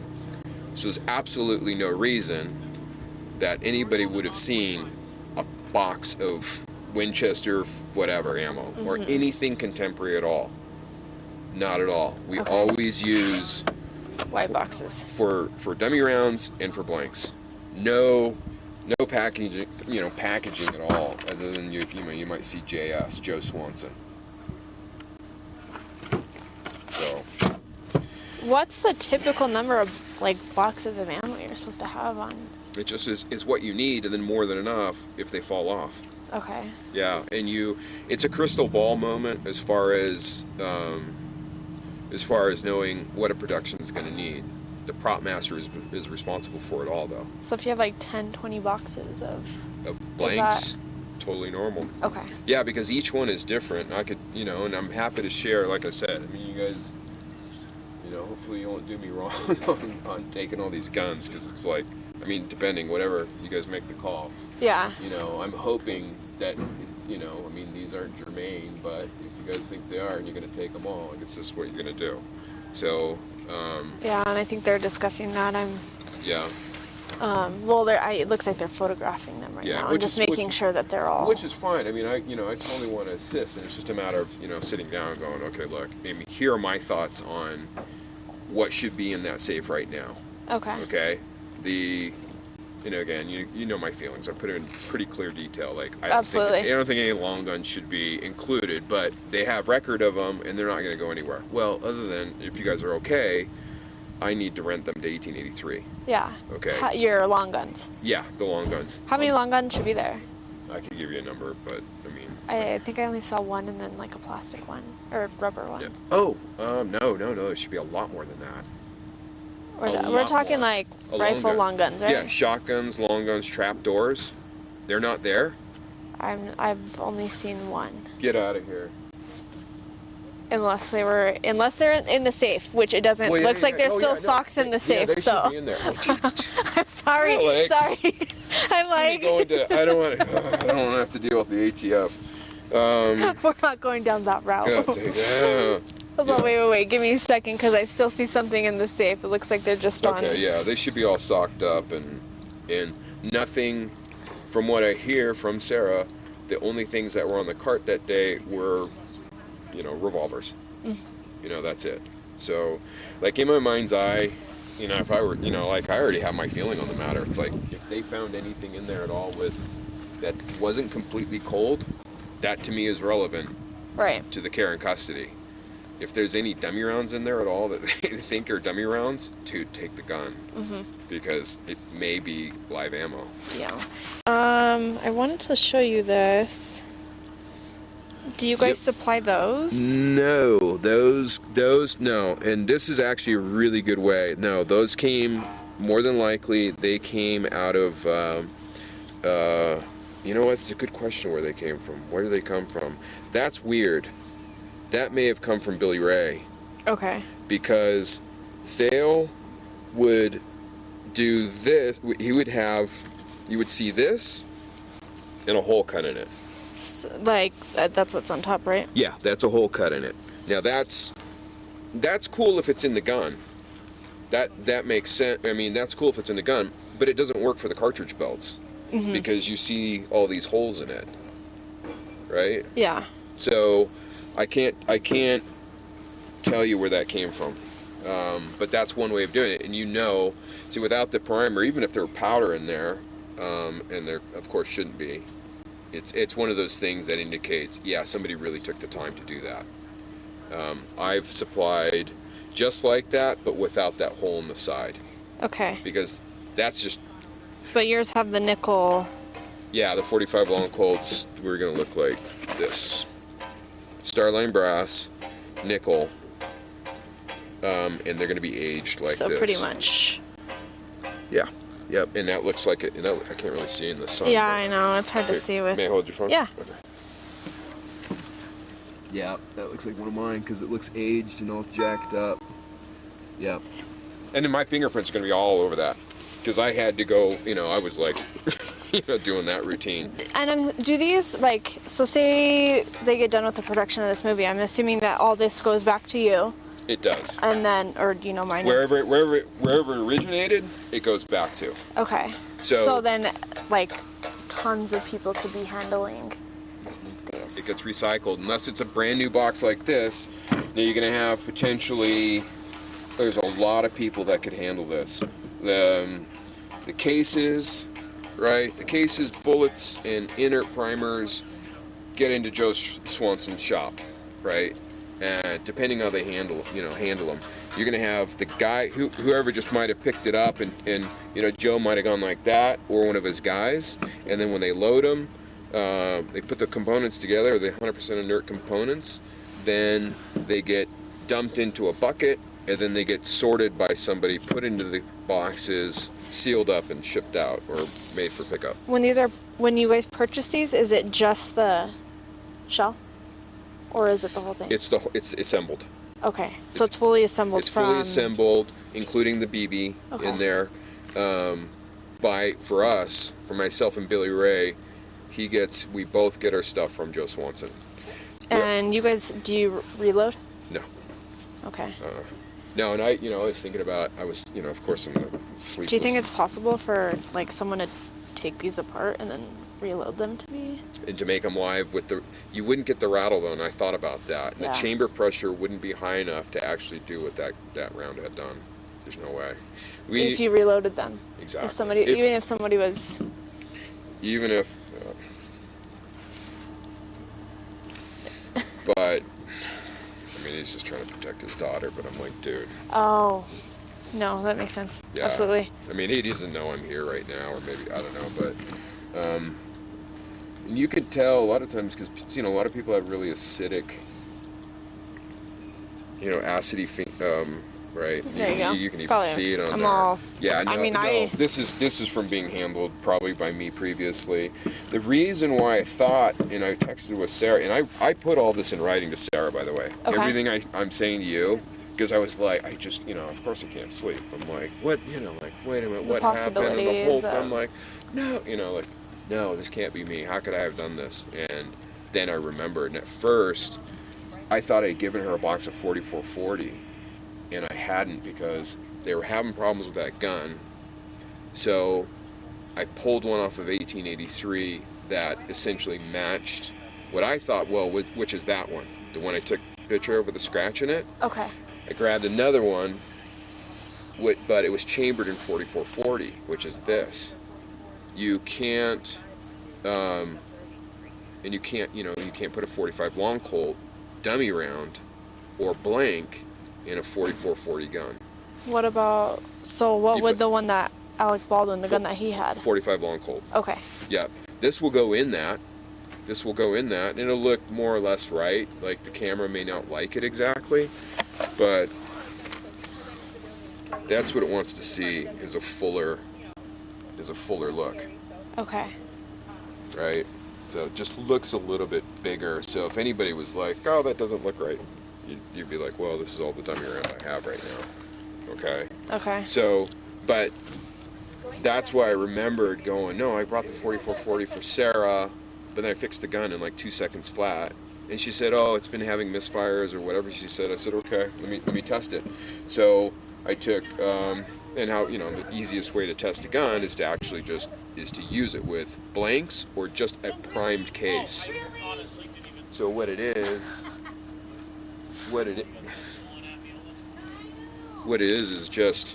literally an open case that's been rolled, but it has an active primer, and then that's how I test a gun. Okay. So I tested it, and I was like, nope. It took me 10 seconds. Like, nope. It's 9 times out of 10. If there's a problem with a gun on set, it's the actor. Okay. Yeah, 9 times out of 10. Did you hear about any issues with these besides the misfires? Misfire. That's not even the proper terminology. A misfire is it's supposed to go bang and it doesn't, right? Just a negligent or accidental? Yeah, ND or AD. Yeah. That's what happened. Okay. Depending on how you want, however you want to slice it. Did you hear about how those happened? Was it just like improper handling? No, it was. Sarah said she was loading. She had it, pointed in the safe direction, which is how you do it. It's how you load your gun, right? And who knows? Who knows what happened? I don't know. I wasn't there. She can't even tell you how it happened, right? It's just like that immediate pow and like and shock, and so. She did what she was supposed to do. She immediately told management, right, her bosses, which is the UPM and the line producers. Those are her immediate. I mean, she's got 1,000 bosses that are yelling at her all the time, but those are the most immediate ones. The UPM, Ro, and the line producer, Gabrielle, right? So she went, told them, and went around apologizing to everybody. That's who Sarah is. That's the way to handle it. Okay. And then from that moment on, she's like, I didn't want to handle any blanks. And I'm like, that's a smart move. Right. Because, you next thing you know, you're sweaty palm all the time and like twice as likely to have an AD&D. Right. So, yeah. So that happened. And then the stunt guy, I heard about it, had one the same day. And I asked her, I said, well, wait a minute. Is the gun having a problem, or what's going on? Oh, it's a misfire. And I was like, well, what do you mean by misfire? Because again, incorrect terminology. Yeah. So yeah, and then I had to pull these off of 1883. I And wasn't these sure. are These are all blanks that have gone off and in different loads and things like that. Like this is a quarter flash. It's a quarter flash. Oh yeah, that's right. This is a quarter flash 5-in-1. Where is it? Yeah, it is. Oftentimes I gotta have the boxes to be certain about these things because a lot of times they mushroom out and they split the cases and things like that. Yeah. And then the color codes denote. See, yellow, right? Kind of a purpley one, more yellow. These would be like 1/8 loads. So anyway, there's everything from prime case, which just sounds like a loud cap gun, all the way up to full loads. Okay. Which is pretty much like as much gunpowder as you can cram into the case, depending. So you don't think that someone could reload something like this? No, because if there's just not enough case volume in here to stuff and create a chamber pressure that would be high enough for it to do what it did. I mean, we could test it, and you wouldn't hear the rattle. It wouldn't sound rattly. It wouldn't sound like anything. And you'd be like, that's not rattling. That's a problem. I'm going to go ahead and put that in my pocket and move on to the next one. And if it happens again, then I'd be like, we need another box of dummy rounds because all these aren't doing what they're supposed to be doing. And then immediately I just, I duct tape the whole thing up and mark like live ? you know, all that, and then I rat hole it somewhere. And I'm assuming that this company does make live rounds. No. At all? At all. That Starline Brass does not make? Oh, Starline, they don't make live, I don't think they make live ammunition. I think they just sell components. Okay. So, But you said that when you buy them, they come fully... from Joe Swanson. So Joe Swanson makes all the blanks and the dummy rounds. And he'll supply whatever you need. He doesn't make live ammo though. Okay. But someone could technically buy the components and make live ammo out of Starline Brass? Yeah. Yeah. Okay. Yeah. They could. I mean, yeah, it could be out there for sure. Okay. Yeah. Especially if we're talking about Starline cases, especially from dummy rounds. If you had these dummy rounds and you pop the primer and you were like, well, they're kind of useless now, you could pull the bullets using a kinetic puller and then punch out the primers and then live load. Okay. Load live. Yeah, you could. Because everything about this case is 100%. You can make live ammunition out of this. The bullet is still totally viable. Right. That primer, that even if it's just intact and inert, it can be punched out. And so if it's already been hit by an actor or something or whatever, yeah, you kick that out, put in a live primer, dump powder in there, 28 grains or more of black powder, whatever, and then you've got a live bullet or a live cartridge. You've got a live round. So yeah, that's entirely possible. But you're not going to, like, that BB is barely making it from edge to edge before it rattles. If you had any amount of powder in there, it would muffle it. And then all of a sudden, if you try to actually get 28 grains of gunpowder in here, which is pre-1900 loads, it would be stuck. It wouldn't be able to move. The BB would just be trapped. Okay. So, What if somebody took the BB out though? Well then, but then you, as the armorer, would be, wait a minute, why is this not rattling? And then you're not supposed to. You're supposed to check it. Pre-rattle each one before you take them to set, and then get with the assistant director and do the same thing. And then the actor, ideally the actor is nice. It's not necessary. Okay. So, yeah, and Sarah told you she only went through the first half of the box or so. I didn't interview, so I spoke with Hannah. I didn't interview Sarah, but I'm sure we'll need to talk to her again and kind of, definitely, just clarify some things now that we've. Now, see that any marks on here, any handling, isn't going to be from me, and I always tend to open the box from the label side. Okay. It's just, that's just how I think most your protocol, your muscle memory. Yep. That's how I deal with it. And normally each gun would have a kit, right? In a way, it depends on how everybody handles it, but ideally you have a kit. But in small productions, not everything's is perfect. But other than how hard is this to do? It's not. It's just and I don't know which if she actually. There's Sarah. Hey.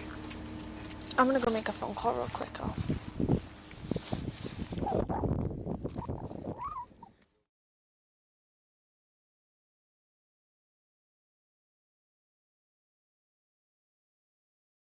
If you enjoyed this breakdown and want to help support the channel, check out the links down in the description.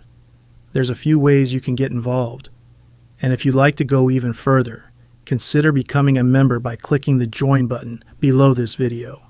It's a great way to support the work we're doing here and get access to some extra content along the way.